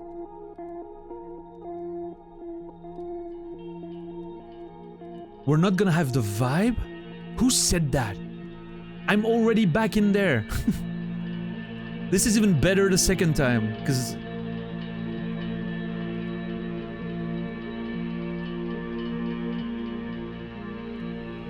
I wonder why he did that. I really wonder why. What was he trying to accomplish, you know? Call more people? Like... Are the secrets about the eye not what we think they are? I don't know.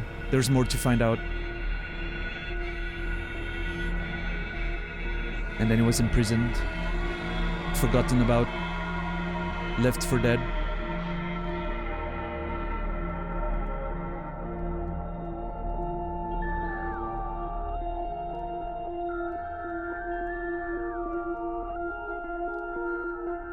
All I know is I want one of those robes. Yeah.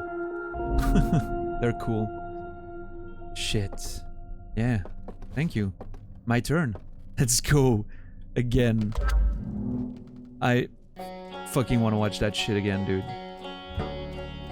Can I let go of the button during that thing? I don't know. I'm gonna keep pressing just in case.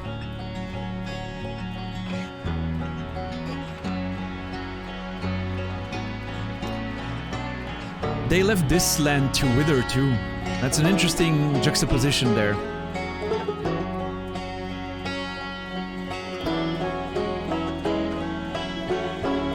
That they left this land to wither too.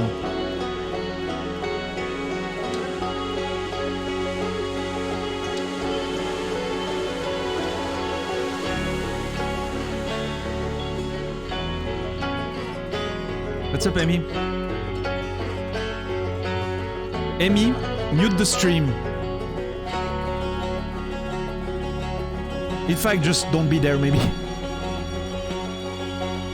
I love you. I'll see you later. Yeah, this is just like big. Yeah.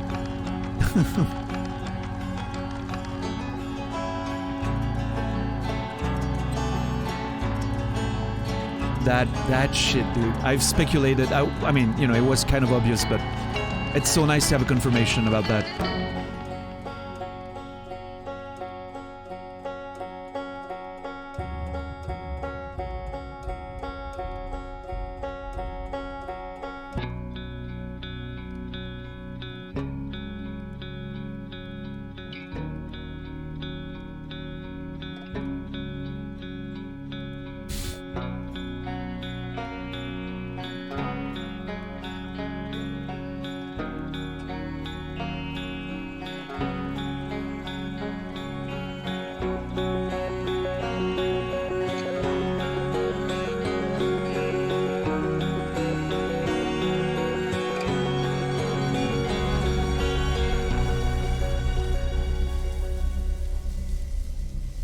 My fingers are shaking, dude. What? It's even stronger the second time.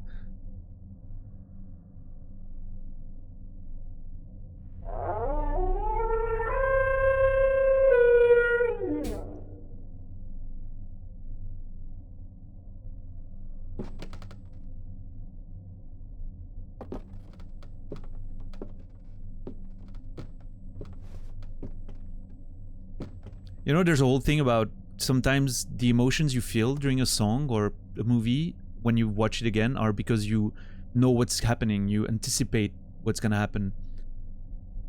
That gives you like even more emotion than the surprise of the first time. And you know, this is a thing. For sure.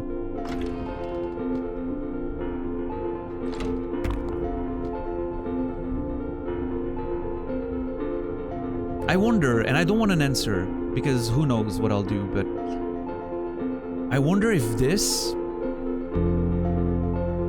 me showing my story, would be different if I had finished the part with the vessel and everything. Maybe I'll have to come back a third time tomorrow, who knows? Be free, my friend. Holy shit.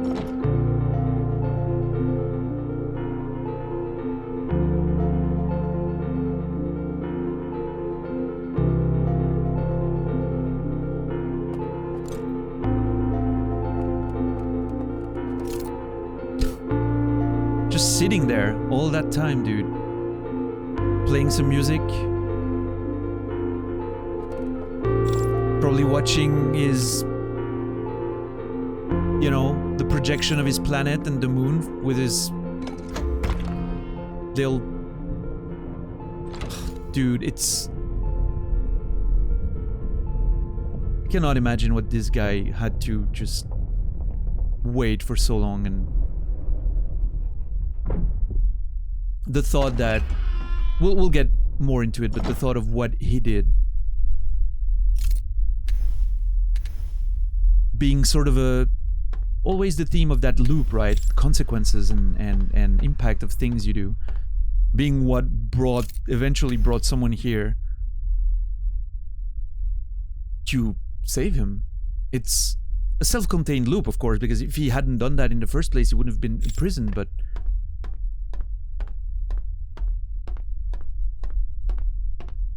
Question remains, was he right in sending the signal? Again? That's something we still need to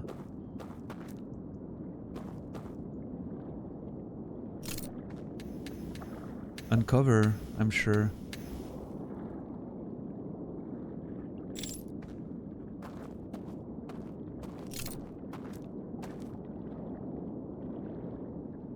What now? I'm kind of super dead, so I cannot get out and you know. without resetting the loop, so if there's something more to do, I should probably be aware of that now. I'm gonna go back in the main part. Maybe he'll be there?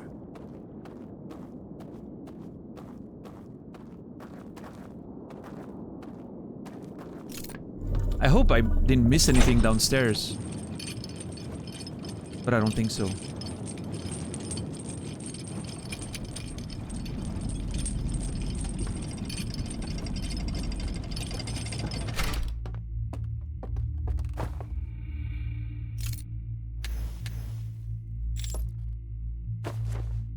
Ah, come on.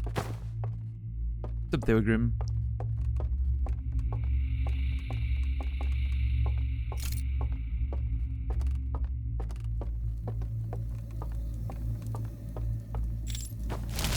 Ow, ow!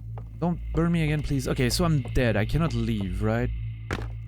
I might have missed something down there. Oh, maybe there was another level further down. Let's go. And beautiful wall, by the way. That's exactly what I want to see. Proud of you guys. Beautiful.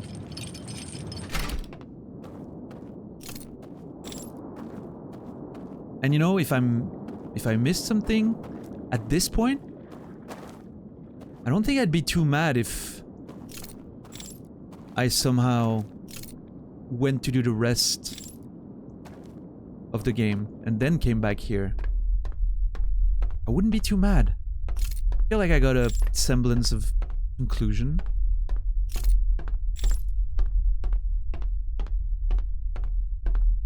Enough for me to say, okay, you know what? Let's go do the rest and come back at a later time.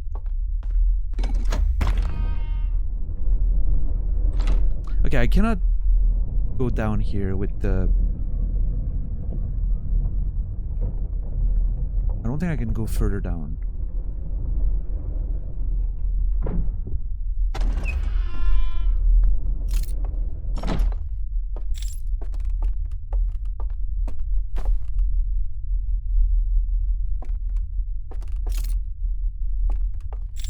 Can I drop my lantern? Oh!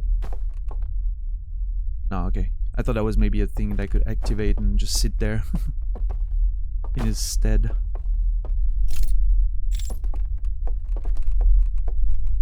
Alright, no, I'm thinking this is good.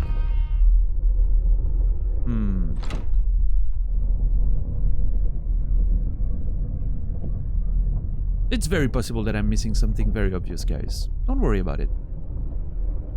It's not like I'm gonna give up on it and never come back, even if the loop ends for some reason, you know? Like I said, maybe I'll go do the rest of the game tomorrow and then we'll come back here. See what happens, you know? Maybe there's more to this if I have more of a story to tell him.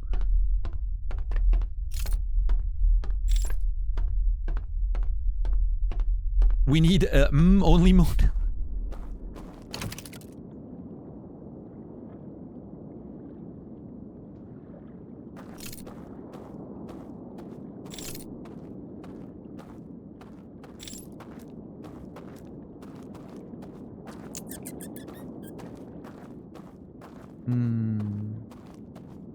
I've been up there.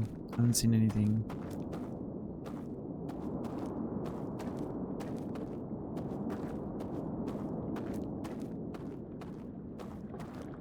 This is solved. There's nothing more. I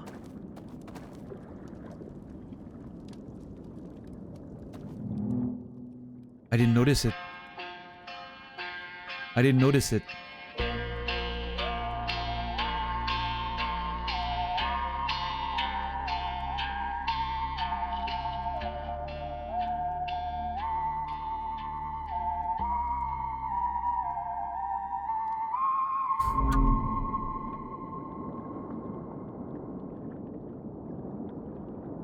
What was that? Was that a thought? Was that...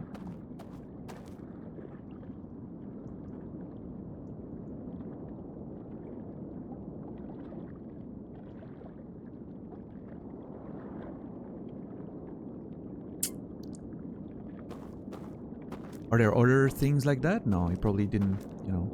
What was painful? If it's painful, you don't have to watch, you know.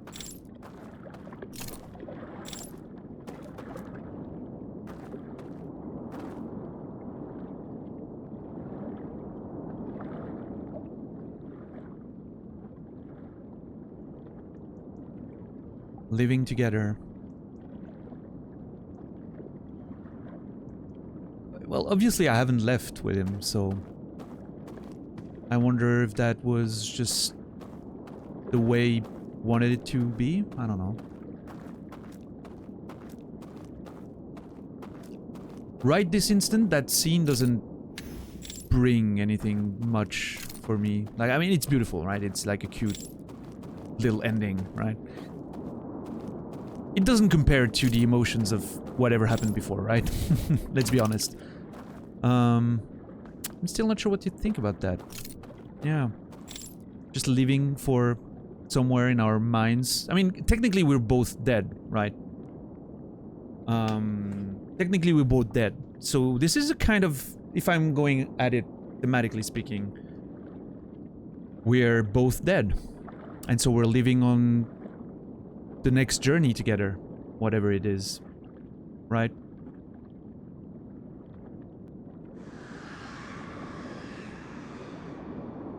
Which is a nice conclusion to this story.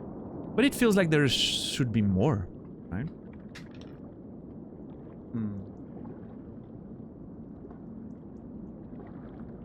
Whatever it is, time's up. You know, I think that's a good plan.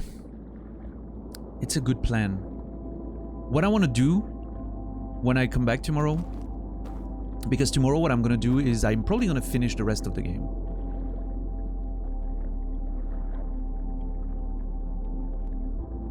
And maybe then I'll come here and see if I have more of a story to tell him. And maybe I'll push this thing here, because it's on this other side. Maybe there's something I can do by going there. I don't think so, but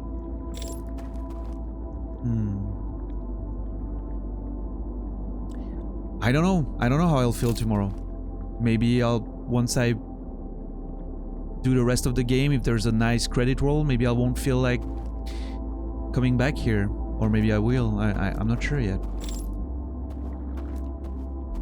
I'm not sure if that's like a nice, neat little conclusion, and then, you know. I'm not sure if there's something more. It's a mystery.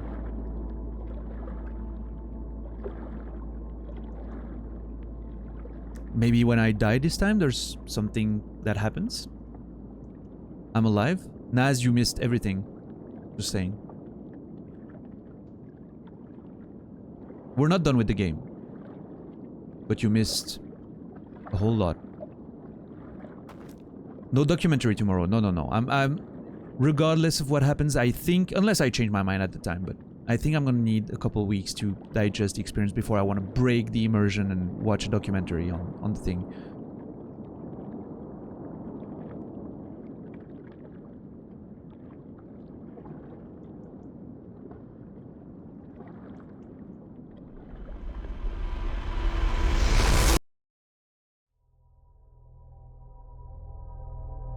Oh, just your standard mask and memories.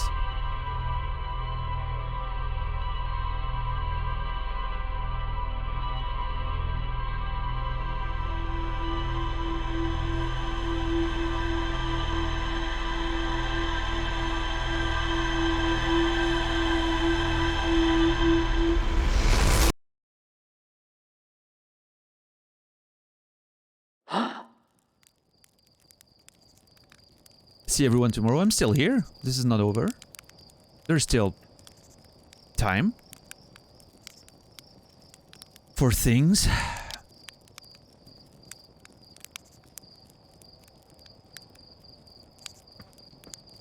What a loop. What a couple of loops. Oh, you're going to sleep? I'll see you tomorrow, Liathon. Have a good one.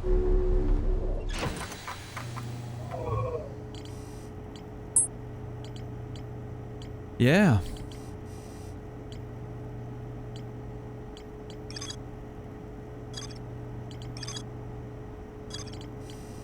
PT, have a good night. Now we know exactly what happened here. We have confirmation of that. Beautiful confirmation too.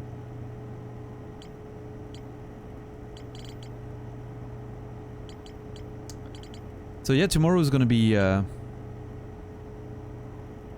removing the core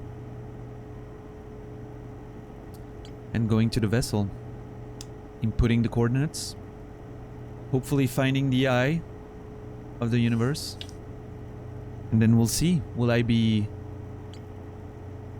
drawn to go back there, see if I can share more of my story with the prisoner? Maybe. There's a chance. There's a chance I might want to see if there's more. Maybe I'll learn something that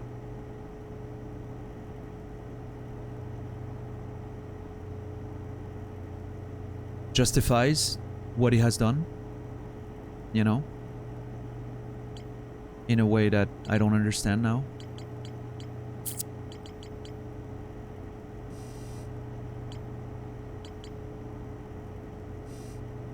If not, that was a nice end to that story, right?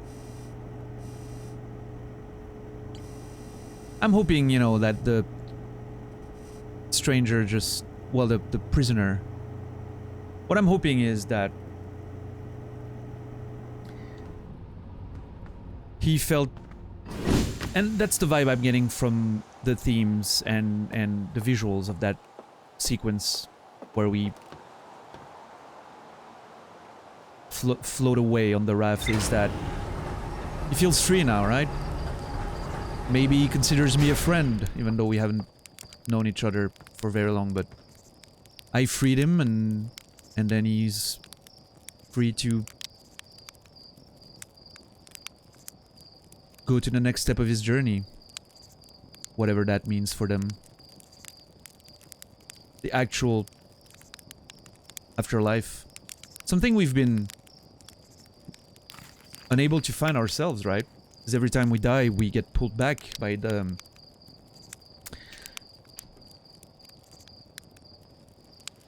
Ashwin project.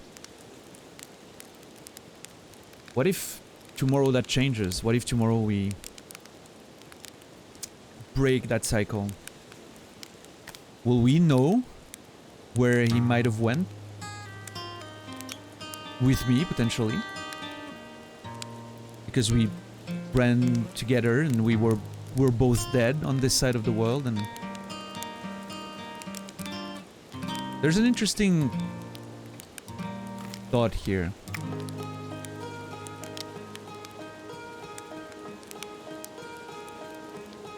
If I'm breaking the loop somehow, how different that would have played out.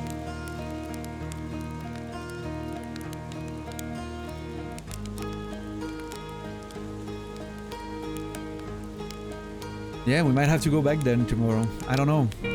Am I gonna leave with my prisoner friend? Is that gonna be my conclusion? Once the loop cannot function anymore, you know?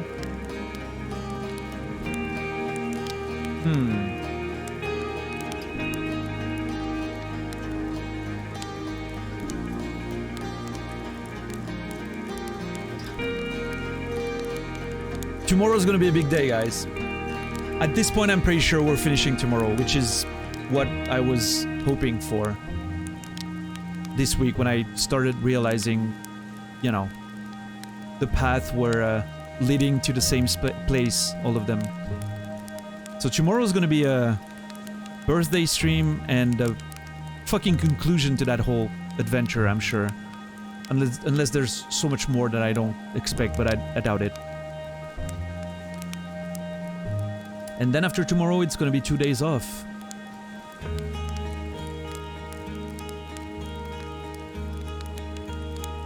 Because I'm gonna see my family for my birthday, and then I'm gonna hang out with Fizzy and Arion in Switzerland. We'll be live on Fizzy's stream. And then I'll be back on Tuesday night for Dark Souls 2. It's gonna be the whole deal. Tomorrow should be a normal starting time at 4 hours in the past from now. Yes, regardless of what it is for your time zones. 4 hours in the past from now. It will be a long time, a long stream tomorrow. We'll stream for a good 7 hours, minimum. Birthday stream, longer stream, probably a drink that I'll share with you guys around, you know, at one point in the stream. We'll see when. But yeah, tomorrow's gonna be a big fucking one. Finally, going back to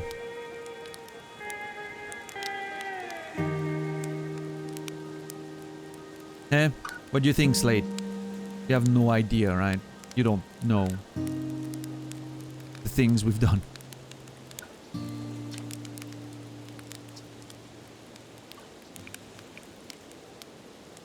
Keep getting killed by ghost matter.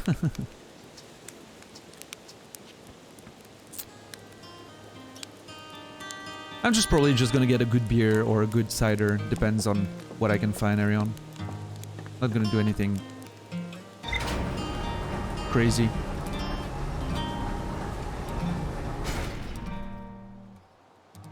Yeah, so tomorrow, I mentioned that I was gonna go see the Travelers again, and I think that's the first thing we're gonna go do tomorrow. Visit the Travelers again, have a conversation with them, and see what we can exchange and visit the system once more. You think he would believe you if you told him? I don't know, maybe. Earthians have a weird sense of wonder that they never seem to give up on, and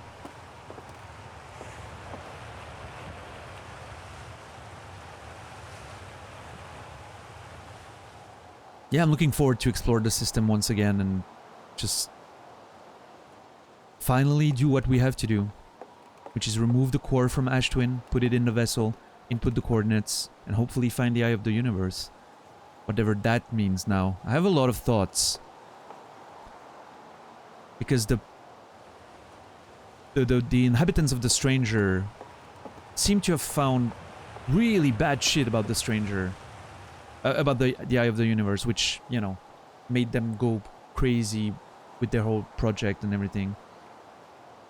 But then one of them, our friend, the prisoner, still activated the signal again. That has to mean something. And I really wonder what it will mean and what will happen.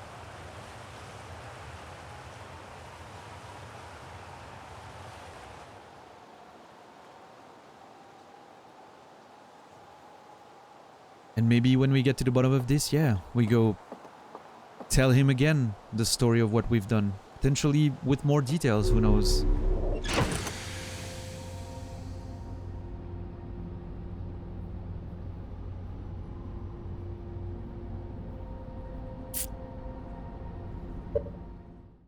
What a game.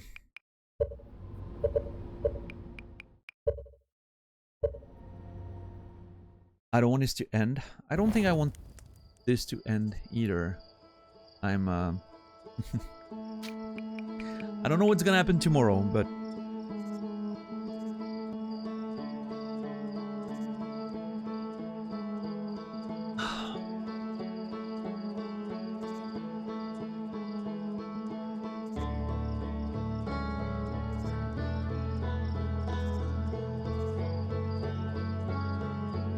alright guys, stick around for a bit. We're gonna go raid. I'm gonna do my usual, you know, speech or whatever. Feels like there's not much I could say at this point after what we've just experienced, but I'll try.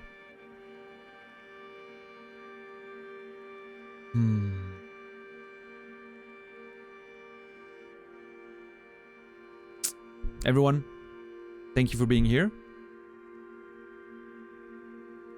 I'm glad too, Radicon. Thank you, $10. Thank you. Yeah, thanks.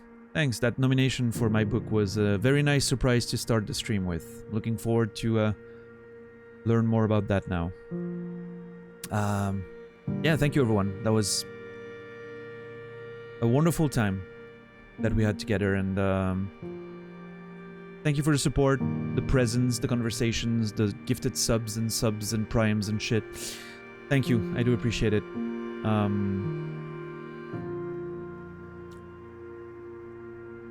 Big finale tomorrow, most probably 21th stream of Outer Wilds tomorrow. Probably the big finale. Birthday stream, long stream. Everything is finally getting together to make this, hopefully, one of the greatest stream we've had so far. I'm hoping I'll see you there. It's gonna be 4 hours from now, in the 4 hours in the past, whatever your time zone is.